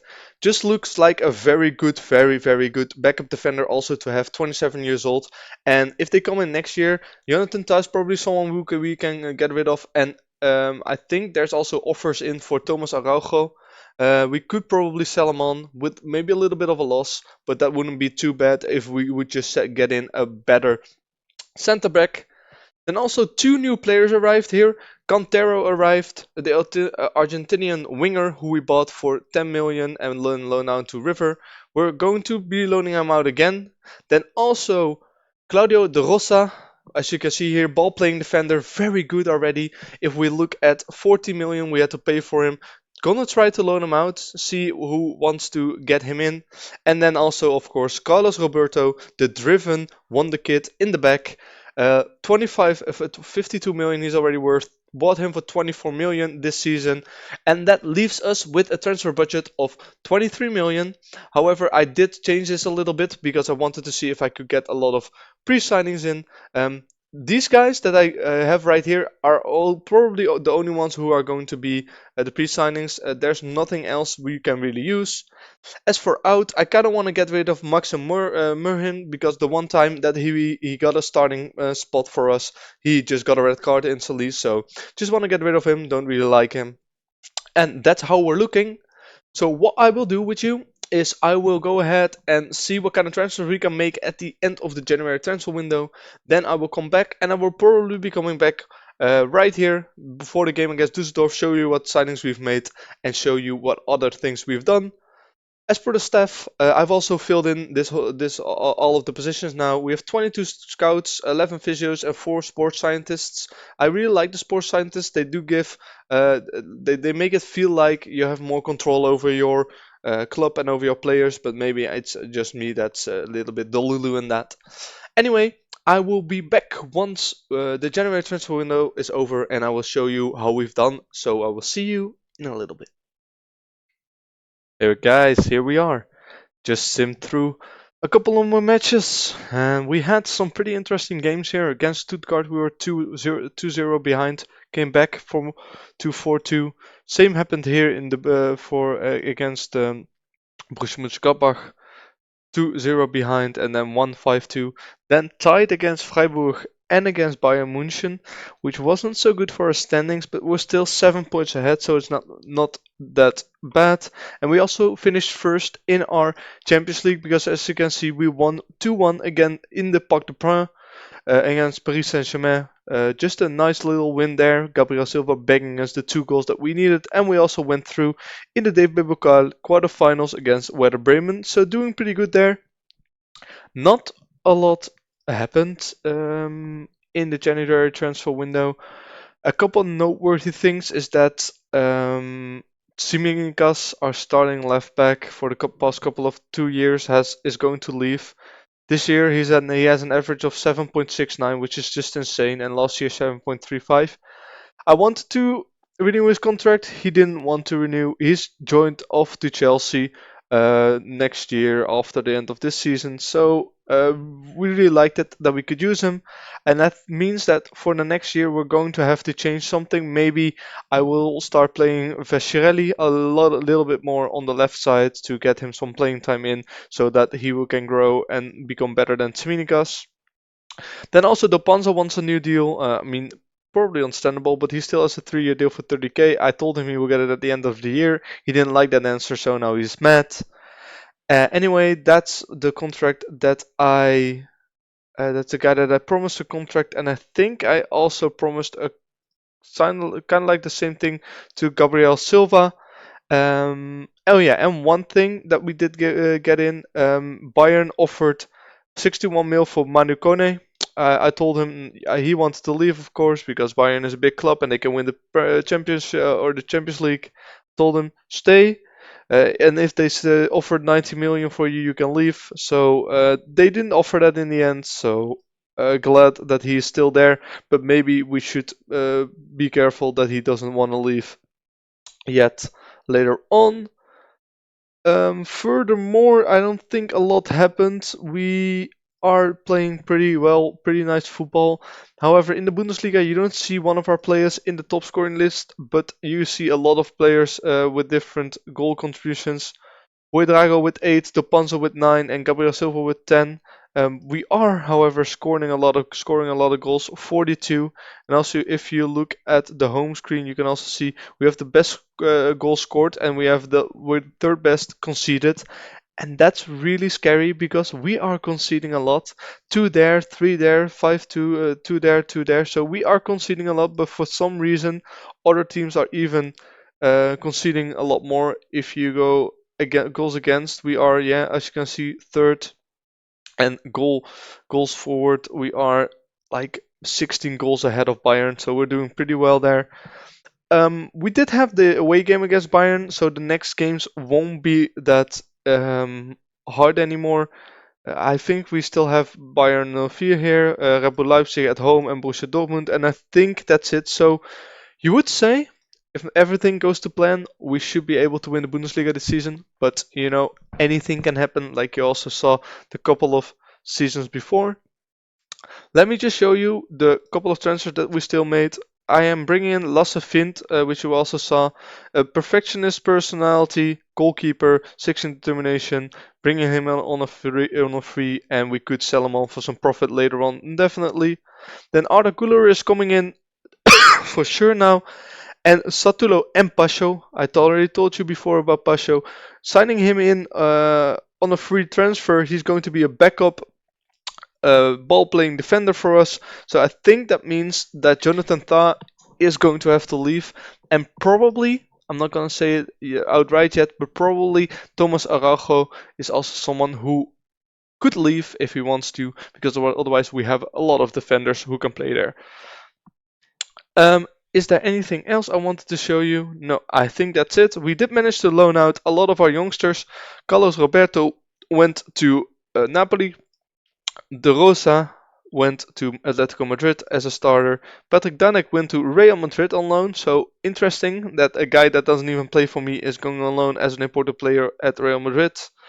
Becky Monzi, of course, to Villarreal. Wimmer is still at Köln, which is nice. And Luca is at the Wolves, and also Cantero is at Freiburg. So loaned everyone out that I wanted to loan out.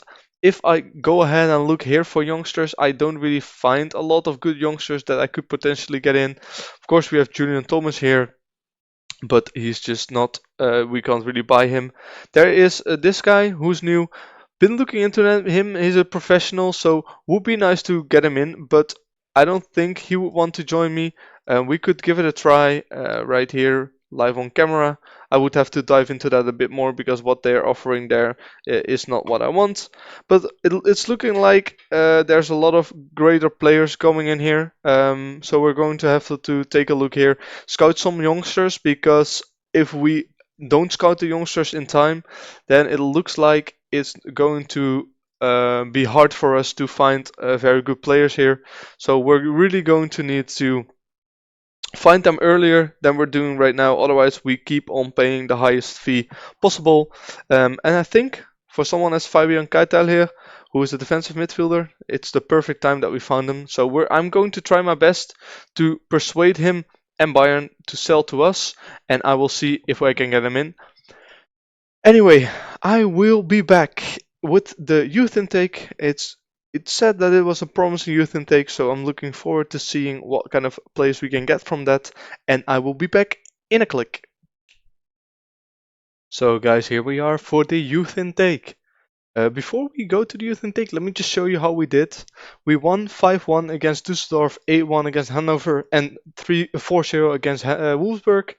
Then I was like, okay, we're there, we should be cruising to win the league. After a loss against Bayern 1-3 and a draw against Werder Bremen, this is how the table looks. We're only 4 points ahead, and that's only because Red Bull Salzburg tied Borussia Dortmund right there. So this next game that's coming up, we really need to win against Mainz. In between all of those games, we also had Rennes, where we conceded a 95th minute goal, which was just a shame. That really tied us for that game. And then this game, we were actually tied and we were losing it until so long. 94th minute, Tsimikas scores the goal, and then we score in the 150 minute 2-1. So that was just barely hanging on there. If you look at this match as well, it's so unfair because we had 3 XG, they had 1.45. We just couldn't find the goal. I was getting very frustrated off camera for that one. But we managed to pull out a win. And if we look at the couple of games that we still have to play, it should be easy for us. I say that now already. We only have Köln who are in 6, Borussia Dortmund away, and Leipzig. So I think if we just tie this one, we should be fine because HSV and Stuttgart shouldn't be a problem. I say that now, but we almost lost against HSV the other way around, where we were 2-0 behind. So let's hope we make it. The quarterfinals will be drawn very soon. We could either get Barcelona, Benfica, United, City, Real Madrid, Inter, or Arsenal. So I'm hoping for Inter or Benfica. Benfica actually knocked out Bayern, so they're not that bad. And also Inter beat Leipzig 9-7 on aggregate. This must have been a crazy game if you make it so it goes 5-7 and then Inter actually wins in overtime. That's insane. Anyway, what I wanted to show you was the youth intake. So let's go ahead and show you that. Nothing really special. I thought, okay, this guy's good because of course our team has risen again. So 4.5 stars potential is very good. And then clicked on him, and then he's unambitious with 4 determination. Offered him a contract, but not really expecting a lot from this guy. The others of the aren't of the youth intake aren't also very good. Like this guy has 13 determination, so it's looking pretty grim, pretty grim. We did upgrade our youth intake a little bit because we now have Arminia Biofield back as our affiliate club. So we have a link with them that whenever we can buy the players from them and we can send players on loan to them. So that's very nice. So not too bad that we have them in here again. They are going to be relegated from the second Bundesliga, so they're going to go to the third Bundesliga again. They don't really have a lot of players that we can use, but it's always nice to just have a fellow German club where we can recruit German guys from, German players. The finances. We're having a bit of trouble with the finances right now. Only 1 million positive, and also in the debts and loans, 317 money in the depth. So we're going to need to see um, if we can either make that Champions League money or make the Bundesliga money. Let me just say, I understand that they almost went into administration at the beginning of the game because they're very poor with their money. Because we can still spend 300k on wages and 1200 million on transfers, while we only have 1 million in the budget and we have a net debt of 317 million. But yeah, that's not for me to decide. Anyway, that's going to be it for this episode. If you like, don't forget to like and subscribe if you want to see more. I upload every Wednesday and Sunday this series, so there's a lot more to come. Anyway, if there's anything you want to let me know, leave it down in the comments. And if you want to see how I make all the decisions in this game, go ahead and go in the link in the description. There you will find the link to where I explain how the Excel sheet works and how you can use it as well. Anyway, once again, thanks for watching. Hope you've enjoyed and see you in the next one. In this episode, you see if we win that illustrious Bundesliga title again. Also, can we make it far in the Champions League? We do lose a big name player for us, but how can we replace him? I am going to be replacing him based on data, so we're going to search if we need to replace him, and if not, who is going to play as good as him in that position. You'll also see what kind of other signings I make, and if we can bring in some more insane wonder kids. But first, let's jump into the end of season review. The end of season review of our sixth season at FC Schalke is upon us, and let's just jump straight into it. I am very excited for this one. For the new arrivals, of course, we spent a lot of money on Frimpong, but look how good this guy did. 7.8 average rating, 25 assists as a wingback is absolutely insane. Together with that, we also brought in Tom Roth with 12 assists. Mortellaro, sorry, didn't play a lot for us, mostly as backup, but when he played, he was excellent. Joe Neves bought him for 65 mil, and look how good this guy did as well. All of our signings were insane. I'm also very happy with how Dubuya did this season, a 7 overall rating. Um, also very happy with that, just a very good backup. So very happy with all the signings that we made, and of course these were all our transfers out. I did a couple of big transfers, of course. Carvalho for 48.5 million to Rennes. Malasia left, of course, for 45 mil, and Slolina for 30 mil. And I think those were the most noteworthy. Oh, right. Also, Alberto Molero for 80 mil. I almost forgot about that guy. Very glad that he left because of that. With that money, we could buy a lot better players. Let's go to the season results, and you can see it pretty clearly here. We've become champions of the Bundesliga once again. So this is the second title in 3 years, which means that in 6 years I've taken Schalke 04 from the second Bundesliga to winning the Bundesliga, um, which is absolutely insane. If that you can do all of this based on data, it's absolutely insane. And look at this run. I think the whole season we only lost one game, and it was against Eintracht Frankfurt, where I played a backup squad because we had Champions League games. So did very very well. Very happy with this run. We are absolutely buzzing. Like only against the big teams we're having some trouble. Dortmund, Bayern there, Bayern Leverkusen here, Bayern München there. So doing very well, and even Leipzig did very well. Bayern almost missing out on Champions League football, so the players there shouldn't be too happy. Um, in the Champions League, you are going to see it right. We have won the Champions League. Uh, I think the first knockout rounds were pretty easy. Atletico Madrid, and then a 3-1 victory at home to go through on aggregate against Barcelona. And then a 5-1 victory at home against United, where they got a red card, which meant that the 1-1 victory was enough. And then a 2-2, and let me show you this. This was in the Amsterdam Arena from Ajax. We got behind, then we went up in front. Then Sesko scored an equalizer just before the game was ending.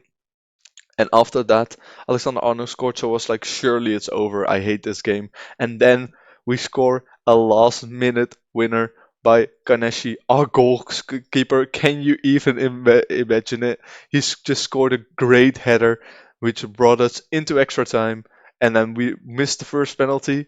Um, then they scored, and then we just went on to score, and they missed twice. So we are actually Champions League winners. So in 6 years, 6 seasons, I didn't just get promoted and win the Bundesliga, but I also won the Champions League, which is absolutely insane.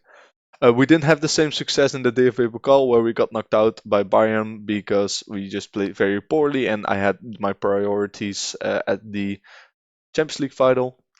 And in the Club World Championships, we didn't really play yet, so I don't know why this is here, but this is yet to be played. So um, very happy with this Champions League fixture, as you can imagine.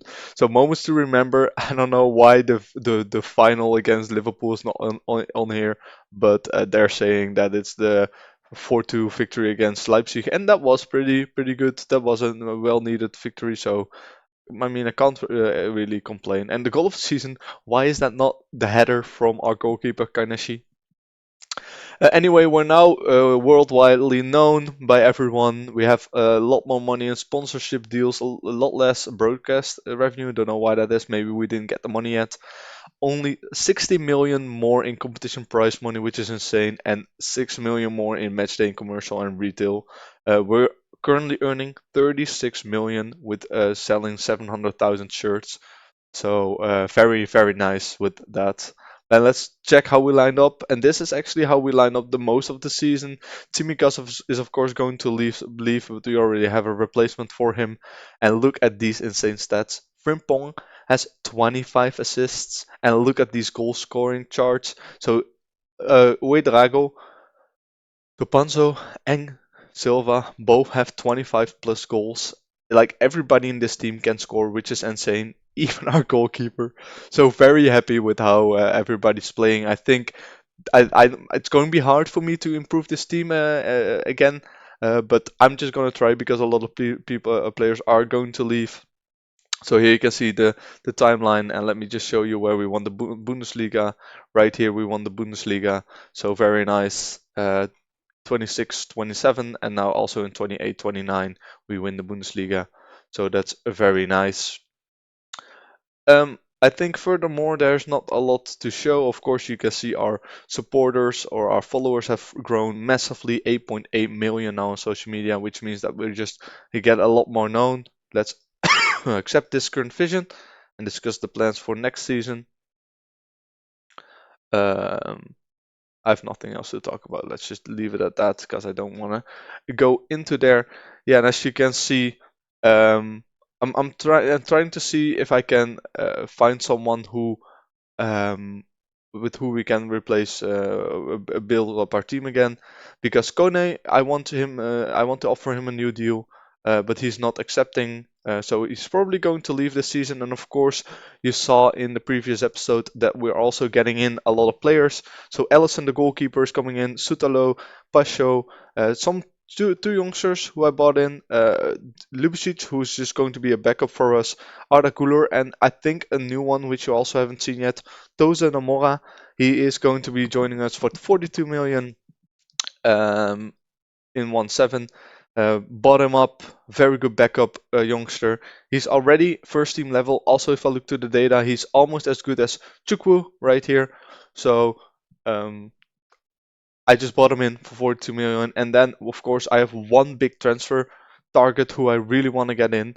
And that is, let me see here, Gianluca Casarini. trying to sign him, but the budget doesn't really allow that, so we need to sell a lot more players maybe. But I really want this guy in. Like, this guy is insane. As Roma want a lot of money from him, but I'm trying to convince them to sell to us anyway, and we'll see how that works.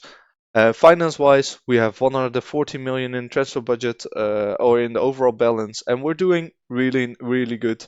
We have a steady stream of income here, still 195 million in debt, but if we just keep in doing this well in the Bundesliga and Champions League, it's not really going to be an issue. So that's going to be it for now. I've showed you how we did this season, and I've showed you what kind of transfers we already have coming in. And I will be back to you at the end of the transfer window, and I will show you what kind of signings we made, which players left. For me, that's a couple of months, but for you, that's only a couple of seconds. While I do that, please leave a like on the video if you enjoy, and subscribe if you want to see more. I upload every day, mainly every day. So please do that, and I will see you in a blip. So guys, we're back once again, and I'm first going to show you how we did in the first couple of games. We had pretty tough fixtures: Leipzig, Bayern 04, and Bayern in our first 4 games. We won 3 of them. We lost one against Leipzig where we should have won, but anyway, we are Super Cup winners and we are UEFA Super Cup winners, so very nice to see as well. We've also made it through to the first round of the cup, and in the Club World Championship we got knocked out very, very soon. I didn't really play any good teams, any good squads, so Benfica beat us, and that's a shame, but I was glad that we could leave so I could get my transfers in order, and my transfers in order I did. But first, let's take a look at what kind of teams we get in the Champions League. United, Arsenal, Napoli, Roma, Madrid, Olympique Lyon, and Ludogorets. So pretty tough draws, but I think we should be able to make it. As you can see right here, we should be able to just go through as one of the first 8, I'm pretty sure, because we didn't really upgrade the team, like I said, but we are really, overall, the team really got a big upgrade. So let's jump straight into the transfers. As you already saw, the transfers in, we brought in Ellison on a free, Arda Güler in a free, who we immediately loaned out, Sutalo on a free, who's a starter for us, Dejan Ljubičić, trying to sell him again because I don't really have a style for him to play, and before he was still good, but now I also have some youngsters who have come through, so they've taken his place. Then William Pacho also come in on a free, really happy with those signings. Then let's go at the youngsters. Di Pietro, not really worth Nodi. Bernal neither, just loaning them out to see if they can improve. Federico Gatti, I've bought as a backup, so 11.5 for him. Then Fabian Ketel, also a youngster. Junior Kroppi, a new backup striker for us, looking pretty good. Hope this guy can do some damage. He's on pretty expensive contract, but he wanted that, and I really needed a better backup striker. Javier Casal, another youngster. When we signed him, his potential ability just went down straight away. So really looking forward if he can still reach a high potential. Otherwise, we can just make a little profit on him. Finn Runsel, we've also bought in a backup right back because our right backs left. Siminikas left. This guy is a mental beast with 19 teamwork, 19 work rate, and 19 determination and driven personality. So I think he's going to be pretty good for us. We'll just have to see how he develops. Then also Tose Namora, 42 million for this Portuguese winger. He has it all. This guy is legit, looking very good. Hopefully he can do some real damage.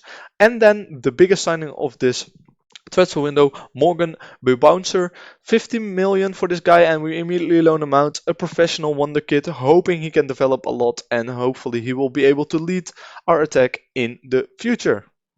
Anyway, for the sales, we've sold Manu Kone. He wanted to leave. Our biggest signing in the 26-27 season for 60 million went to Barcelona. He didn't want to sign a new contract. He wanted to play for a bigger team, although we just won the Champions League. But anyway, that is how it is. Then Thomas Araujo paid 46 million for Bayern paid 46 million for him. Made a little bit of a loss on him because of the difference between 14 million. Right, between 60 and 46. However, we got Pacho for free, who is a better defender, and they got Thomas Araujo, who is a lot worse. Then just sold some backup players. Luca, I can't pronounce his last name still, went for 22 million to Wolves. Martin Mosca went for 20 million to Hull.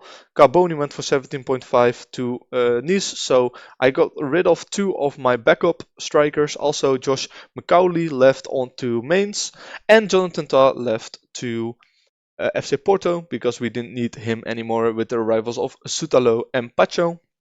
Then, as you already know, Tsimikas left on a free, Gorjev, which is a youngster, left on a free, and Linan, who's also a youngster, left on a free, so that's all fine. And also, Adrian Rabiot left on to Al Tai in Saudi Arabia. Happy that he's gone because he had pretty big wages. And then all of these loans are players that need to be loaned out, so youngsters who can get some playing time. And let me tell you, a lot of these guys are very close to the first team level. So next season, I'm really looking forward to who can actually make a difference for us. If we then look at our finances, we still have 33 million in the bank if we want to buy someone, and our overall balance is 136 million, which means we're very, very, very rich. Which is good. That's how we should do. And also, our wage budget is now 3.7 million, so we're the fourth biggest, just below Borussia Dortmund. But that's going to increase as we get better and better, of course, because better players want better wages, and our debts and loans are also doing a lot better. One thing that I wanted to show you is that I was trying to go for a pretty big signing, but eventually we didn't really figure it out because he didn't want to leave and they wanted like an insane amount of money, which is Gianluca Casarini. I'm scouting this guy, trying to see if I can get him next season because this guy is insane. If I can get this guy to lead the attack, then we should be able to win the Champions League almost every season. Anyway, trying to see if I can get him in next season. For now, it's okay if he just plays there. And then there was one more thing that I wanted to show you how the tactic is looking like right now. So this is the tactic. Frimpong and Roth is now our starting wingback because Tsimikas left. The two new signings, Sutalo and Pacho, are actually our new center back pairing. Dubuya and Da Rosa, who's a wonder kid. I brought him in. I didn't loan him out anymore, and this guy is going to get a lot of playing time this season because he's already very close to the first team level. Then Veloso and Scalvini in the midfield, Neves and Uedrago in the attacking positions, and then up top Chakwu and Gabriel Silva. And the backups are Krupi, Dopanzo, who's still here. He wanted to leave, but he's still here. Toza Namora, who's going to get a lot of playing time, but currently has to do with substitute appearances.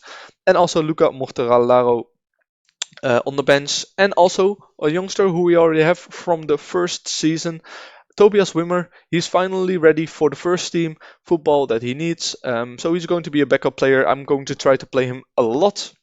And because Ellison arrived, Ganeshi is now our backup, but actually Dino Nicic is already better than Ganeshi, but Nicic will be our starting backup once Ellison retires, a starting goalkeeper, sorry, and Ganeshi will just keep being our backup. So that's how we just did. Next episode, I'm going to show you how the January transfer window went and how the youth intake went. If you also want to make signings based on data, because as you can see with Schalke 04, we went from the second Bundesliga in 6 years. We've won the Bundesliga twice and we've won the Champions League. So I would say that working with data is very, very good for you. If you want to know how you can do that, follow the link in the description and there's an explanation how I manage my team based on data, how I make signings based on data, and which players I play in which position based on data. Go ahead and check that out. For now, I want to thank you for watching. If you've enjoyed, leave a like and subscribe down below. I upload 3 times a week, so if you're missing anything, just leave a comment down below and I would love to address you for it. Anyway, once again, thanks for watching. I hope you've enjoyed, and bye bye. Here we are in the January transfer window, and I'm just going to show you how we've done. Let's, first things first, jump into how we are currently doing. Let's go to the schedules. Up at the top you can see we're first in the Bundesliga, but how did we get there? With very nice wins. We're completely dominating the Bundesliga now, except for a draw or a loss here and there. This game, I have no idea what happened here. We just completely lost it and we lost 4-1. Then this game we tied in the 92nd minute. We got a tie.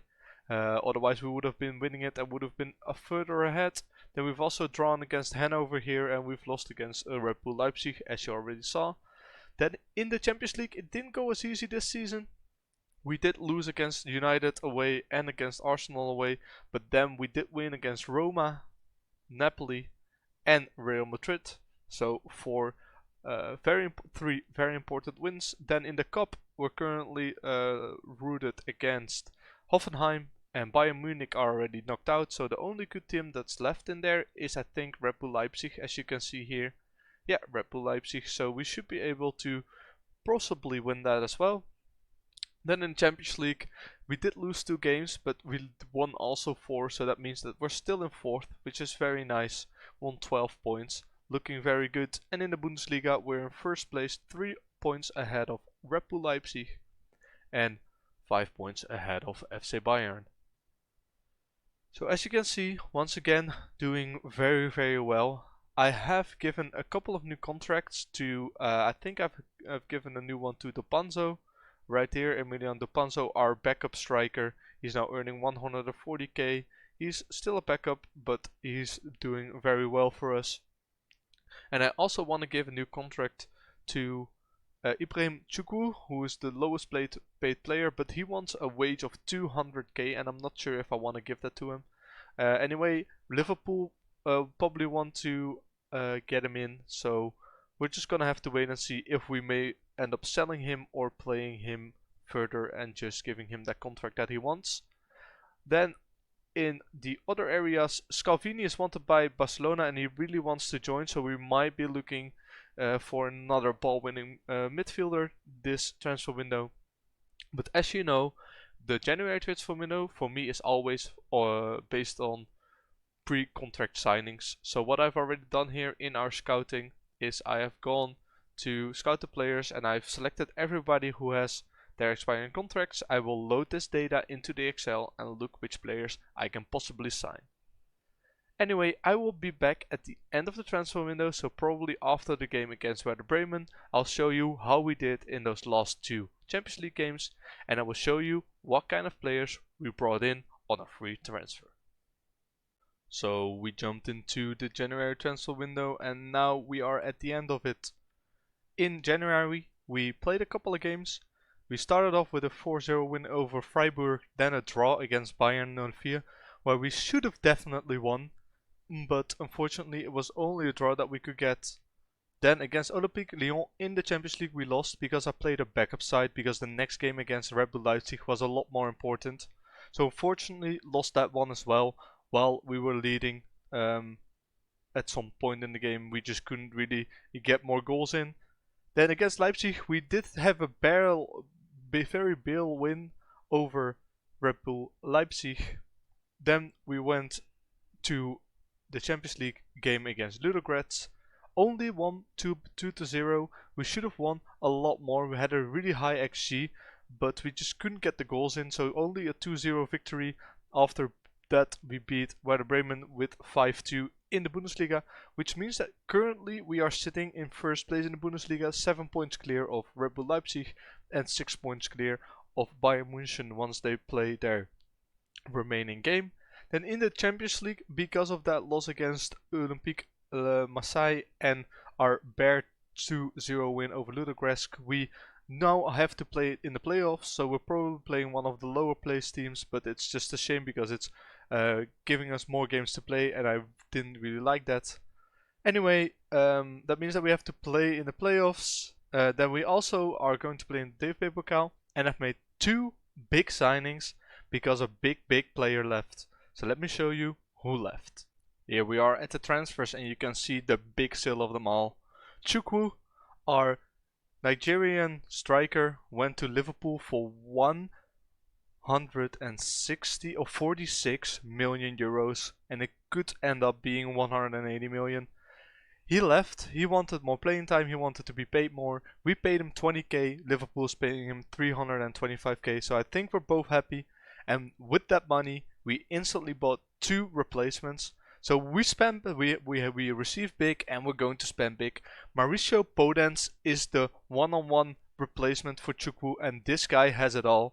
We bought him from Leipzig. I was going to buy him before already, but they made a small little loss on him. So now we've brought him in.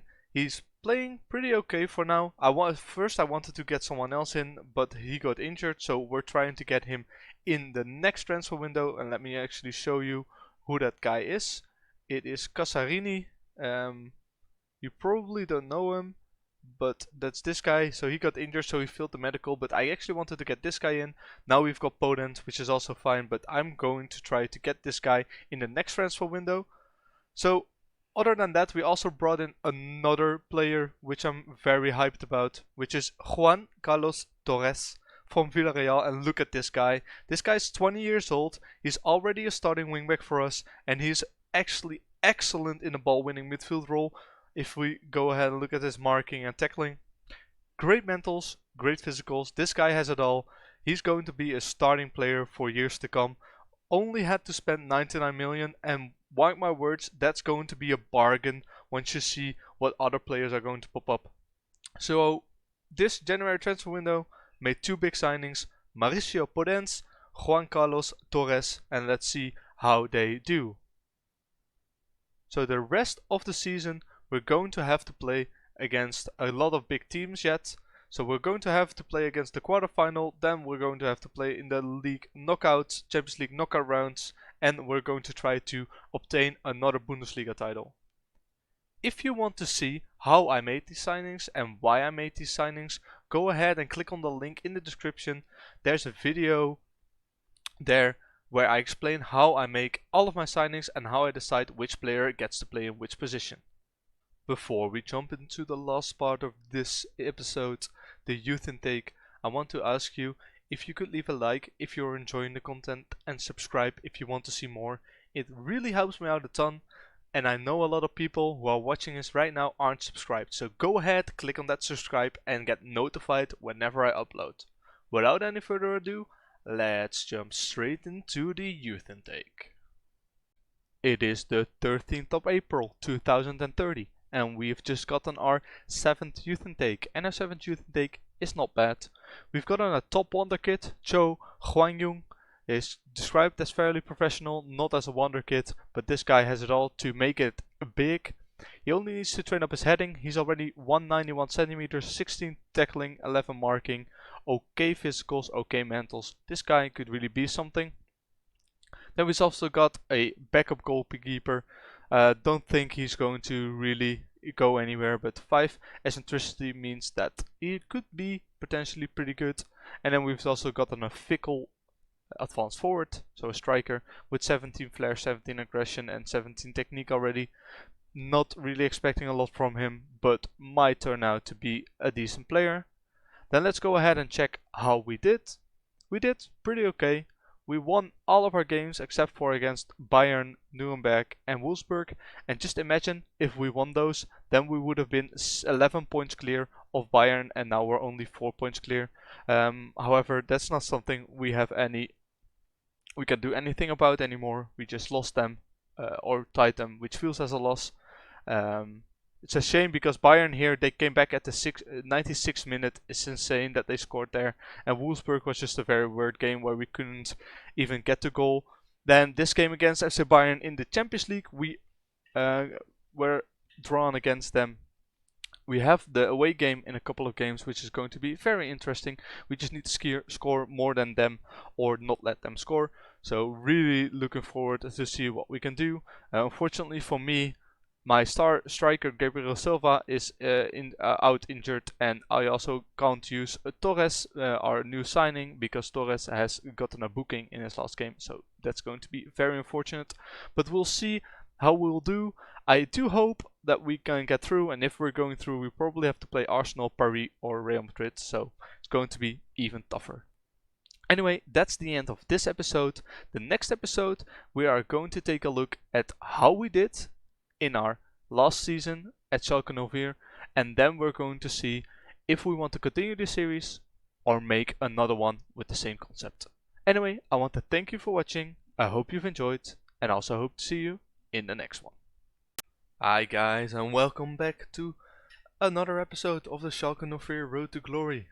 Today we are going to be taking a look at our 29-30 season, see how we did, and let me tell you, it's been the best season so far. Firstly, of course, we go to the new arrivals, and as you can see, there have been a few. The most important one is Juan Carlos Torres from 99 million, 22 apps, 3 goals, 8 assists, 7.5 rating, just very nice. But also Podence scoring 12 in 22 games with a 7.2, also making sure that the price tag that we paid for him is worth it. Krupi for 18.2 million also did pretty well, and of course Toza Nomura, who had to do with a lot of substitute appearances, got 6 goals, 10 assists and a 7.24. The other ones are not very noteworthy. Sutalo played okay, Ellison was insane, Pacho played okay, and Gatti didn't actually play a lot, so we are probably going to be looking to sell him again. Then, of course, our big young wonder kid signing, Morgan Beubaucher, he played the season for Olympique Lyon, so he didn't really play a lot of games for us. And of course, transfers out, the big transfer that we already saw, 180 million for Chuku, which meant that we could buy 2 replacements for him and strengthen the team in more places than just one, which was great. And other than that, of course, Kone left for 60 million, but we didn't have any other big sales. So let's go ahead and go to the season's results. As you can see, we have become the champions of the Bundesliga again. 84 points, very high. Uedrago as our top scorer, and as you can see, we had a really nice run here. We did tie some games here and there against bigger clubs, and we actually lost one against Stuttgart and Leipzig. But other than that, we did pretty well. Bayern almost caught us, but in the end we ran away with it. And then let me tell you something else. The UEFA Champions League, we've also won it, and look at this run. We had a really tough time against Bayern, winning 2-1 and then drawing 2-2. Then away against Arsenal, we kept the 0 and the clean sheet, which was very nice, and then we beat them at home with 3-1. And then in the final against Real Madrid, we were pretty lucky, I would say, because they got a red card in the 31st minute, which means that we just dominated and played out the game as we wanted. And that means that we are now second time in a row that we won the Champions League. And this is all based on data, so even you can do it if you just download the Excel in the link below and follow the video. It's just insane, absolutely insane. Anyway, the UEFA Super Cup, we did also win against Aston Villa 2-2 and then won on penalties. The Dave Babakal, we sadly got knocked out by Red Bull Leipzig, which was very unfortunate. We couldn't really do anything about that. We just played a backup squad because I thought the Champions League was more important. And then we just had absolute heartbreak at the end. They did deserve to win, to be honest, with their XG. But just a penalty on Penda. I think Pacho played pretty poorly in that game. Yeah, he did. So just a little bit of a shame, but can't really do anything about that. And then the German Super Cup, of course, we also already won. So very happy with those 4 trophies that we got this season. Then this doesn't really say a lot, but our biggest win 7-0, match to remember 7-1, and goal of the season apparently from Veloso. Then let's go to the finances. Might not be interesting for all of you, but of course 14 more million in sponsorships, 3 more million in match day, 3 more million in competition prize money because we just got as far as last season. We did get more broadcast revenue. That is because you get paid a certain amount of broadcast revenue if you're longer in the Champions League or if you have played there in the past couple of seasons. So the more seasons you play in it, the more money you get. And actually 66 million in merchandise sales, which is absolutely insane. It means that we are growing and growing and growing. Now let's check how we lined up, and this is what I've been working against. A team that only has greens, because as you can see, everybody's rating is above the green mark. The only areas where I would like to improve maybe would be in the center of the defense or in the as our ball winning midfielders, but we're gonna have to see. In the attack, I am very happy with how everybody's scoring, and I actually think it's weird that Dopanso and Krupi are in here because we have Silva and Podence as well. But That's what the game chooses, I suppose. Then record breakers Frimpong got an absolute insane 28 assists, while Ellison got 25 clean sheets. One bad thing to notice here is Ellison is retiring. At least I thought he was, but I think he is. He is retiring, so we're going to have to search for another goalkeeper. He didn't want to go down to a lower division. He wanted to stay in the top divisions, but if he wanted to stay a year longer, I would probably have given him the contract because he's been so insane for us. But anyway, so we're gonna have to search for another goalkeeper. Then most player of the awards, of course, Jeremy Frimpong. Bought this guy for 80 million, 78 million, and in 2 seasons he gave us 31 assists and 9 goals in the Bundesliga, which is absolutely insane. Look at these average ratings. One of the best wingbacks definitely in the game, I will say outright. Then of course we paid the highest transfer fee, 123 million since we started the game. We have the fastest goal apparently, and also the most fee received with 163, with 17 of that coming later. So very happy with that. Then let's go at the manager timeline. Here you can see Bundesliga triumph, and here we have 10 trophies. We have actually won now, which is very nice to see. And I think with this team there's more to come, because we are absolutely the best team in the world right now. Got 18.8 more social media followers. The season ticket waiting list has grown even more, so I think we might consider buying or building a new stadium soon. I'm not sure if the board will agree with that, but we'll have to see. Then right here, let's just accept this current vision, discuss the plans for next season. We always do, and I don't want to talk about anything. There is no one there anyway. So doing pretty well for ourselves here. This is a loan update about my players, and I kind of want to see who won the DFB Pokal. And FC Köln actually beat Red Bull Leipzig. That's insane. So FC Köln actually got their first prize in. That's very nice for them. The DFB Pokal. So happy that Red Bull Leipzig didn't win it, but also a shame that they didn't get away with any prizes. So the plans for next season are that I want to start to see if I can get some players in. Unfortunately, I only have 34 million to work with, so we're going to have to either get some sales in, or I'm going to have to ask the board for more money. But I don't think we're gonna get any big sales in, or big transfers in this season. Anyway, in the shortlist, there's still one player I would love to add to my team. Of course, Gianluca Casarini.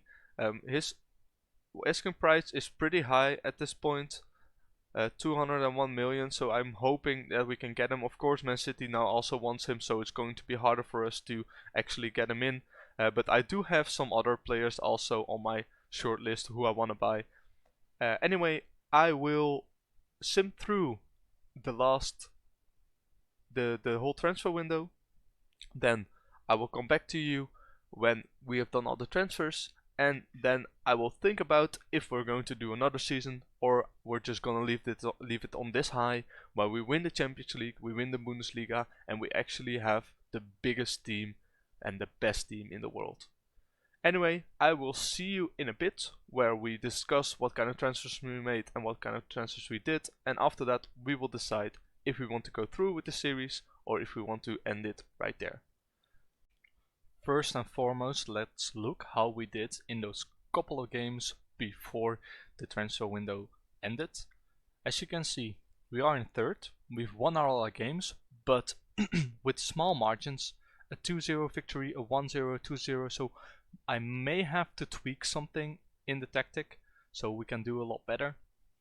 Then you can see here we have been drawn against City, Ajax, Ludogorets, Hertha, Lille, Milan, and Inter, and also Olympia, I don't know where they're from, Slovenia, and Tottenham in the Champions League. So pretty tough ones, 2 English teams again. We're gonna see if we can get through. However, should be pretty doable, I would say. Should be able to go through in the best of 8. That would be nice, because then we don't have to play another round. With that out of the way, let's continue to see what kind of transfers we made in this 2030-2031 season. We start off with a lot of players in, but let's first begin with the players out. Dopanzo has left for Chelsea, 121 million. A very good, well-rounded player, but never really gotten into our first team, never really was a starter. He played games off and on, played pretty well. His best season was 2 seasons ago. Bought him for 8 million, sold him for 109. So that's a great piece of business. Then Giorgio Scalvini wanted to leave, so he left to Inter. We bought him, of course, from Atalanta for 81 million, sold him for 72. I had a youngster who was better than him, if not a little worse, that I wanted to buy, so Scalvini was on the list to go.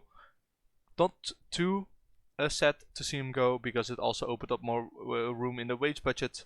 Then Marco Canesci, our backup goalkeeper, we sold him on for 59 million after buying him for 27. Very good goalkeeper. However, I do have a youngster now that Allison has retired that is going to take over from him, so we don't really need him anymore. And if I can get 60 million for a backup keeper, I will take it any day of the week. Then the next guy is Tom Roth. 66 million we could get from him, and this guy is very well rounded, and I didn't really want to let him leave, but unfortunately we kind of had to, because the offer was just way too good. 48 million they're paying for him up front and 66 in installments, so very happy with that after buying him for 12 million. Then Arda Güler, we have bought him in on a free and now sold him for 40 million. Wasn't really going to play him, and he's now at FC Porto. Gatti, a backup player that we brought in for 11.5, didn't really get to play a lot, wanted to leave, so sold him to Saudi Arabia for 11. And then a youngster for 10 million who left, bought him in for 2.1, so just a little bit of profit. Same goes for Di Petrio and Dejan Lubicic, brought him in on a free, now sold him for 2.9, so a little bit of profit right there. And then something very important, Josef Sutalo, who we brought in on a free, is going to Milan for, I think, 49.5 million. He's being sold next season, so we're going to get a lot of money in from him, which is very nice. The other out transfers here are just backup players, and one important one, Martin Bush. This guy, one more year out on loan, and he's going to be a starter for us, so next season we might see him in the squad. The rest, I just sold a lot of players that didn't really get playing time. Our squad is very thin now, but we should be able to have enough to reach the end of the year without any trouble. And after that, of course, we are moving on to the transfers in, because we had to let go of a lot of players, so we also brought in replacements. First things first, let's go to the least transfer fee paid. Joaquim Rodriguez from SEP, just a perfectionist wonder kid, not really described as a wonder kid anymore. Let him go out on loan. This guy could just give us a nice little profit once he's reached his potential. Very well rounded, just a cheap deal, 2.2 million. Then 6 million for Ewan Murray, also out on loan immediately. Not really expecting a lot of this guy, but 6 million for a Scottish winger is always good. We could sell him on for a profit, I'm pretty sure, later on.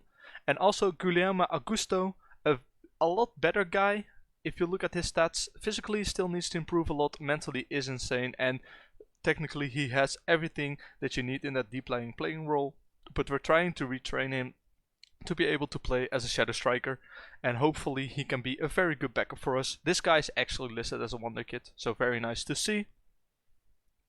Then Vittorio Aimati, also brought him in for a big transfer fee, but loaned him out. As you can see, this guy has good physicals, good mentals, good technicals, but I just want him to improve a lot more. He's not gonna get the playing time for us, so loaned him out to Real Español immediately so he could get some playing time right there. And then next on the list, Mats Nissen. You saw that we sold Tom Roth, so now we need to play Mats Rissen in the right back position. He's a backup for us, 23 million for this guy, very cheap wages, 70k for us. So really looking forward to what he can do. He's already played a couple of games, not really made a good impression, but hopefully he will turn out to be quite okay if he reaches his potential. Then you saw that Scalvini left, and his replacement is Andrea Rossi. Andrea Rossi is currently a bit worse than him if we look at mentally, physically, and technically. But if this guy just improves a little bit, he'll be in at the end a lot better than Scalvini, because this guy has also 16 technique, which means that he can do a lot with the ball if he's not just defending. Really nice to have him in. He's our starting ball winning midfielder. And the next guy on this list is Joey Stevens. This guy has it all. Great physicals, great mentals, great technicals, everything you need in the advanced forward position. Maybe needs to improve his passing a little bit, but this 23-year-old Englishman cost us 53 mil. After the Panzo left, I needed someone to replace him. I brought Joey Stevens, and Joey Stevens, according to my data, is like a lot better than Topanza. So really happy to have him in. And then our biggest signing of them all, from Chelsea, welcome Agustin Patlan, a centre back youngster. Not really described as a wonderkid anymore. This guy can still improve a ton, and I'm hoping that he does. Mentally, well-rounded. You don't get them better than that. Physically, insane. And technically, okay. Just hoping that he will still improve a bit in his technical ability. But this guy is going to be a starter for us until, I don't know, like 10 or 20 years. Very good guy. Mexican, already capped 11 times. So those are all the signings that we brought in. You might be wondering, how are we doing financially? Because when we started, we had a big debt. And as you can see, 172 million in the bank, a transfer budget of 148 million, and we actually improved our squad this year. Very, very insane. If you go to scouting, you can see that we have a wage budget left of 600k. And as you can see, if we go to the wages, you see we're currently spending 3.7, which meant that we have gone down since last season, which is very good to see. Also, if we go back to the finances and we go click on debt and loan, we're almost debt free, which means that we're doing insanely when it comes to our finances, which is great to see, and also very nice that we can move on some players and also still make a profit while also being one of the best clubs in the world. This is how we will be lining up now. Dino Nisic, the guy that I told you about, the goalkeeper, is now our starting goalkeeper, 22 years old. Bought him for 70 million from Dynamo Kiev a couple of years ago. He's the replacement for Ellison, and this guy looks absolutely insane. Happy to have him. Still going to scout for other good goalkeepers, but I think this guy is one of the best in the game right now. Then on right back we have Frimpong, with on left back, of course, Torres, Juan Carlos Torres. Look at this guy is insane on that left side. Then Da Rosa, a wonder kid that we brought in, I think a couple seasons ago for 40 million, is now our starting center back, together with Patlan, who we just bought in for an insane signing fee of 92 million. Then in the midfield we have Rossi, of course, the Italian that we bought in as the replacement for Scalvini, and Veloso, who has been at us for I think 4 or 5 years now, after we bought him for 75 million. He is 78, sorry. He is still insane, physically, mentally, and technically, so very nice to have them in. Then João Neves, the same as Veloso, very well rounded, is still our shadow striker, with Asan Uedrago in the inside forward position. And up top, we still have the partnership of Gabriel Silva and Mauricio Podence. So a lot of Portuguese in this team. 1, 2, 3, 4 starting Portuguese players, I do think.